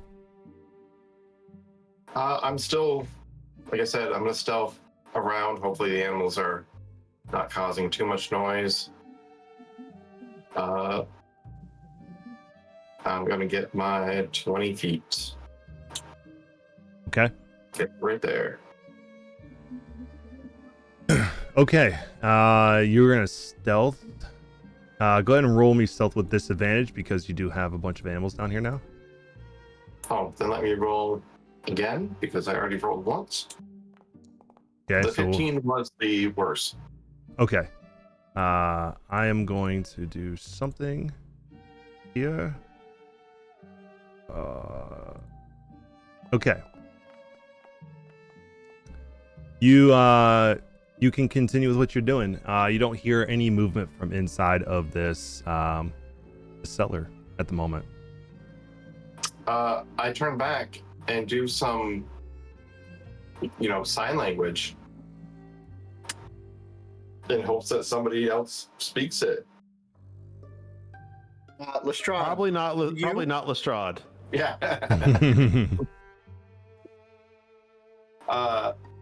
If anyone does, it says door. If everybody just looks dumbfounded, I'm gonna whisper door. Alder, you start doing the sign language. Alder gives you a thumbs up. Okay. Does not speak it. Thumbs up. Nope. That's. I understand. You understand what I'm saying. So if nothing happens, I'm gonna keep going and wait for other people to get over here. Okay. Well, seeing as there's no point, I'm just gonna loudly walk with all my doodads and stuff jangling loudly. I have disadvantage stealth anyway. All right. Okay. Okay. You come up to the door. What do you do? Do I have the stealthy spell? Mine's on Windows, by the way. Okay. Open door and run in. Eliminate something. You're gonna do what to the door, Revan? Open door and run in.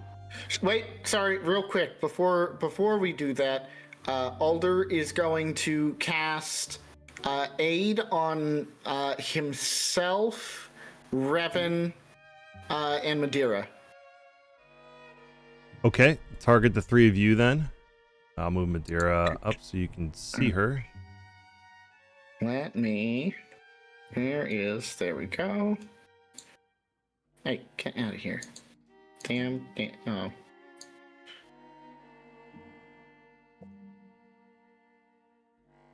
Oh, is it shift to? Yeah, there we go. Yeah, shift. That's it. Did it go through? 4 alders. Oh, it's gonna do it. That's itself, just the but, target. Oh, okay. It's especially big on this map. Is aid not coming through? All right, I fixed your spell, Dr. Morn. I did not see it go through yet. Oh, I see it. Oh, okay.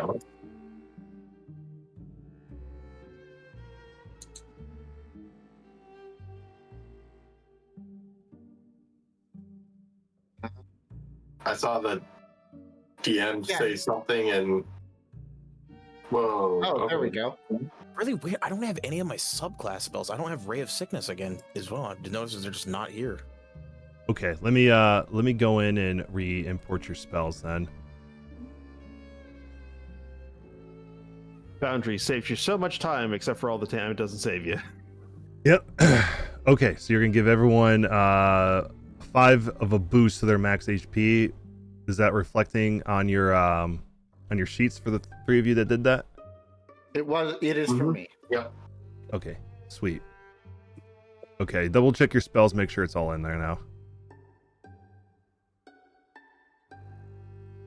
Apologies, Foundry seems to be giving me a little bit of some weirdness going on right now.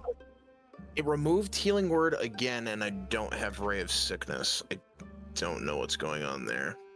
Okay, then let me just drag and drop it back into your stuff. And Ray of Sickness.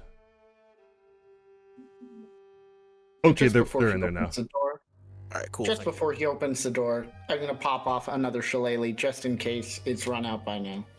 Okay, well, it wouldn't have. I know we were sitting here talking about random things, but no, it has not. All right, Revan, you're going to go for the door, right? Go for door and run in full tilt. Okay, you go for the door to unlock it, or to open it, but you realize it is locked, and I need a Constitution saving throw from you. I jiggle the handle and promptly pass out, probably. All right, as soon as you grab the handle to open it, you feel the distinctive feeling of the handle not turning as it is locked, and then you feel a slight sting in your hand. As you fail your Constitution saving throw, you are now poisoned for the next 10 minutes. Oh, son of a... As Lestrade hears the cursing, he says, I'm assuming that's locked. Here, just throw these at it. And he reaches into a pouch and just a set of of thieves' tools on a ring. He just throws it over the group towards you. Just throw this at it. I pick it up and throw it at the door. They stop a few inches away, and he uses his ranged Legendarian to pick the lock. Okay, so you can use your mage hand to pick the lock. Yeah. Okay, roll your Arcane thieves' tools. Trickster. Yeah. Yep. For sure. Roll your thieves' tool check then. What were you gonna well. Brevin was just saying that he doesn't feel too well. say? Gotcha. Okay. Using your thieves' tools with your arcane trickster mage hand, you think you would just have almost quite enough to unlock it. But you think that this is not a complicated lock, but your mage hand's having a little bit of a difficult time getting it through. You think you might need just maybe one more point of oomph to it. I'm a little out of practice. Could someone just okay, clearly we've lost the element of stealth. Could someone just give that door one good bang? Maybe that'll reset the pins. I do so with my stuff. I should say I give it a boot with my sonic damage, but Okay, you give it a boot, and you hear a loud bang as you hit it, not just from the door, but from your thunderous hit. And you can do one more thieves' tool check. That's the one. As you seem to think that kicking that door seems to have reset the tumblers inside, as your mage hand goes and tries it, and then you hear the distinctive click of the door unlocking. Geez, now if only troubleshooting Amic's issue was that easy. Yeah, right. Ah. The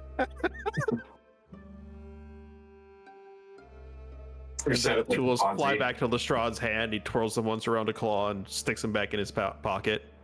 Nice. Okay. Door is unlocked. I'll use Mage Hand to turn the knob. Yeah, okay. Yeah, you do that and you open the door. And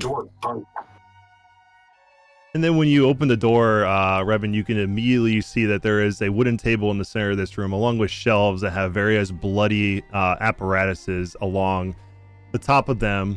And you can see 4 buckets sitting here at the front between you and the table that are filled with various body parts. Sitting in a pool of blood in there. Bald? before Revan goes in, can I put my hand on his shoulder? Mm-hmm. And before he walks in, can I send Pox in ahead of time? And does he sense anyone missing hit points with blood sense? Can this go through walls? It says 60 feet around him. It doesn't have a limit specifically. Okay. Unless it is a construct or undead, doesn't have any limitations. Yeah, when Pox comes in here, he can sense there is someone with missing hit points in here. I will summon Pox back and ask him what he saw. Or felt, I guess. So I sense something coming from the other side of that door. Revan, be careful before you run in there. I'm not touching that door. You want me to poke around at it again?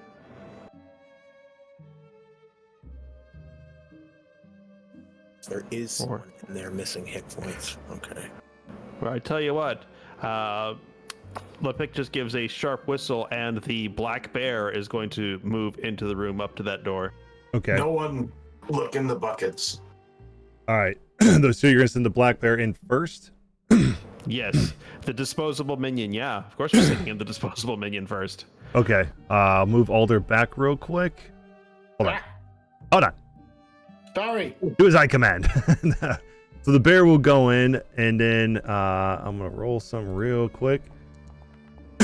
As the bear runs into this door, you'll hear the distinct sound of a piece of ropes or like twine snapping at his feet, and then you'll see two arrows come flying from both sides and impale this bear in the sides, as it's going to take 12 points of piercing damage. The bear is still up, but it lets out a noise as it walks in there, like bear sounds. Well, Lestrade just gives Schnookums a pet on the head and says, "Don't worry, you're special. They're disposable." He brings Schnookums out in here. He's blind. He kind of needs them. Yeah, true. Can Alder roll to see if he can sense any other traps in here? Yes. What am I rolling? Investigation or perception? Perception. Hell yeah, that's the one I'm good at. Yeah, so in this area of the room where you're just standing, you definitely saw those traps happen, but you do sense that there is one more trap over by this door. I'm going to step over this trap and point it out to. I'm going to guide the mage hand over to it so that if it is still active, he can cut it. And there's one on the door or in front of the door. It's in front of the door, facing towards you guys. Don't look in the buckets. Okay. And then once that's done, I will guide the mage hand over to this door to try to deactivate it. How do I move my character through another character's space? Let me move the this shoots. Yeah, it's difficult terrain, so it won't let you do that for some reason. Oh, there we go. There you go. Now you moved around. I'll move. It's got to get within 30 feet of it. Yep. Okay. Yeah, when you go I'll guidance you. You're gonna send the mage hand from Lestrade to do this? Yeah. Okay. So Lestrade, you're gonna go over to this door, and you you can see that this trap that's been put on the door is actually imbued on the door. And the only way to deactivate the trap is to either have a particular spell to do this, or to try to open the door to set it off.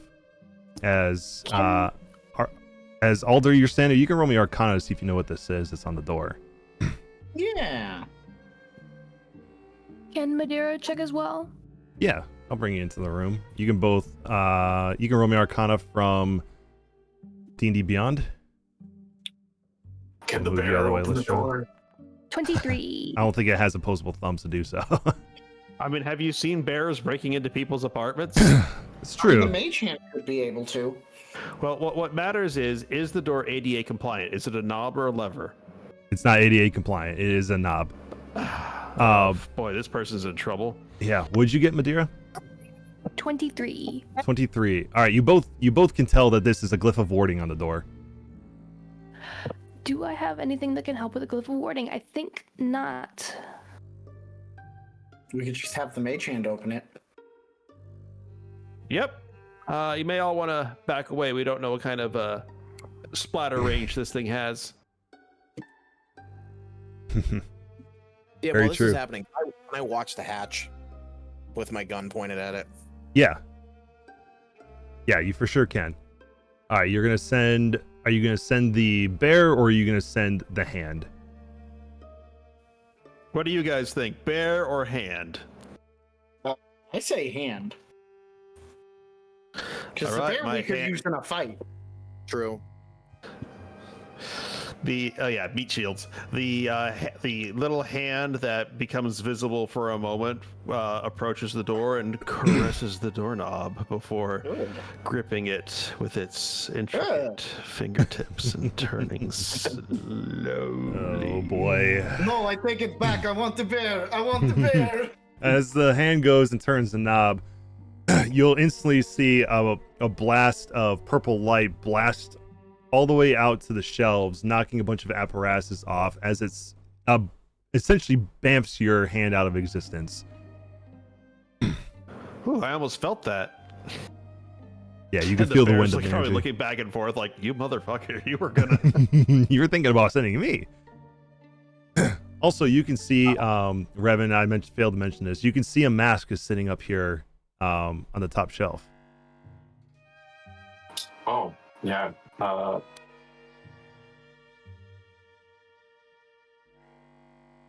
I can't get close enough to examine it. Yeah. Like, I'll be right on it. Can I give it a good looky-loo to see if any, it looks like any wires or whatnot are attached to it? Yeah. Yeah, Why there are. did it roll with advantage? You roll with disadvantage because you're poisoned. Oh, okay. You still got a 23, Oh, which yeah. is really good. That's still pretty fucking good. Yeah, you rolled an 18 and a 17. There's no wires attached to this, but you can see that there is some old cake dirt on this mask. Like it's been pulled from the ground. Like from a grave. Yep. Not going to touch it. I am going to turn around and say, I think it's the first Gus's mask. Don't suppose anyone brought a lead sack. Oh, left it in my other pants. And Alder's gonna post up here, wait for everybody to get into like whatever position they're gonna get into, and then open the door. Okay. Seriously, I really do not feel good. There was something in that needle. I wish I had a way of curing it. Yeah, I don't have anything to poison. Yeah. Yeah, Madeira, I I'm could make- assuming you want to be back If I here, had right? time, I could have made Yes, please. anti-toxin. I think I'll send in the bear up to be right next to them. Okay. Like right here? Sure. Just in case there's like one of those 4th edition spells where it's like, this damage is divided among all the recipients. Right. Okay. Anywhere you... Hey, if they're using the old magics. It's true. Anywhere you want to be, Lestrade, before he opens the door. Doorway's good. Okay. And Dr. Morton, you want to be right there? I think I'm gonna. I don't hear anything from above the hatch, right? Anyone like putting something on top of it, perhaps like to weigh it down. No, you don't. Okay, I would slowly move into this room, and I would probably be up. Oh, I gotta go through those. There you go. There we go. I would be up there, and I would have my weapon at the ready. Oh, before, can I hand the healing potion to Pox? Yes. Let me bring Pox into the room with you. There he is. Oh, he's so tiny. Oh, okay, I would do that then. Okay. He's not tiny, he's small. He is smallpox. He is smallpox. Is anyone else having their familiars out here? Yeah, I'll have Solomon out. Okay. Yeah, let's get Temeraire, and then he'll just be like on Madeira's shoulder. Okay. I will put him right next to you. And obviously no Brenda because we have no clearance today. Okay. So you go to reach for the door. Snookums is probably eating something out of one of the barrels. Oh, lovely. no, not the okay barrels, not the buckets. Don't let him eat the buckets. That's our friend. All right. Your friend's a blood ooze? You try to open the door and it is locked. God damn it! I'm gonna cast. I'm gonna cast Shillelagh, and then I'm gonna cast guidance on Lestrade. Can you do this one too? Well, see what we can do. And the mage hand approaches the door and runs its gentle fingertips across the lock as the tips of the thieves' tools make their edge. Jeez. All right, roll me thieves' tools and then add a d4 to that roll for your guidance. Yeah, like popped up a menu. It says, "Okay, Estrad."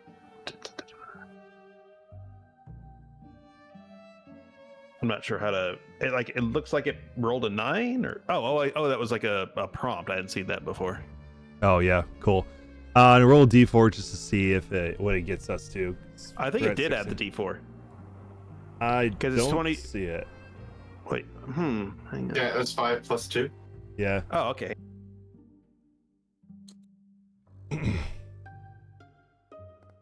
Okay, adding another 3, so 19. Yeah, easily with your mage hands, just slow caress on the doorknob and inserting the block and tumble, whatever you call it for this stuff. It easily unlocks the door.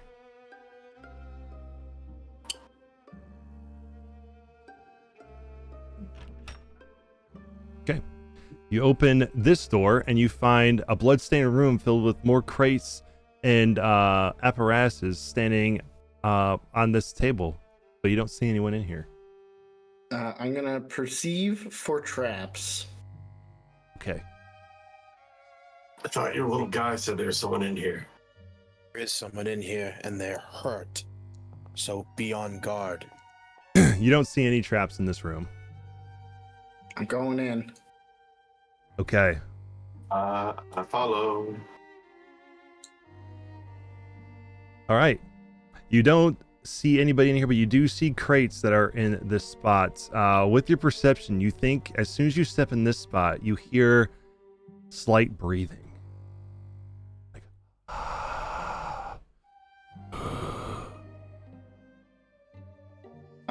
I'm gonna swing my stick in a big arc. Okay. Why is there a Wereraven token? About to find out. Roll your shillelagh with disadvantage.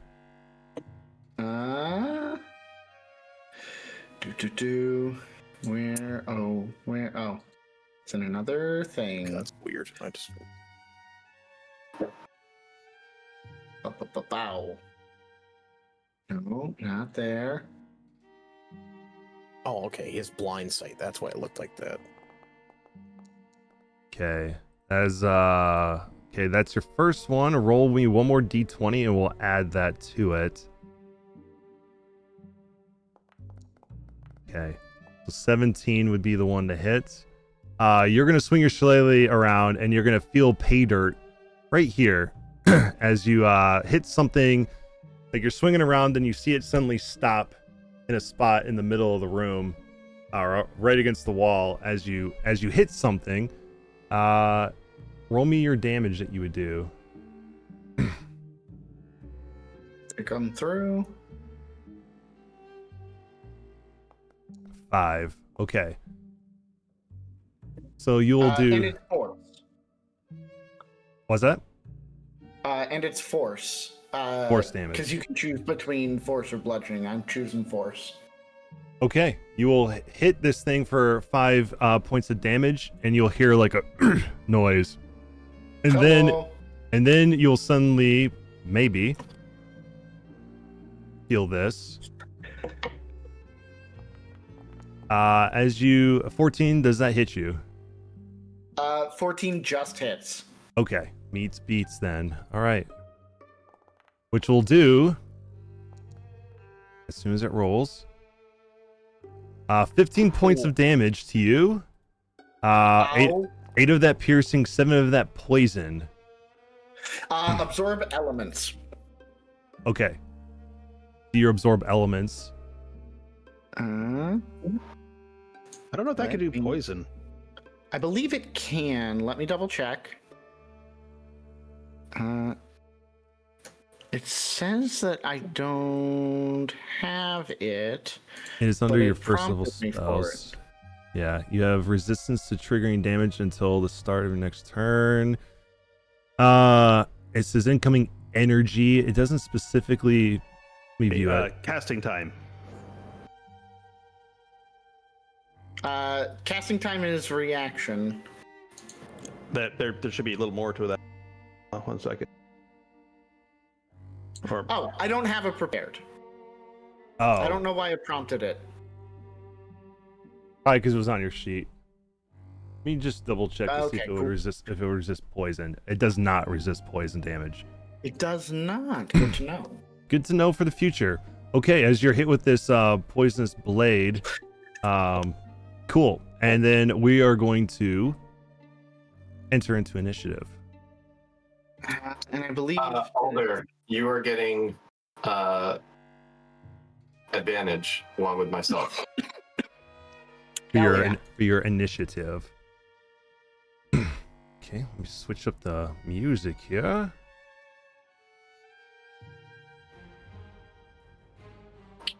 So roll that, and then forgot to do it again.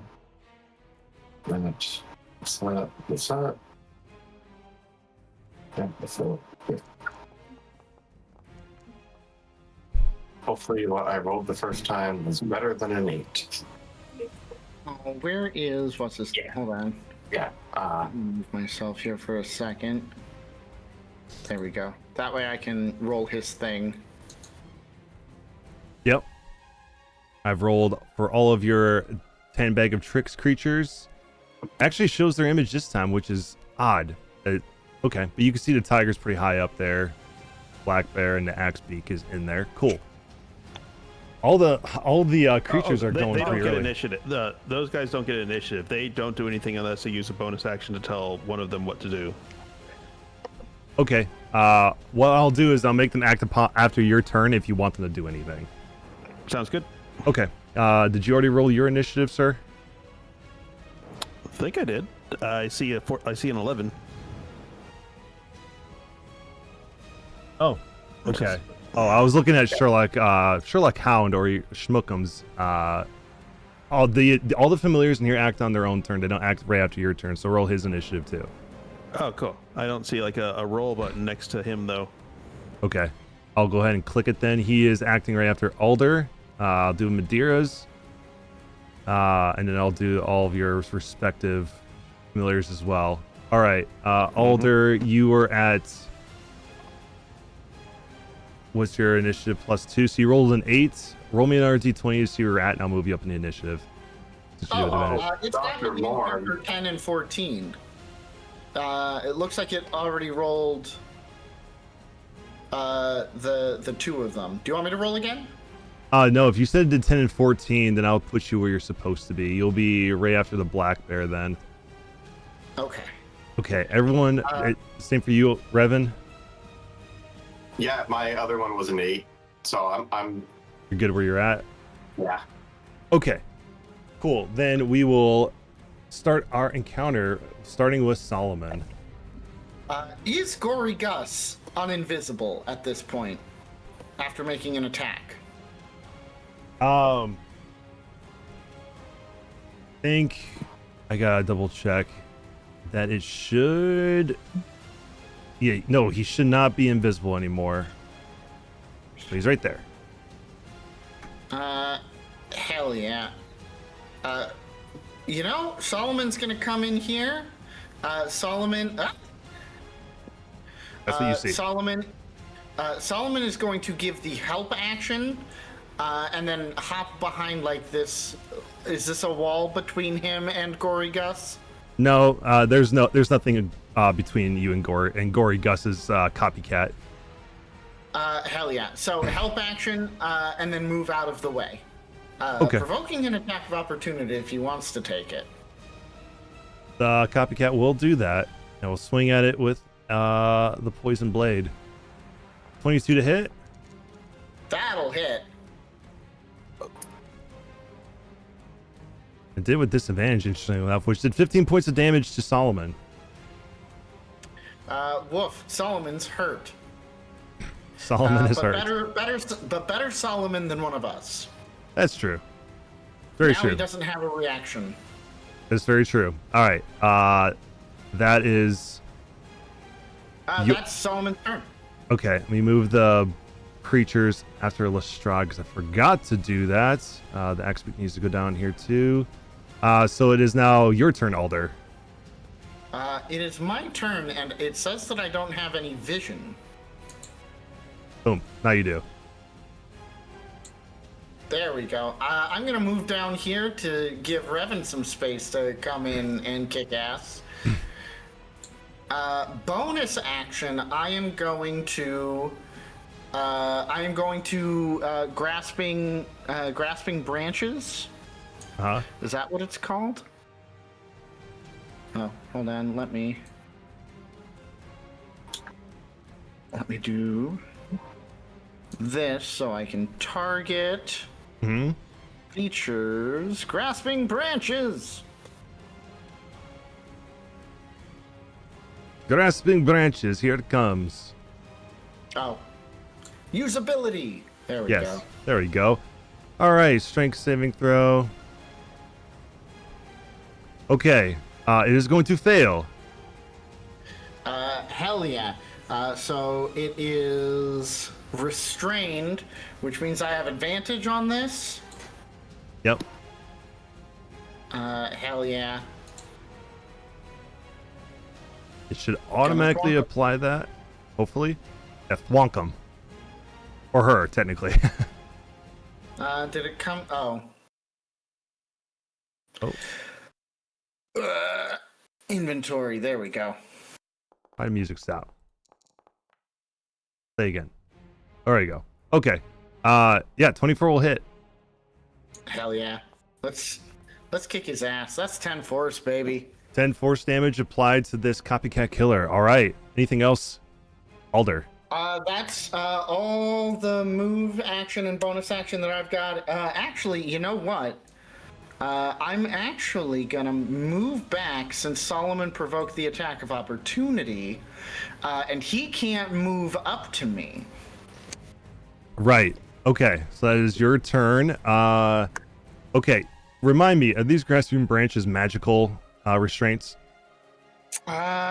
Presumably. Large or smaller creature. Speed. On a successful save, its speed is halved. But it is restrained. Repeats the save at the end of each of its turns, ending the effect on itself on a success. Branches vanish when the condition ends. So I assume they're magical in nature? It does. Oh, yeah. As it a does bonus say at the action, you beginning. can magically unleash. Yep. So it is magical restraint. Cool. Had to double check that.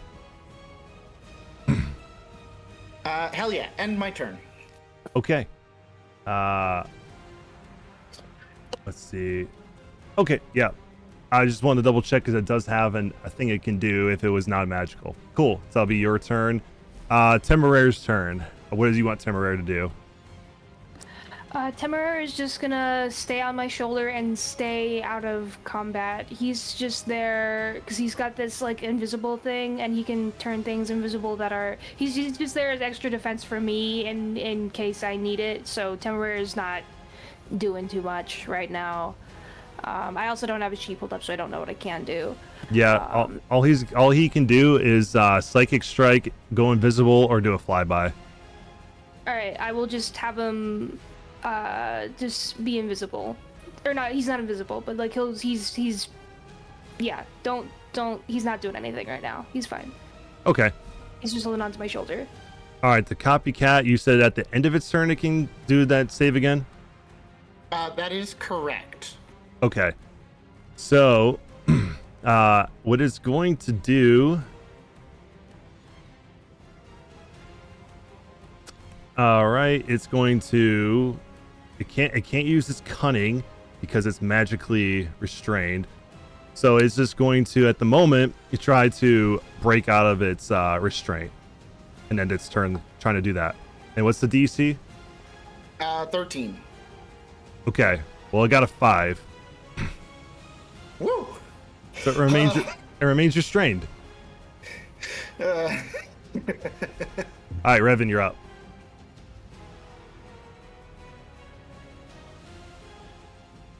Step forward, kind of shaking my head, hold my head for just a split second, and say, out of the whole town of people you could have chose to kill, you chose our friend. And, lose control. Let the red smoke pour out. Okay. I have disadvantage on all my attacks, so might as well have as many as I can. True. You have, Yeah, you it's have flat advantage. It's a flat roll because they're tied up. They're restrained. Yeah. Yep. Oh, ooh. We temporarily take poison off so that way. Oh, actually, it should negate itself. We'll keep it on there. But yeah. Yep. So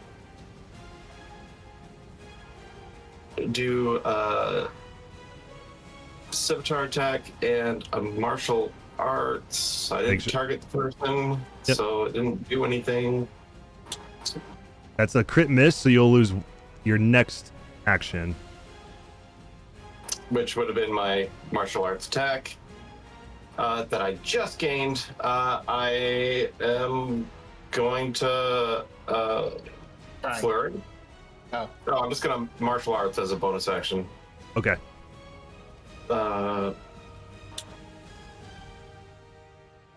That's unfortunate. Wait, the 2d20 is still kept lowest. That was still your first roll. Oh, the 1 was the first roll. Yep. Yeah. Yeah. All right. Wow. Your next one was the 5-year-old, which is an 11, which misses. Yeah. Just really, he's staggering. Does not look like a drunken master. That's my turn. Okay. Drunken apprentice. All right, Lestrade, you're up.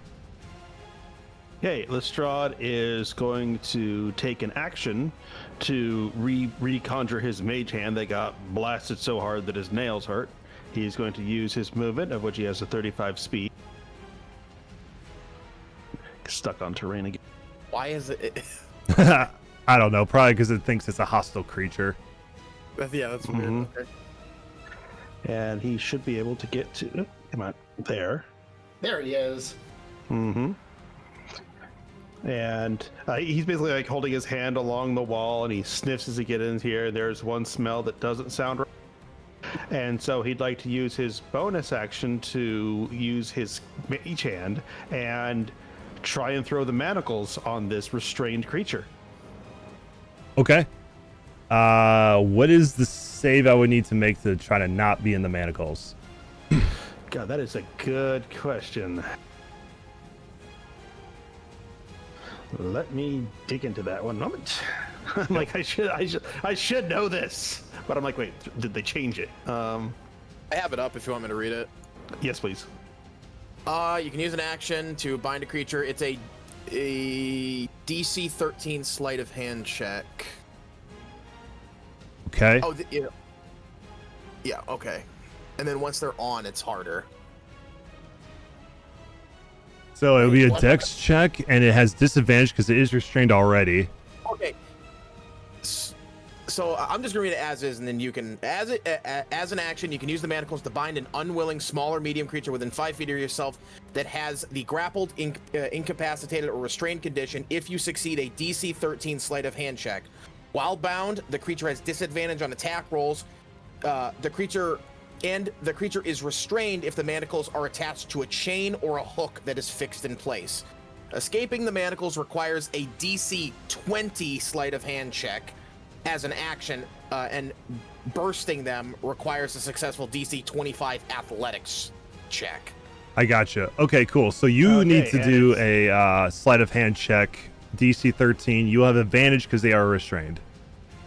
Okay, how do I toggle advantage on or off in this foundry? You press Alt on your keyboard while you're clicking it. I will also say guidance should still be up. They made it a concentration check, and as long as it is still... Oh, wait, I gotta roll the concentration check. Nope, it already did. You succeeded at it. Oh, okay, guidance is still up. You've got a D4 onto this as well. Okay, so... All right, we'll keep the first one since it rolled it twice for some reason. That was a 12. Roll a D4. Well, actually, don't even roll a D4 because a 1 would still make it work. So, okay, now you have the manticles on this copycat. Yeah, so these manacles just come flying through the air and just click, click, and its hands are now in manacles. Okay. And it lets out just a little, like, yes, and the little arm gesture with the elbow going back. Okay. Yeah, sounds good. Any other actions, Lestrade? Nope, that was too badass to be contained. It's done. Okay. You're on there like Daredevil. You're just pretending the whole time. Is your Tiger Blackboard or Axby going to act and do anything? Nah, I used all my actions. They are just confused by all the noises going on. Okay. We'll skip over to Tiger, Blackbear, and Axbeak and go to Madeira. Can Madeira cast sleep on this guy? You can get closer if need be, but to where you can see it. Yeah, you can do that. And then I'll cast sleep with first level then. It is let's see. So each creature of your choice in a 5-foot radius sphere centered on a point within range must succeed on a wisdom saving throw or have the incapacitated condition until the end of its turn, at which point it must repeat the save.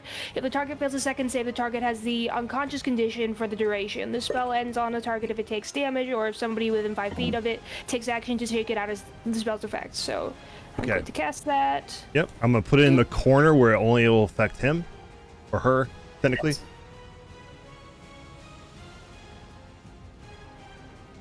Okay. So it needs to succeed on the wisdom save. It did not automatically do it, so we'll try it. It got 21. Yeah, that succeeds. Okay, so it does not put to sleep. Anything else, Madeira? I think, let's see, that's my action. What bonus actions do I have? I have damage dealing bonus actions, but I think we're just trying to restrain this guy for now. So I will, I used my action already, so I can't cast Bane. Yeah, I think that'll be me. Okay. Is Schnookums going to do anything? Yes, Schnookums has found something juicy and chunky at the bottom of one of the barrels and is currently enjoying itself. Okay, it will consume the lovely meat that it found in here. Okay. Yes. Is Pox going to do anything? Yeah, he's going to use, I'll just essentially like do the wrap it up and send him over to fly 40 feet. So 5, 10, 15, 10, 15, 20. Oh, it's counting his walking speed, not flying. Oh, yep. Let me. He only has 20 walking, but he has 40 flight. Okay, he's at his flying speed now. And he's going to fly up to Alder, and he's going to go and inject the healing potion into Alder's shoulder, if he can, if that's possible. Oh, thank you. Yeah. It was 2d4 plus your intelligence, which is plus 4.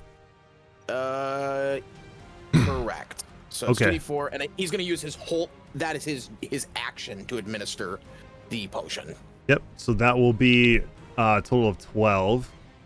So that will put you at this. And he's going to grotesquely crawl up Alder's arm and basically just hang there after doing it. I pat him. Okay. Thank you. Okay. So that will be your familiar's turn. Your turn now. I'm gonna move here, or I'm gonna move until I can see the. Oh, I'm fused with the nameless thing. I can't move my token anymore. All right, we move the nameless thing out of the way. There we go. Can I see the thing now, or is it in the corner completely? It's like it's right here. If you move like down a little bit, you might be able to see it. Down. Ah, okay. And it's fairly obvious we're attempting to restrain this thing. Yeah, you see it's restrained by branches, has manacles on its wrists at the moment. Okay. They're trying to restrain it. Yeah, well, I'd still like to, in character, he'd still like to talk to it, but does it look like it's thrashing against its restraints, like mindlessly like an animal, or does it have thought? Like, can I do some kind of insight, or like just look at it? Is it obvious? You can roll insight. Sure. I'm not the greatest at that, but I'll certainly try.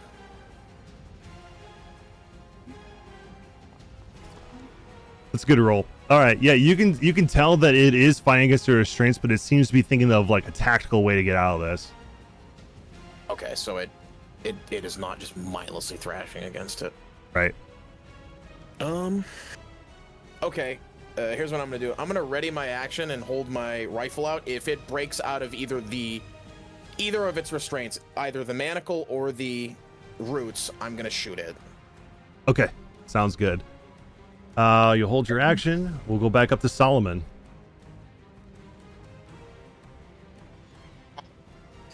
Solomon is going to psychically, like telepathically, say into the creature, the Gory Gus copycat's mind, Mrs. Oakham, to see if it gets a reaction. or if it doesn't respond to that, it will say Gory Gus. Okay. Yeah, when you say Mrs. Oakham, it kind of stops for a moment and it keeps trying to break its restraints, and as soon as Solomon says Gory Gus, it stops and slowly looks at him. Perfect. End turn. Okay. It is now your turn.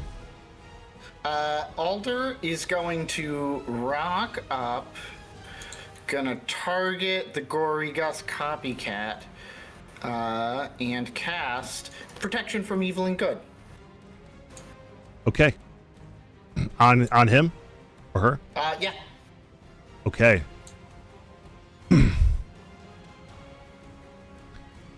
Let's see. Okay, so it just ends any charm, frighten, or any possession it has. Okay. And as soon as you do that, you will see this person fighting its restraints and then suddenly stop and then look at you all, and you'll hear it's trying to say something, but it's a bit muffled under the mask. Can I reach out and take the mask off of it? Yeah. I do so. Okay, you take the mask off of it and you see a young woman with raspberry red hair that looks bewildered, and she'll say, "Oh, who are you?" It is okay. We have ended your suffering. Where am I? Who are all you people? We are in the cellar of Harga's Meats. You killed our friend. Congratulations, we've saved you. Okay, so that will be your turn for the moment. Just across the board, is anyone else going to do anything at this current moment? I gotta make a will save to stop myself. Okay, roll a wisdom saving throw then.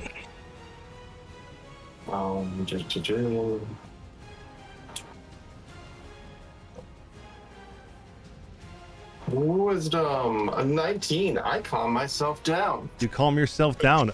Okay. You break from your little red haze rage at the moment. Is anyone else going to do anything?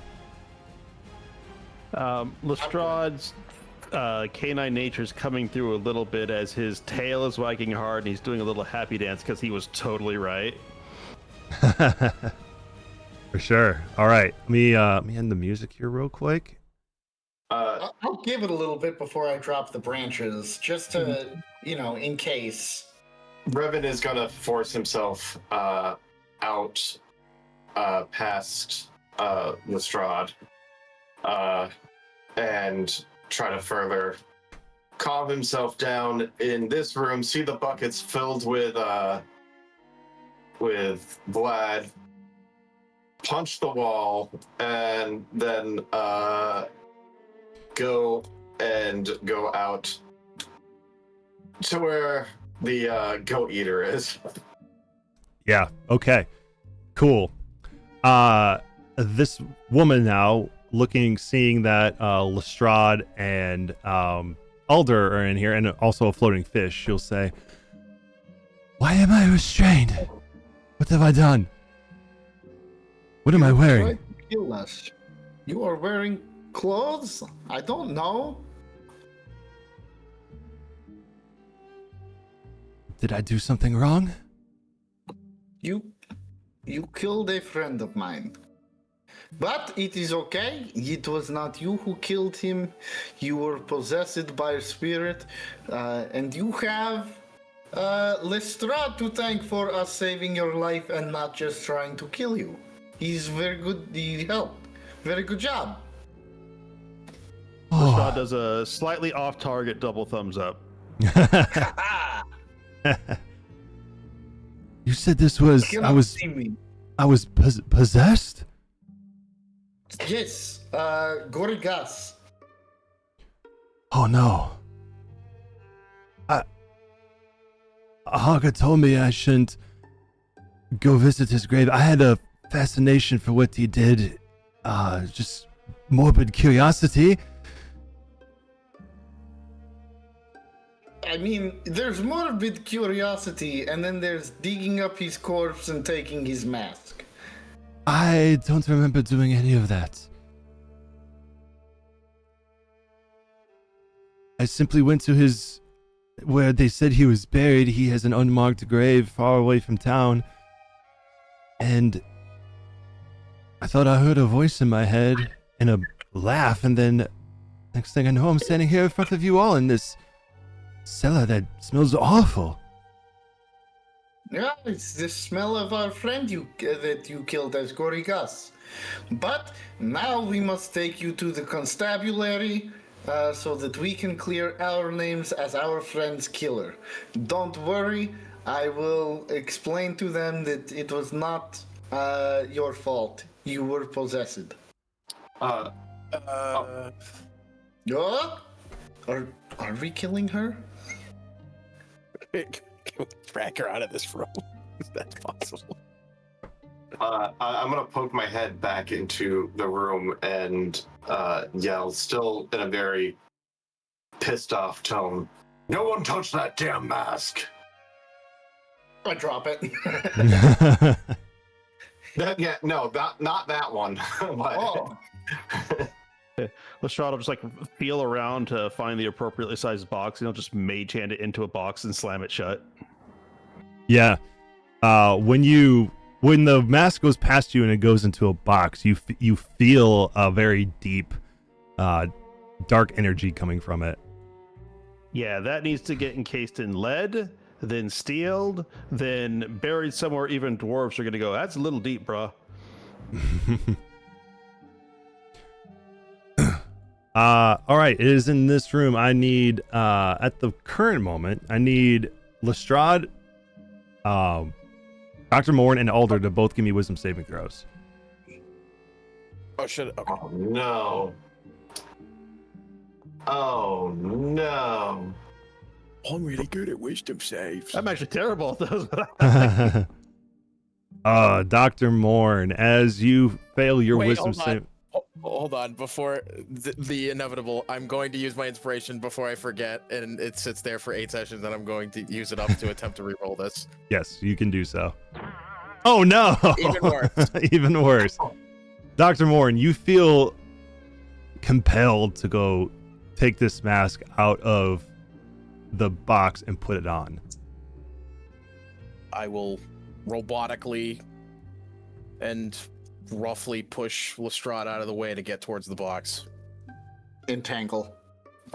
Can Madeira cast sleep again? Ooh, that's a good spell for this. Yeah, I don't think he's hurt enough for it to work. Oh, 2014. It just requires a Wisdom saving throw. So let me double check it real quick to make sure I'm not talking out both sides of my mouth. I have Dr. Morin's thing open. Okay, sleep. Each creature of your choice in a 5-foot radius sphere centered on a point within range must make a Wisdom saving throw or have the incapacitated condition until the end of its next turn. Nice. Major buff. Yeah, it's pretty nice. Okay, I will. I got a good one for you. As he's trying to push his way through, Lestrade just clicks something on his belt to try and stop himself from being shoved. You're gonna do what? Sorry. He is going to use his immovable rod. Ooh. Very clever. Very clever. Just writes himself in places. Yep, just puts the immovable rod on top. Madeira, you still want to cast sleep? Yes, please. Okay. Just on Dr. Morin. Yeah, okay. Dr. Morin, as you see him put his immovable rod and push the button to keep it in place, you reach for it to try to grab and move it out of place before you realize that this thing will not move. And before you realize that there might be a button here, roll me a Wisdom saving throw again. What's your DC, okay. Madeira? 15. 15. You need to beat a 15 to not be put to sleep. So this is going to be really bad. I am immune to being put to sleep. Okay. All right, so Madeira, you will cast your sleep and you'll see that immediately it has no effect on him. Hey, real quick. Entangle. Okay. I actually completely forgot. I was like, oh yeah, sleep. And I was like, oh wait, I can't be put to sleep. Okay, you're going to cast Entangle in this entire room? Yep. Okay, go ahead and cast it. Do I hear all this ruckus going on? I'm just, like, the door isn't even shut. Like, I am just right here. Maybe not right away, but maybe after the Entangle's cast, you would hear something. Okay. Oh, right, let's make oh, I can't even make the save. Okay, I'll roll it manually. Boom. Oh, now it rolled it. You passed your strength saving throw, but no one else did except for Alder. You're kidding me. Okay. I'm not kidding you. Okay, I don't know why that rolled that. So where's the mask right now?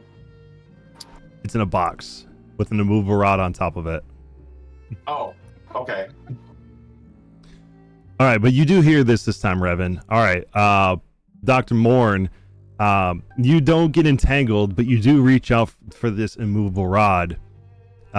Give me a quick perception to see if you notice that there's a button here, since you are in a fused state at the moment, being compelled for this mask. You're not really quite in your right mind. Okay, let's roll it. What? Damn, look at that roll, man. Yeah, you do immediately see a button to God push. damn it. Okay, I click the button and I just roll it off and I open the box. Anyone got another one of those purging spells in the chamber? Yeah. Why do I see so many alders? It's like because he targeted everybody. Yeah. Oh, it's because of the spell. Yeah. The targeting is so large this time. I know. Dr. Mo would never do this unless he was being controlled, but you just see him reach for his mask and you hear just a disgusting sucking sound as he begins to pull it off of his face. Just, you see like bits. All right. All right. I'm gonna do the thing. I'm gonna do so this is gonna end. I'm going to cast Protection from Evil and Good on him. Okay. You're like, let's end this charade. I didn't want to have to use another spell slot. I would like to fly into said room because I'm dealing with no grass, and I'd like to kick the mask out of his hand. Okay. So he will cast protection from evil and good, which will end the possession on you, Dr. Morn. And then Revan, go ahead and roll me. Well, actually, no, don't even roll that. You'll just go ahead and kick your foot out and kick the mask away. But when you kick the mask with your foot, I need you to roll me a wisdom save. Oh no! Even though it's touching it with the boot and not me. Yep. Okay. Just checking. Oh no! You want to use your heroic inspiration? Yes, I would. Look at that, using up. Talk about action economy, using up all your stuff. There's a nat 20. You are now for all those who passed your wisdom save, you are immune to this for the next 24 hours. I would like to stabby the mask with the magical scimitar, attempting to break it. Okay, you want to try to break the mask? Okay. Actually, no, yeah, I'm gonna just drop the boot on it because that will be sonic damage and it will just shatter. So, yeah, let's try to. Okay. By the way, roll martial arts or. So I have one other very funny idea. Since the mask only tries to possess people, if it doesn't have someone possessed, we just stick it on the black bear. Gory Gus the black bear. No. Just break all its arms and legs. Right. Okay. Yeah. Roll me your martial arts scimitar, whatever you're using to try to break this. I have never seen such good value out of protection from good, evil, and good. That's right. Insane good value in this. Oh, it's an S tier spell. Okay. That will. 7 sonic damage. Okay. Which this mask did have an AC and a hit point, so 18 will hit and it had 5 hit points. So you'll hit it with this thunder damage, and you'll see the little burlap that's around it and the porcelain-ness around this mask get shattered into pieces. And then in all of your minds, you'll hear a deep, almost like wet and guttural sound of a voice that sounds almost bloody, going, "No." Ugh. As the mask is destroyed. Gross, dude. See, I was expecting something more like. God damn it. I wish I had more like phlegm in my throat. I could have made it sound really good. It was a little dry on that one. I try to then quickly help Dr. Morn get his mask back on. I would say it was like basically maybe like a 2 quarters or like the quarter off. You just see like the horrible like lower jaw. Just put it back on quickly. Yeah, you just kind of see a little bit of like skin being pulled as he's never taken his mask off in a long time. You can kind of see it be pulled away. Or anything. So I quickly cover up the horrid visage. You all right, Dr. Morn? I'm just gonna look over at the shackled or manacled woman, trying not to acknowledge what just happened. I stepped out of the room for a minute and I heard you all casting spells. I see Dr. Morn with the mask.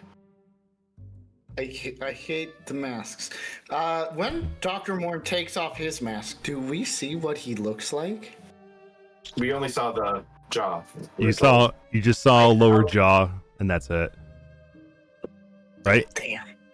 Yeah, I would say Alder definitely say it would look it's bad. Like he basically the part you see, he just has no lower lip at all. It's just all teeth, partial skeleton being shown, and just decayed flesh all on his lower face. But he quickly puts the mask. Once the effect ends, he grabs the beak and pulls it back down to cover his face up as quick as possible.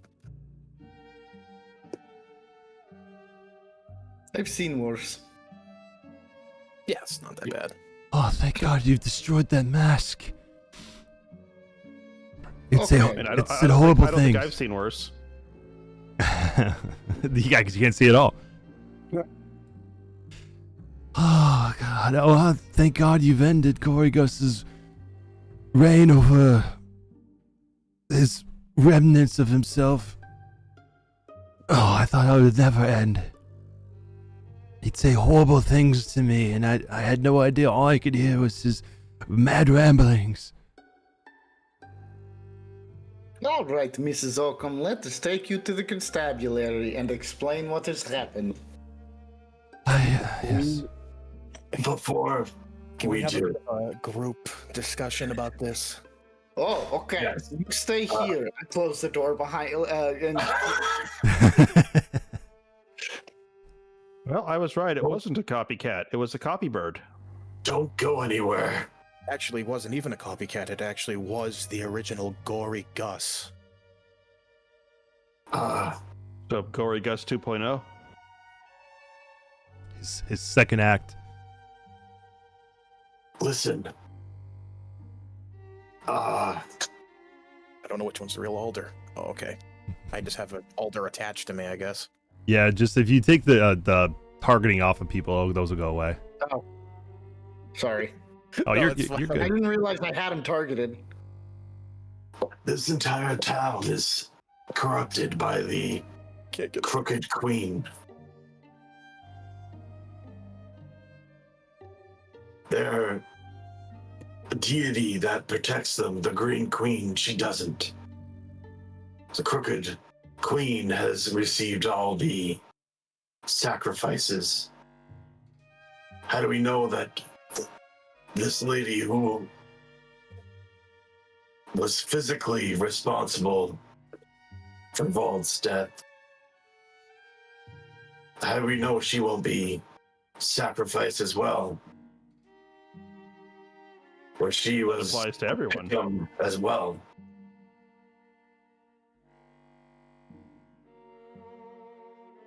Also, I don't think handing anyone over to the constables is a good idea at this point. They've shown their incompetence. They couldn't even handle Vald's body.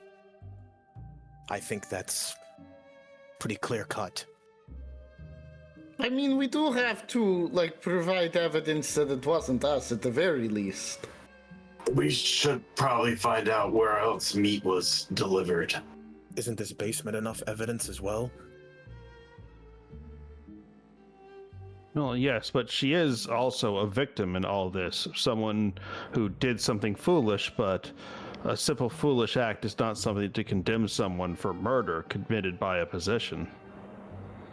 Also, why would they leave his grave unguarded or even marked? Like, why would you mark where that is? That is just logistically I believe he said it terrible was idea. an unmarked grave.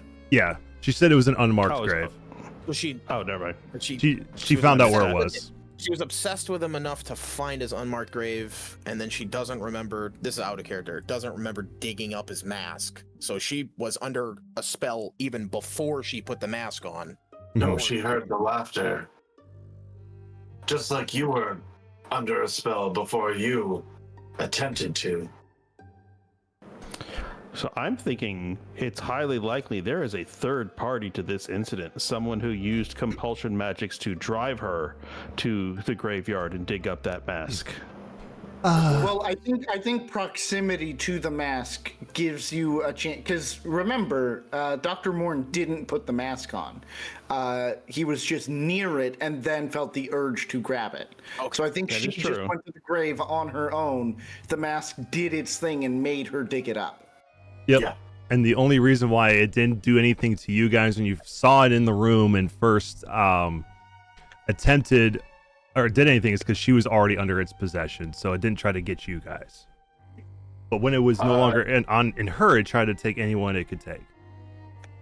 Is Vald's axe down here?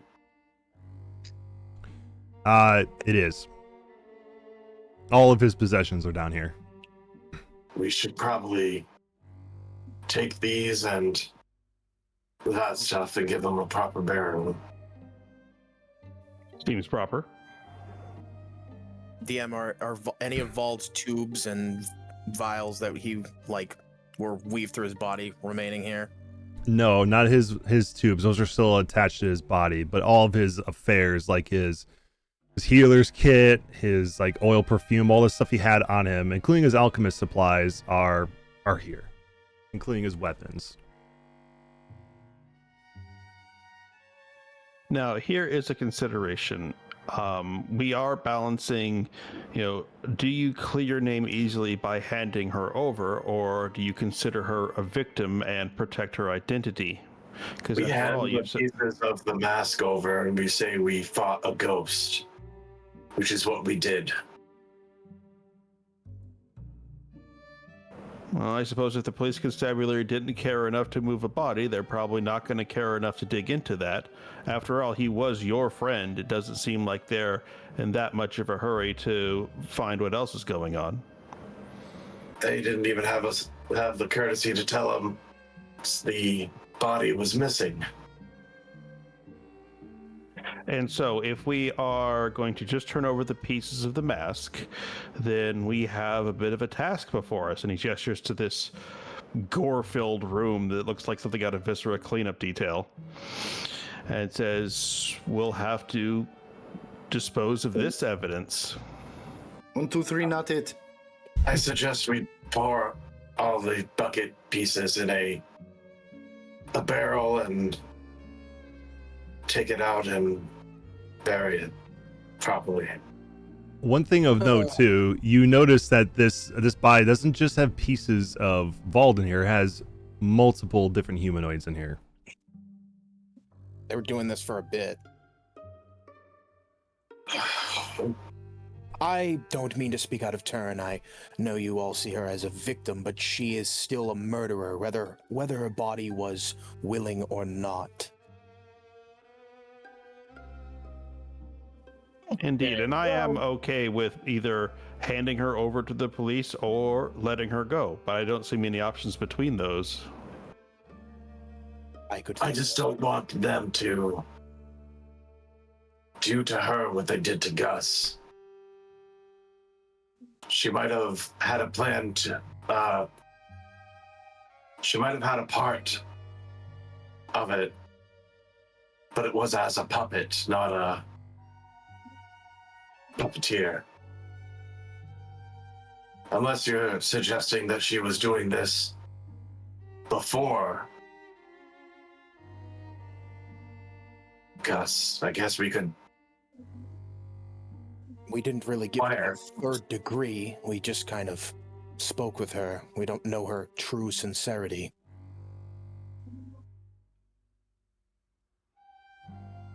Hey, look, Madeira's in Foundry. Yay! Huzzah! Yay! Yeah, I can't clap really. That really hurt. It's the previous connection. Ping 100,000. Nice. All right. Well, welcome will into the fix VTT. Just as we get ready to end. Yeah. Yeah. At least You got in and we know it can work. You're not just permanently out of the VTT forevermore. I would try to get in as early as possible whenever you have the time. Next session next week. But 8 a.m. I will say, I would prefer if we do not kill this person, just because, I used spell slots here. I use some of my most powerful magic in order to get the ghost out of her, and I don't want that to have gone to waste. Oh, well, the thing is, we're also able to testify about what we saw.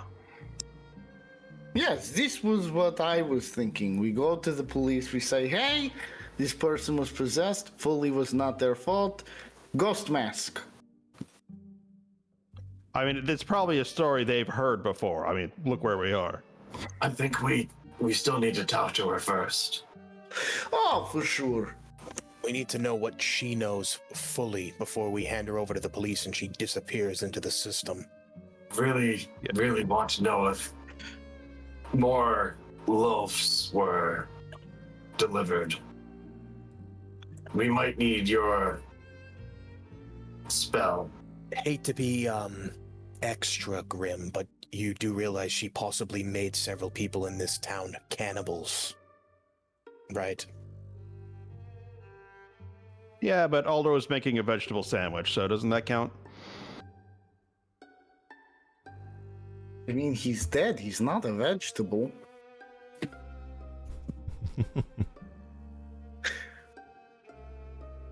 I see what you guys did there. The puns are crazy tonight. Yeah, let's go talk to her.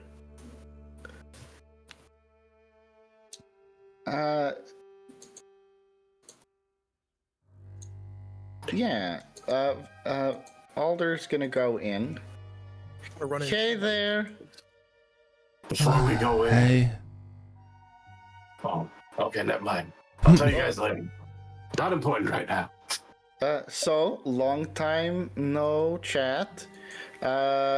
Just real quick question, just off the dome here. Did you kill anybody else, like just sort of on your own without the influence of the mask?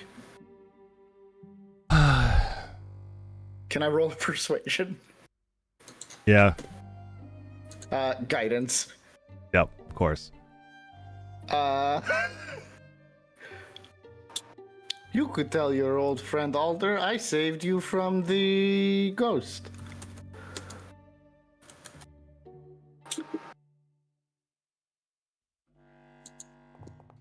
All right, an 11. 12. She's gonna say, Oh, yeah, I'm not comfortable sharing that. I'm sorry, we have you in manacles and we could turn you over to the police. You don't feel comfortable sharing whether or not you've killed a person. That makes me think that you have. That tells all of us you have. I shouldn't say anything else. Just take me to the What? constable.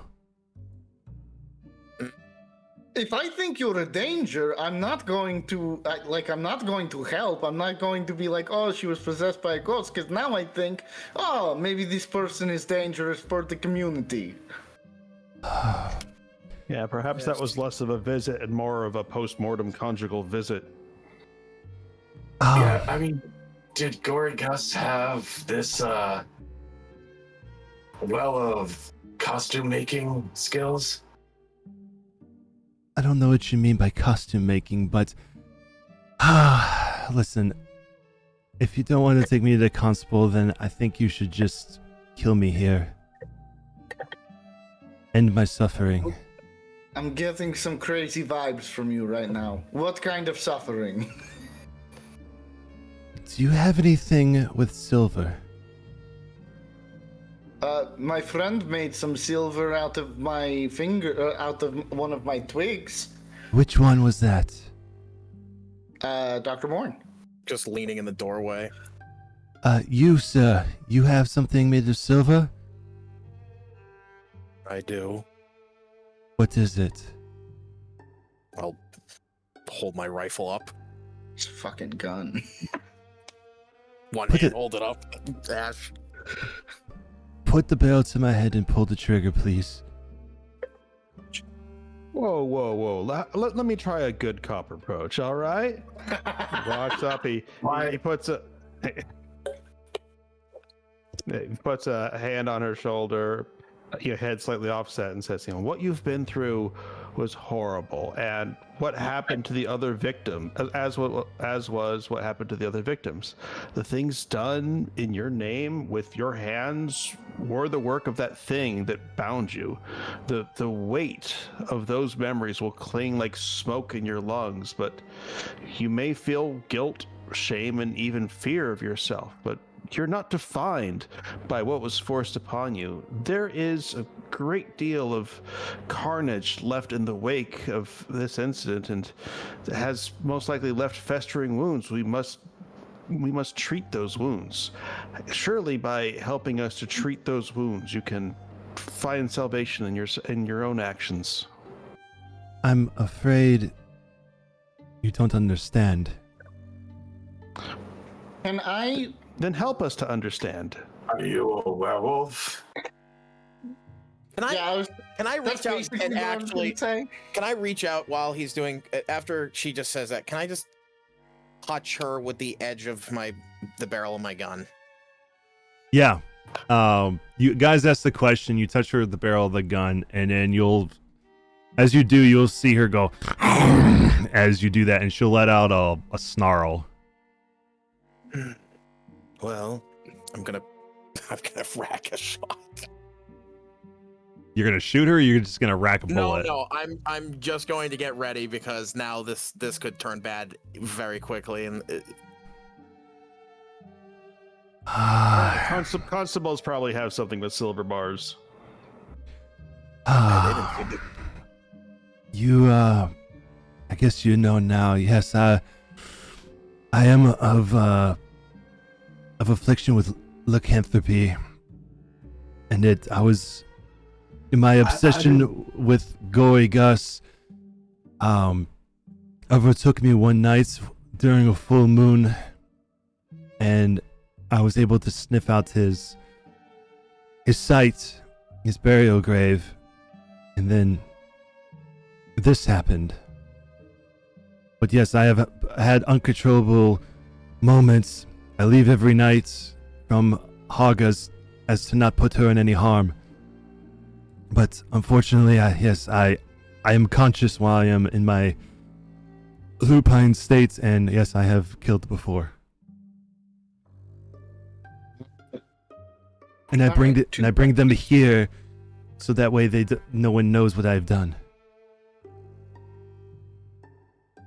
So you've So the very kind and empathetic Lestrade has evaporated the moment he's dealing with a werewolf, because those are the things that make proud Curseborn look like garbage. Very true. Hey, what happens if Curseborn becomes a werewolf? Do you turn human?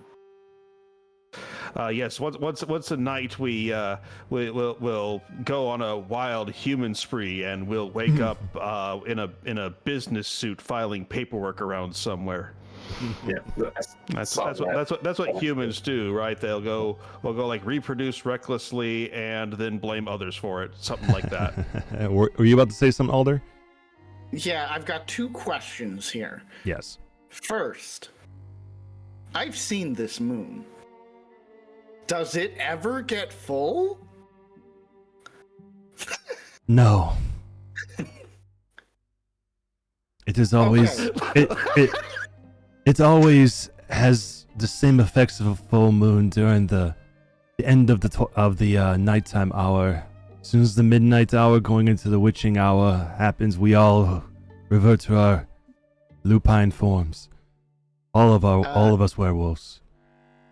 Second question, and this is like fully an up to the DM kind of thing. Yeah. Can I roll because werewolfism feels like kind of like primal magic more than anything else. Mm-hmm. Is that can I roll nature to see if there's a ritual circle or something that I can do at the jail so that she can be put away in a way that keeps her alive and not a harm to people around her?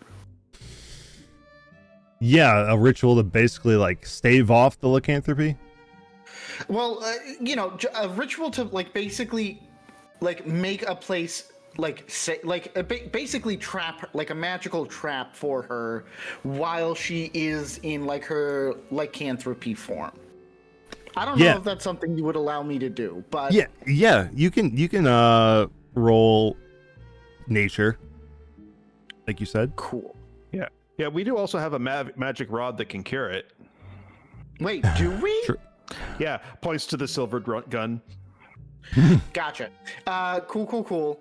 Gonna roll my nature check here. Gonna guidance myself. While he is doing that, is there any way if Revan goes and puts a hand on her shoulder or something, can he attempt to see if he feels the red mist or anything? Feels the red mist on her? Yeah, or in her. He's wondering if Yeah. He's wondering if lycanthropy has to do something with the red mist. Yeah, I mean, you can do that, but you won't sense any on her. Okay. With your nature check, you think that the way that you can basically, in a sense, trap a werewolf from going out and killing is to put it in some type of vessel or prison of some sort that's either in like a pocket dimension that prevents them from leaving, or completely made of silver where they can't get past it. Okay. Then, I mean, barring any sort of like more humane ways of dealing with it, Alder will say we should at least take her to the constabulary, explain that she is a werewolf. That way, we can clear our names, and then, unfortunately, young woman, we cannot have you going out and hurting any more people, and I cannot think of a way to protect people from you without your death. We can't have her killed at the tree. That is why. Correct. That is why I wanted you to just end my life now, because the constabulary doesn't have anything to hold me back. Right, but if we kill you, killed our friend. And if we kill you here, it does not make us not look like murderers. Would you be willing to admit to the constabulary that you are indeed a werewolf? I think even if I admitted it to them, I think they would try to sacrifice me at the tree. It is custom around here. They'll do the same to me as they did to Gory Gus. But if you were to put me out of my misery and end my life here, you would be doing it in the name of your friend and ending an investigation that I'm sure they're on, and it would be a just murder. Does Hargan... I don't think you get out of that so easy. Do you have any other suggestions, Curseborn, to end my lycanthropy? Yeah, I'm fairly sure getting sacrificed will fix that. What you don't understand is my blood is tainted. I don't know. A giant angry tree. Well, I'll have them throw away the knife they used to cut you then. What you don't understand is they don't simply cut my throat. They bleed me out into the oak of many faces, and it consumes my blood. Does Hargan know what you are? No. Would you mind if I went and grabbed her before we do this?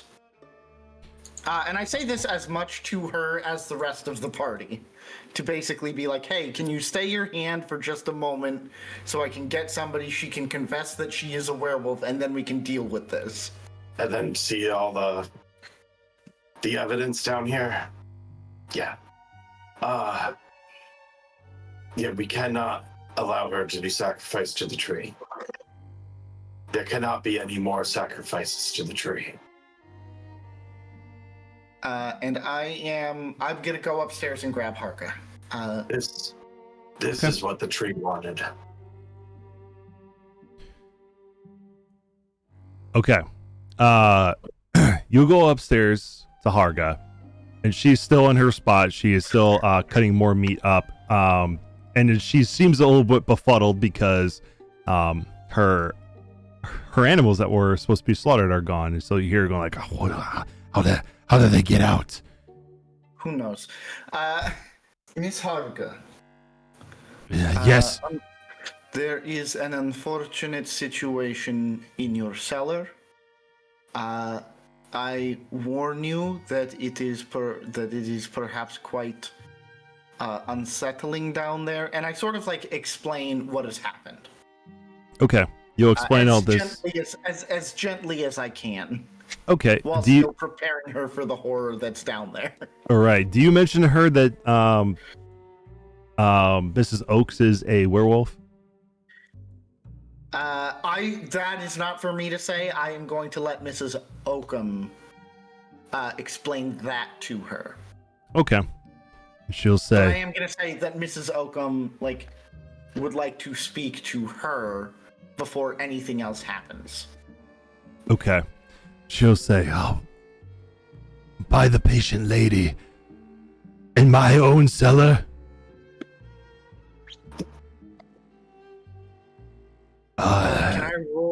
Can I roll about the patient lady?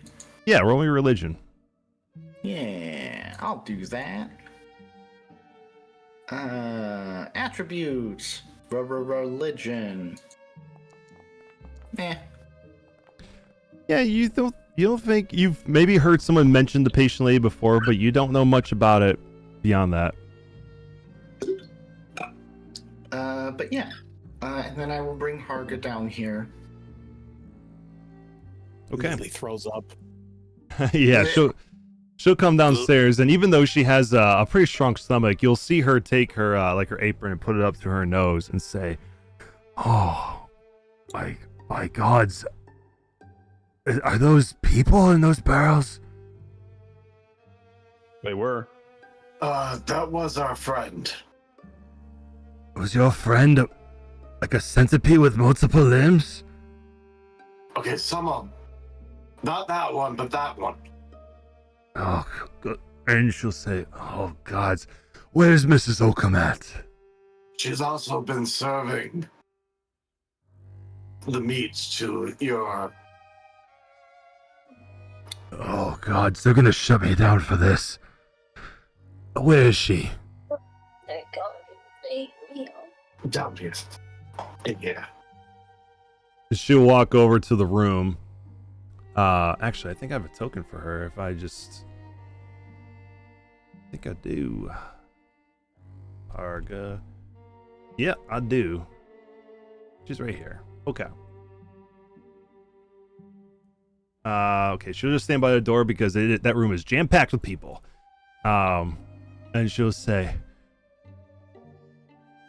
Mrs. Oakham, how could you have done this? I trusted you with cutting up the animals outside and giving it to the people of town. You're serving people? and she will look at Miss Hargop and then look over to you all and say, Please make her leave. I can't look her in the eye. Miss Harga, please come with me. We are going to deal with this. I have to let Constable Doris know about this. I am going to try to persuade her not to. Okay. Until after we have taken care of things. Okay, roll me persuasion. Can I say something to help him get us an assist or advantage? Yeah, you can. Ma'am, we are going to make her leave as soon as possible. She just has a few more things to assist us with, and you going and getting the constables immediately would make this a much more complicated situation for you, your business, and all of us. I'm gonna cast guidance when he's talking. Okay. To add that onto. Perfect. All right, Alder, roll me persuasion with advantage and then add a d4 to that, unless you get super high. Woof. All right, one more. 16. Okay. Now add a d4. Come on, 4. 17. Okay. She will look at you all and say, I will give you 5 minutes. If you take longer than 5, I'm going straight to the constable's office. Of course. Before we take care of things, you should probably know the other thing of why we are taking care of it. Oh, why? What now? First my animals, now this? That could have been anyone.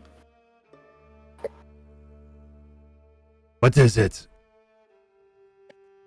Your co-worker is a lycanthrope and has been killing even before our friend.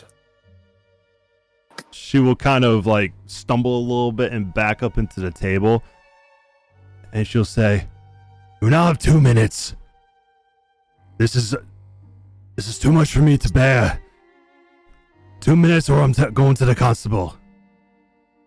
The thing must be killed." I want to look to Madeira and Alder, who I know are much more better at talking with people, and just be like, please do something. We are going, and I'll tell her the plan. We are going to kill her in such a way that she cannot be sacrificed to the tree, which could potentially cause more harm to the town. You're saying this to Harga?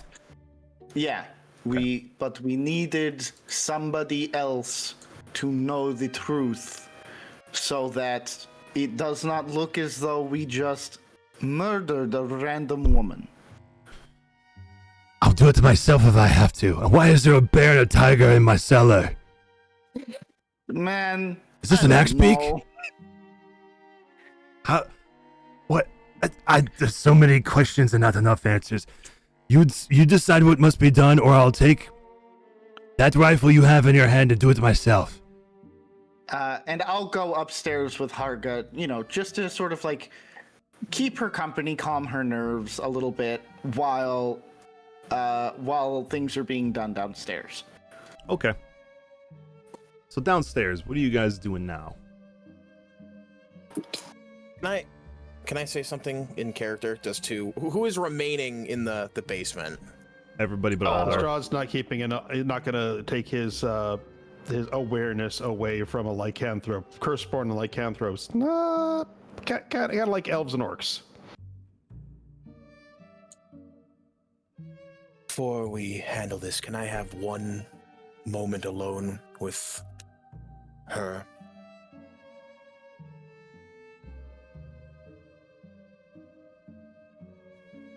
Just don't let her get close enough to bite you. I won't. I don't know what Revan and Madeira would say in that scenario.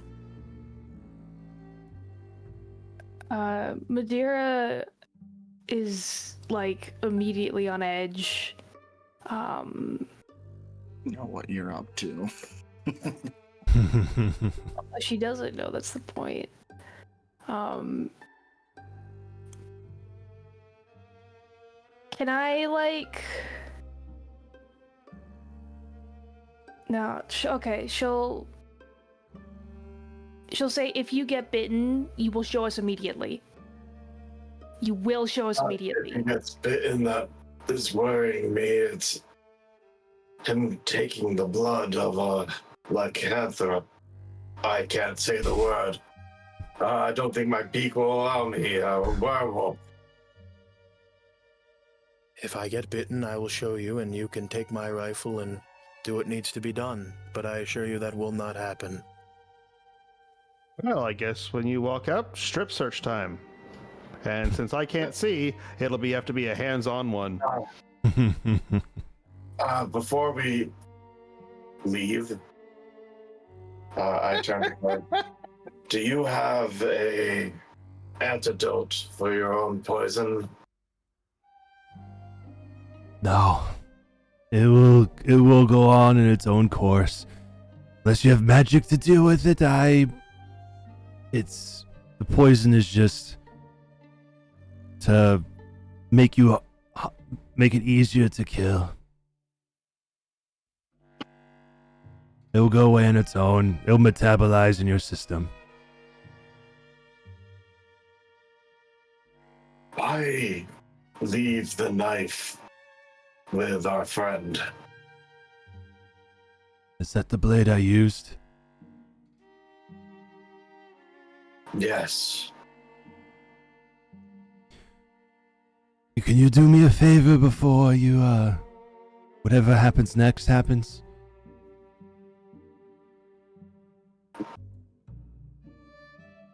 Cheers. Can you take that knife and bury it with your friend as a token of my apology for what I have done to your friend. Just as a... I can't apologize in any other way other than that. And it'd be better to be out of anyone else's hands. As that blade is, as I can see now, I laced it with the same poison you did. And it's committed horrible crimes. It needs to be not put back in this shop. It needs to be buried and done away with.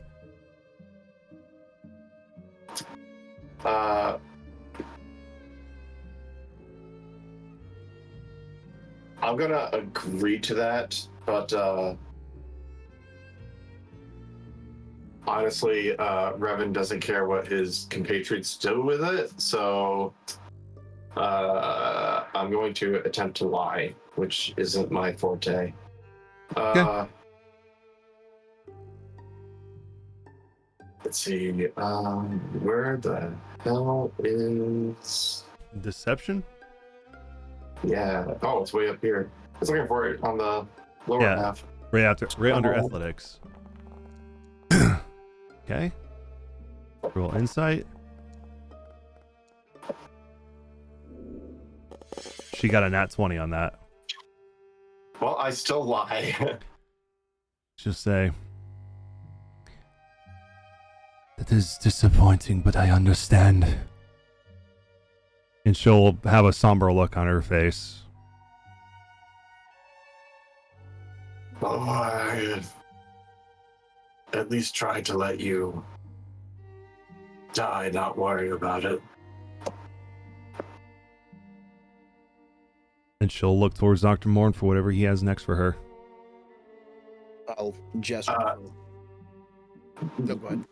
Raven will say before he leaves, please leave her blood to her. It's cursed. I can't leave. I'm forever trapped. Nope, I got out. There you go. Maybe we put her in a barrel before the deed so it doesn't go everywhere. The moment the doors close, I'm gonna have Pox fly over and brace the door handle. Okay. Is Lestrade, are you staying in the room? Well, we're doing the execution now, right? I just wanted a moment alone with her. Oh. And you just got that, right? No, I want to speak to her one-on-one. Ah, okay. In that case, Lestrade's like, oh, you do what you do. I'll be out here, make sure she don't get out. Okay. Then I would have Pox. I would close the door and have Pox brace the door. So is she like crouched on the floor or like kneeling on the floor? If he's bracing the door, I'm also bracing it from the other side. Just casually puts the immovable rod against the door and clicks it. Yeah. I was gonna try to listen in. Yeah, you can listen in you still can do with the that move around rod. the door. Yeah. Okay. Lestrade will totally do that too. We're shameless. Yeah. Okay. Both roll me perception, so you could tell me what you hear, and then Pox will barricade the door. Got 13. And Madeira as well. Madeira as well. Okay. Both perceptions. Can I have cast guidance on myself? Sure. And yeah, Lestrade, you're not gonna hear anything. Yeah, that's not supposed to be +3. That's something's wrong there. That's 16. Okay, 16, and then Madeira, you can roll yours. Okay. Did I roll stealth to attempt to be quiet? Technically, I wouldn't even really be trying to be quiet, but I am going to be just crouching down and talking directly to her. Yeah, but she is standing up. She is bound by roots and has manticles on her.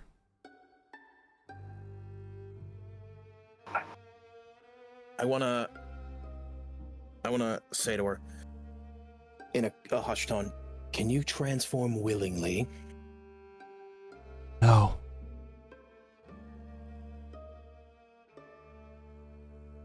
It is something that happens at the night time through the witching hour. But since I've been possessed by the malevolent soul of Gory Gus, I haven't transformed in God's how long I've had it. but I've just been in that fugue state of possession and not been able to transform. And I feel exceptionally hungry right now.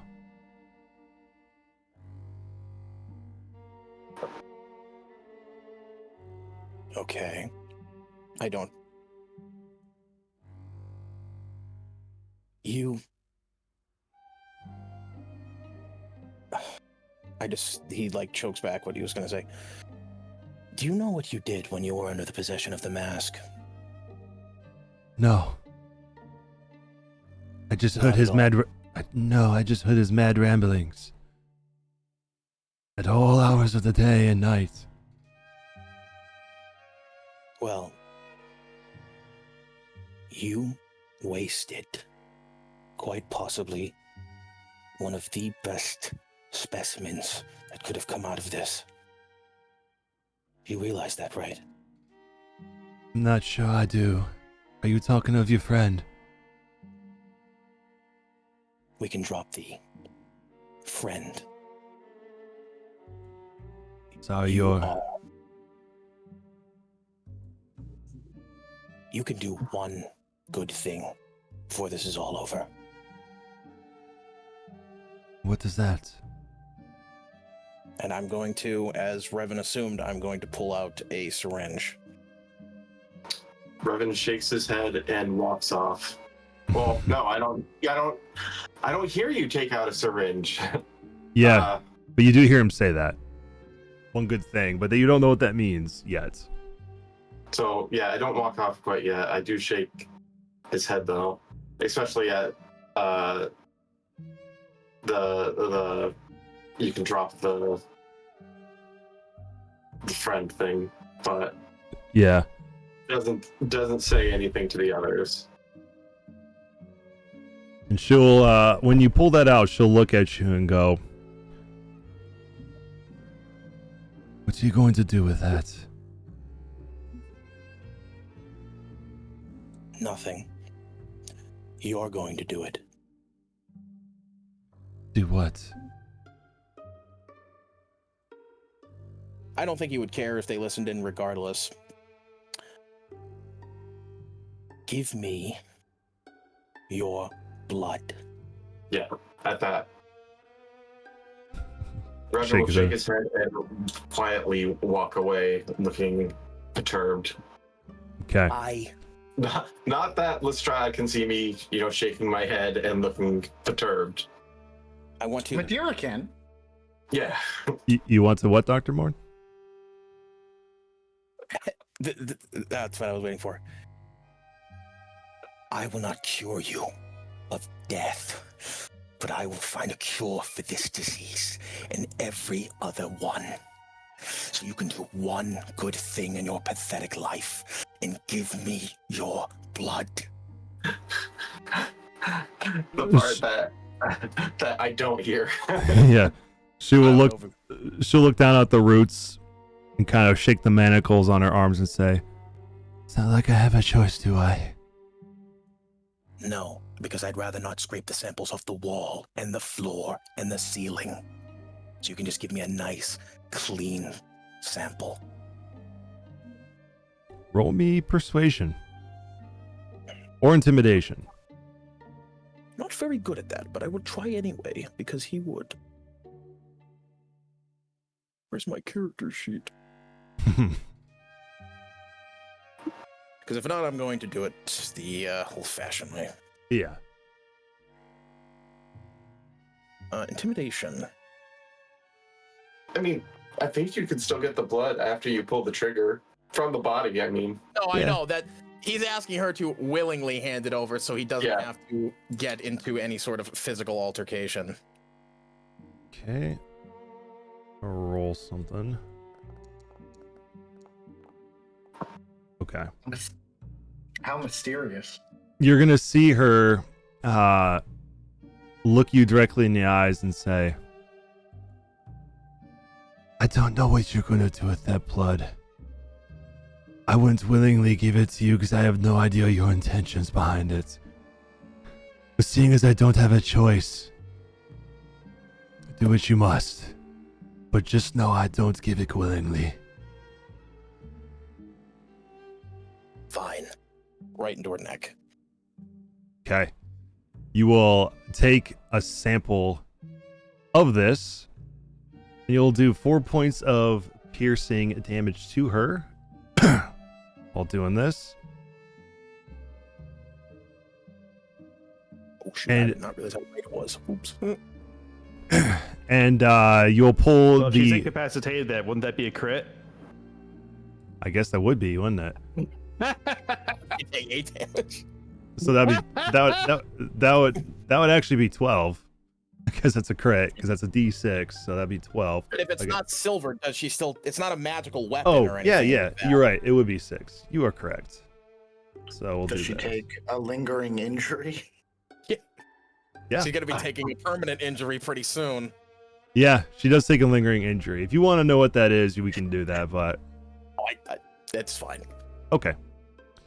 And you'll see her wince as you do that. And then as she looks at you as you take the blood, you'll see her eyes turn canine for a moment with the yellow look in her eyes before it fades out, and she'll say, You've made a grave mistake. I don't think I have. Think about all the people I will save with this. Or you you'll, are not one of them. or you will just spread this pestilence that I've been afflicted with for ages and doom the rest of this valley. Don't you dare question my intentions. I'm guessing the rest of the people heard that part.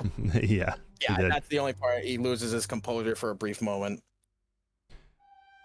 She'll look down at your like waistcoat, and she'll kind of tilt her head for a second and then look up at you as you see her eyes turn milky white, and then she'll say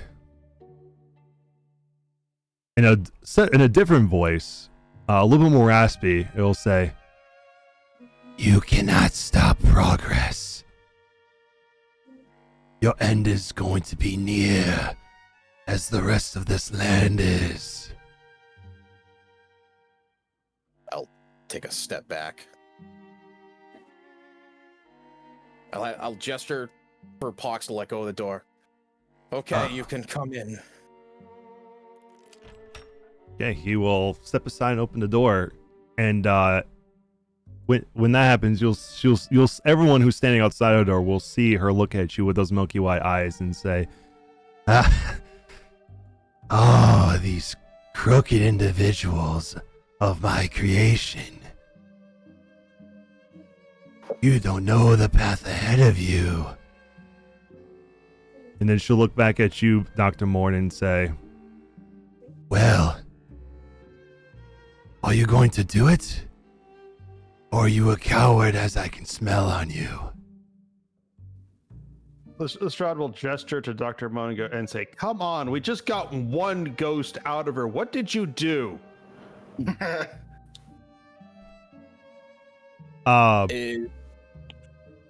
Dr. Morn, you start to notice that the roots that are around her are starting to have these like black tendrils starting to go through them, going into her body, and you could see like black veins starting to form on her skin. I will. I was gonna wait, but I know I get as close as possible. I plant the barrel against her head and I pull the trigger. Okay. You pull the trigger and you see the brain matter blow out the back of her head and hit the wall behind you, spreading across the entire room, and the big gaping hole behind her head as you see the blackness in her face start to dissipate and go back through the roots and into the ground below, and her body just slump. And that is where we'll end our session today. Gross. That's fair. That's pretty much. I love how Lestrade was right and yet totally the wrong direction. But a win is a win. A win is a win. Yeah, a multi-layered murderer. We got. She was possessed by a murderer. Was also a murderer herself. A werewolf. Yeah, when it rains, it pours. Yeah, as she is written in the story, she was a werewolf. But yeah, I thought she'd be a fun little copycat killer and have her be part of this little slaughterhouse Hargus meat place and tie into this little side story that we're doing here. But yeah, that was session 6, everybody. The Ballad of Gory Gus has come to a close. Awesome. I'm having an amazing time. Awesome. I'm glad to hear that. Cool. As we do, he's going to be really happy. He doesn't eat. Very true. As we do at the end of every session, starting with Alder, what was your highlight and low light of the session? Listen, highlight, getting to a little bit know about Dr. Morn. He's been he's been pretty quiet, pretty mysterious. So it's good to get some confirmation straight from the horse's mouth, sort of what he's all about. Right. Any lowlights? Lowlights. I'm just out here feeling for Madeira, and her tech issues. Yeah. But hey, she got in finally, so that's a plus. That's progress. That's better than Clarence. He hasn't been able to get in all night. I will say though, I gave her the inspiration and she was able to get in. Last week didn't give her inspiration. She wasn't able to get in at all. It's true. She's gonna have to have inspiration all the time now. Looks like you're giving recaps from here on out. No.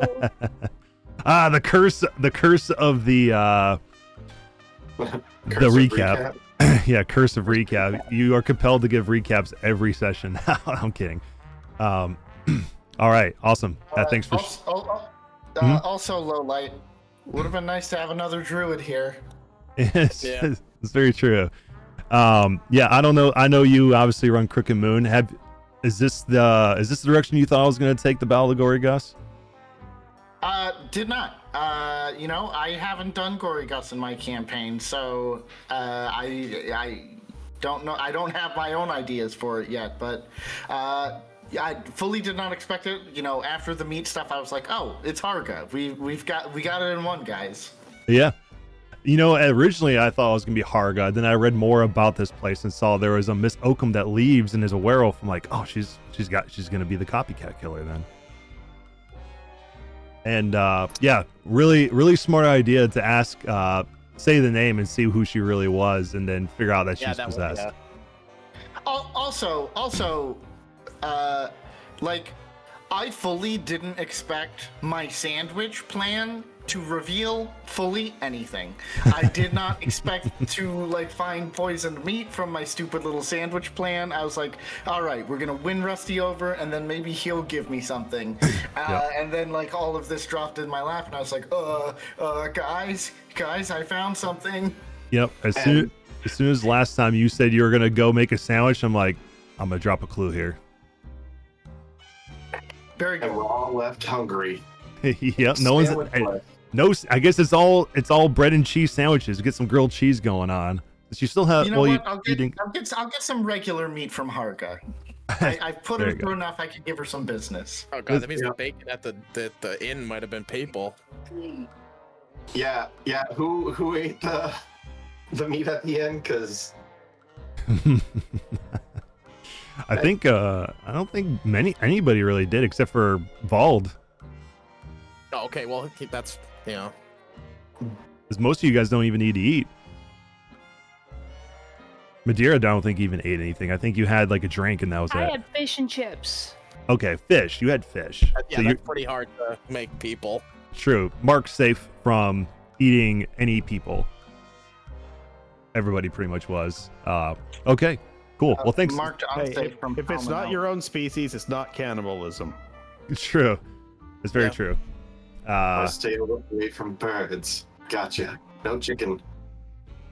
That's funny. I think it was you, Lestrade, that was commenting in the stream. Then isn't you one that said, "Isn't a vegetarian Neuroborn a cannibal?"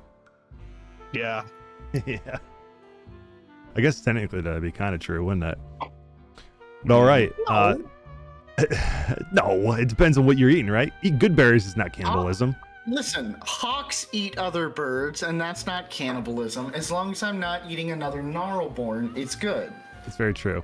Mm-hmm. Awesome. Well, thanks for sharing, Alder. What you got for me, Lestrade? Highlight and lowlight.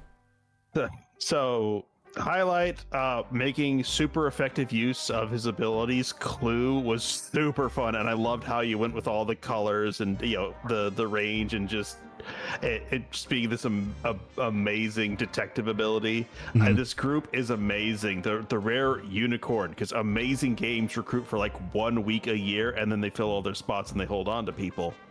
Yeah. I'll have to think on lowlights. I mean, the only part I regret was when I was laughing so hard I had to step away for a moment to get some more water. Yeah, no, you're good. Step away whenever you need to grab whatever you need. I try to make sure I get a break in there, so that way you guys can go hit your refreshments. But you guys, and like I even have a button for it, so I could just do this and pop back.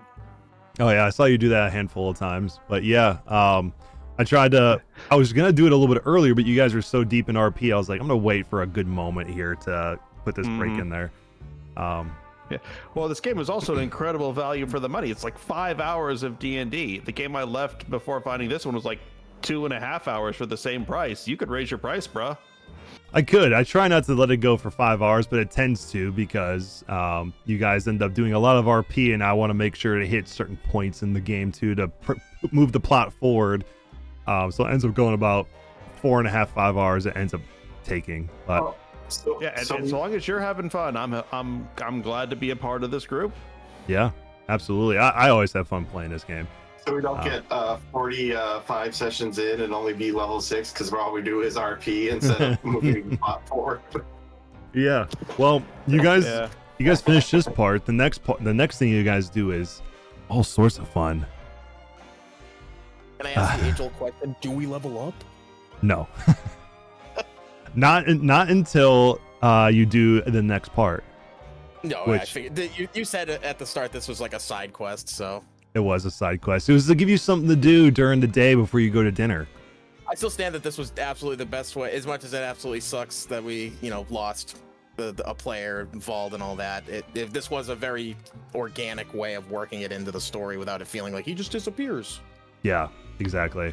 Yeah, as soon as he said he wasn't going to be there, like he said it the day of the session, I was like, I got to think of something to how he's going to go out. And then I read the little subplots for Wickamore Village, and then I saw the Gory Gus, and I was like, I'm going to use that. A murder investigation. One fun thing is Lestrade, one reason he wanted to turn him into police because he wants to get credit for, building his reputation as an amazing inspector. You still could. You could still at least close the case with them. Oh, he intends to. He's got to get the credit for that. Very true. A little bit of an ego on there. Yeah, of course. Curseborns, they got something to prove. Very true. Cool. Thanks for sharing your highlight and lowlight. I really do appreciate that. What you, Dr. Morton, what you got for me?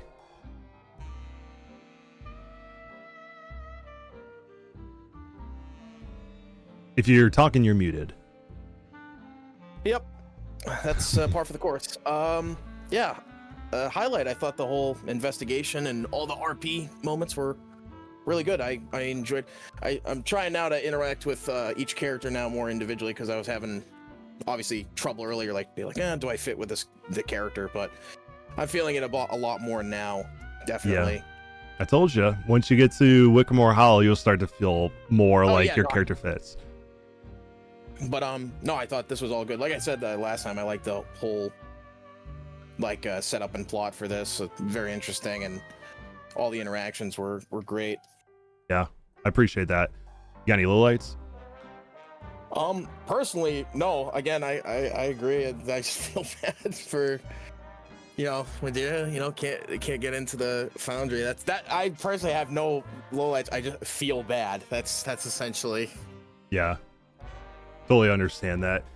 And of course, hopefully this is the beginning of the solution to her, and hopefully next time you'll be in it at the beginning and you'll be able to do everything that everyone else gets to do. I think Alder, you got in I think you jumped into the server 6 hours before we started. Maybe test it randomly during the week, on a Tuesday or a Wednesday. Yeah. Yeah, I jumped in like 6 hours early because I wanted to make sure that like if it wasn't working, like I would know that ahead of time and I could like fiddle around to see what I could do beforehand. But first shot it got me in, so I was like, hell yeah. Yeah. Well, you might need to do a Madeira. I don't know what your schedule typically looks like on Sundays, but if you have the time before, just I usually have the server up early in the day, so that way if people need to get in early to make sure it works, we can do that. If that works for you. If not, we'll see what other solutions we can do to make sure this continues to work as it did at the end of the session today. Oh, I guess this is technically a low light, I should mention, but I thought it was really weird that it kept removing spells from my spell list. I have no idea what was causing that. Yeah, I have no idea why it's doing that now. I'll have to see if there's maybe a module that's starting to act a little finicky that's doing that, because I remember you mentioning that like artificers were weird with like the subclass stuff sometimes not working in Foundry.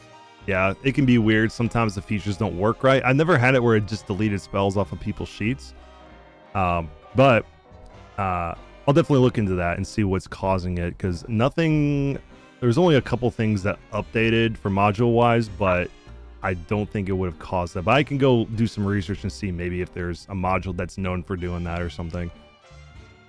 Also, it did the same thing with all of my like extra SRD creatures in here. It didn't have a token associated with it. It changed later once I started importing all the creatures again, but yeah, at first it was all the mystery man icons, which was a bit annoying, but we made it work. Oh yeah, if you hover over them, you can still see the image. Yeah, it was a token was the mystery man that was all broken, and when I tried to go and check it, it said the avatar and the token was all the mystery man, and I'm like, what the heck? But it righted itself eventually, but I'll make sure that that's fixed this time, because I think once I move from my laptop to this, even some of your like artwork was not working, and it seems like when I share it in here, it's still a broken image for a lot of people, except on the stream, which is so weird that it does that. But I will research solutions to that. Yeah, and I'm gonna try and dig into the D&D Beyond, because I haven't used that very much to try and get it so it's lined up, because it keeps like overriding my skills. Oh, really? Interesting. Yeah, like I'm trying to figure out like how to just change skills in D&D Beyond, and doesn't want to let me. Interesting. Well, I'll have to look into that too and see if there's a reason why that's happening too. It's maybe they're doing some like work on the website and didn't announce it, and it's being finicky with things. I don't know, but we'll see. But thanks for sharing, Dr. Morn. What do you got for me, Madeira? So my low light is the Foundry nonsense. I like the idea that we're getting somewhere with it though, in terms of like figuring out how to get it through faster, so that's exciting. For my highlight, I thought the side quest was really cool, like going and like figuring out stuff and following things around and just doing the investigating, and like I thought it was really fun. So just the whole session was great. I really enjoyed it. Let's see. I think highlights, lowlights. Is it okay if I go to bed now, or do you want me to sit out through the whole thing? No, you're good. You can dip out. Anybody who needs to dip out right now, go ahead, and we'll definitely see you next week. I gotta quickly run to work because I didn't realize how late it was. Goodbye. All right, goodbye. We'll see you next week. All right. Cool. Yeah, I'm lucky I telework on Mondays. Yeah, there you go. What about you, Revan? What you got for me? The RP. The RP was fun. As always. Low light, not being able to hit anything or save against anything, but at least I got to destroy the mask. At least I got that. But that's true. Again, feeling bad for people that can't get into play. We ran into the same thing with the other session, other game, like just having someone just feeling like they are, forced to kind of sit out, but not really. Yeah. It kind of sucks for them. But nothing that I can do and nothing that I know how to fix. So yeah. Yeah, that's about it. It's having a blast playing. Awesome. You Glad to hear fumbled that. her tech check. Do what? I said she fumbled her technology check. Yeah, she did. I will say, I appreciate you sharing that. I will say for me, obviously the low light is just the weird tech issues that I seem to, like if I fix one thing, something else pops up. It's annoying, but we roll with it. The highlight was definitely the fight with the assassin, because the assassin I used is the ambitious assassin, which they do have legendary actions and resistances. And you saying the grasping roots, the reason why I asked him is magically restraining it is because one of its legendary actions is cunning, which it can escape non-magical restraints and end the grapple condition and move up to its speed without provoking opportunity attacks. So once you said that, I was like, well, there goes that ability to escape. And then it all went downhill from here. And I thought about resisting it, but I was like, I don't think these roots are magical. And I already let you do it. And I was like, well, I'm not going to back out of it now. She's just going to have to break out. And then I was fully intending to break out of the roots and then magically come out of the manacles and go into another room and then continue the fight. But it worked out. It created a very interesting combat there, and it probably would have been a pretty long combat if otherwise, because she has multi-attack or poison blade, which you saw the effects of that. The cunning, yeah, she has her stab legendary action, which she could just, obviously legendary actions work. And then she has vanishing escape, which she can basically do a disorienting smoke or flash and then on a 10-foot cube and then go invisible, and it does psychic damage to you too when she does that. So you guys managed to avoid all of that, which is cool. Yeah, we had our tools if it had gone the other way. That's true. So someone asked, is Lestrade Daredevil? Kinda.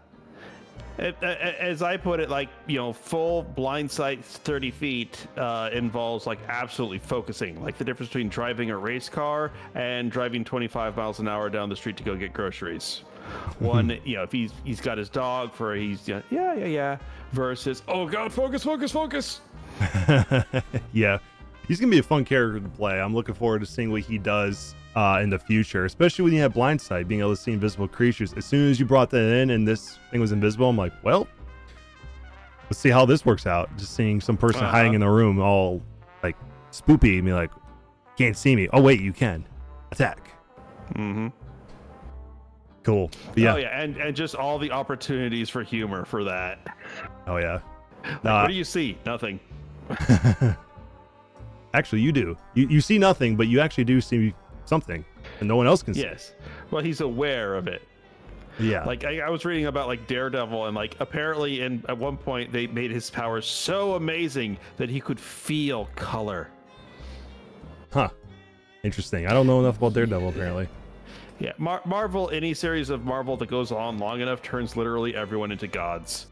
Well, that actually does kind of make sense in a way. If you can, because different colors absorb heat at different amounts. Black absorbs a lot of color. So, I mean, technically, if your senses are super duper mega senses, feeling the different heat differences would enable you to technically feel color. Yeah, but he's a lawyer. I would not want my senses that good. Imagine knowing literally every time someone farts in the courtroom. That's true. Very true. Do you know Ninja Turtles were based off of Daredevil? Yeah, Foot Clan versus the Hand. and the whole toxic waste gave them superpowers to the toxic waste mutating them. It's technically I believe originally it was the exact same thing of toxic waste. Yeah. Well, all right. Well, Which makes you wonder, where the hell is the Resource Conservation and Recycling Act in this world? There is none. Okay, so disclosure, I work for the Environmental Protection Agency, so I'm a little more yeah. Drives So up the that's wall. my takeaway when it's like, and then a barrel of ooze on a truck sprayed into his face.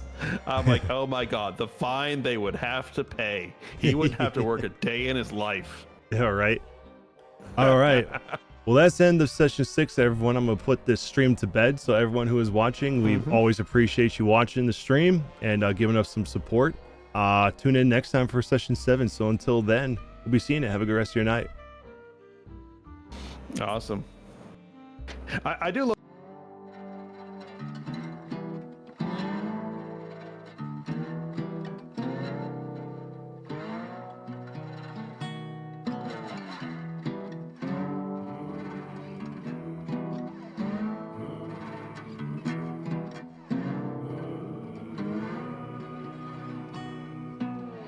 Two roads with no beginning cross where the water low.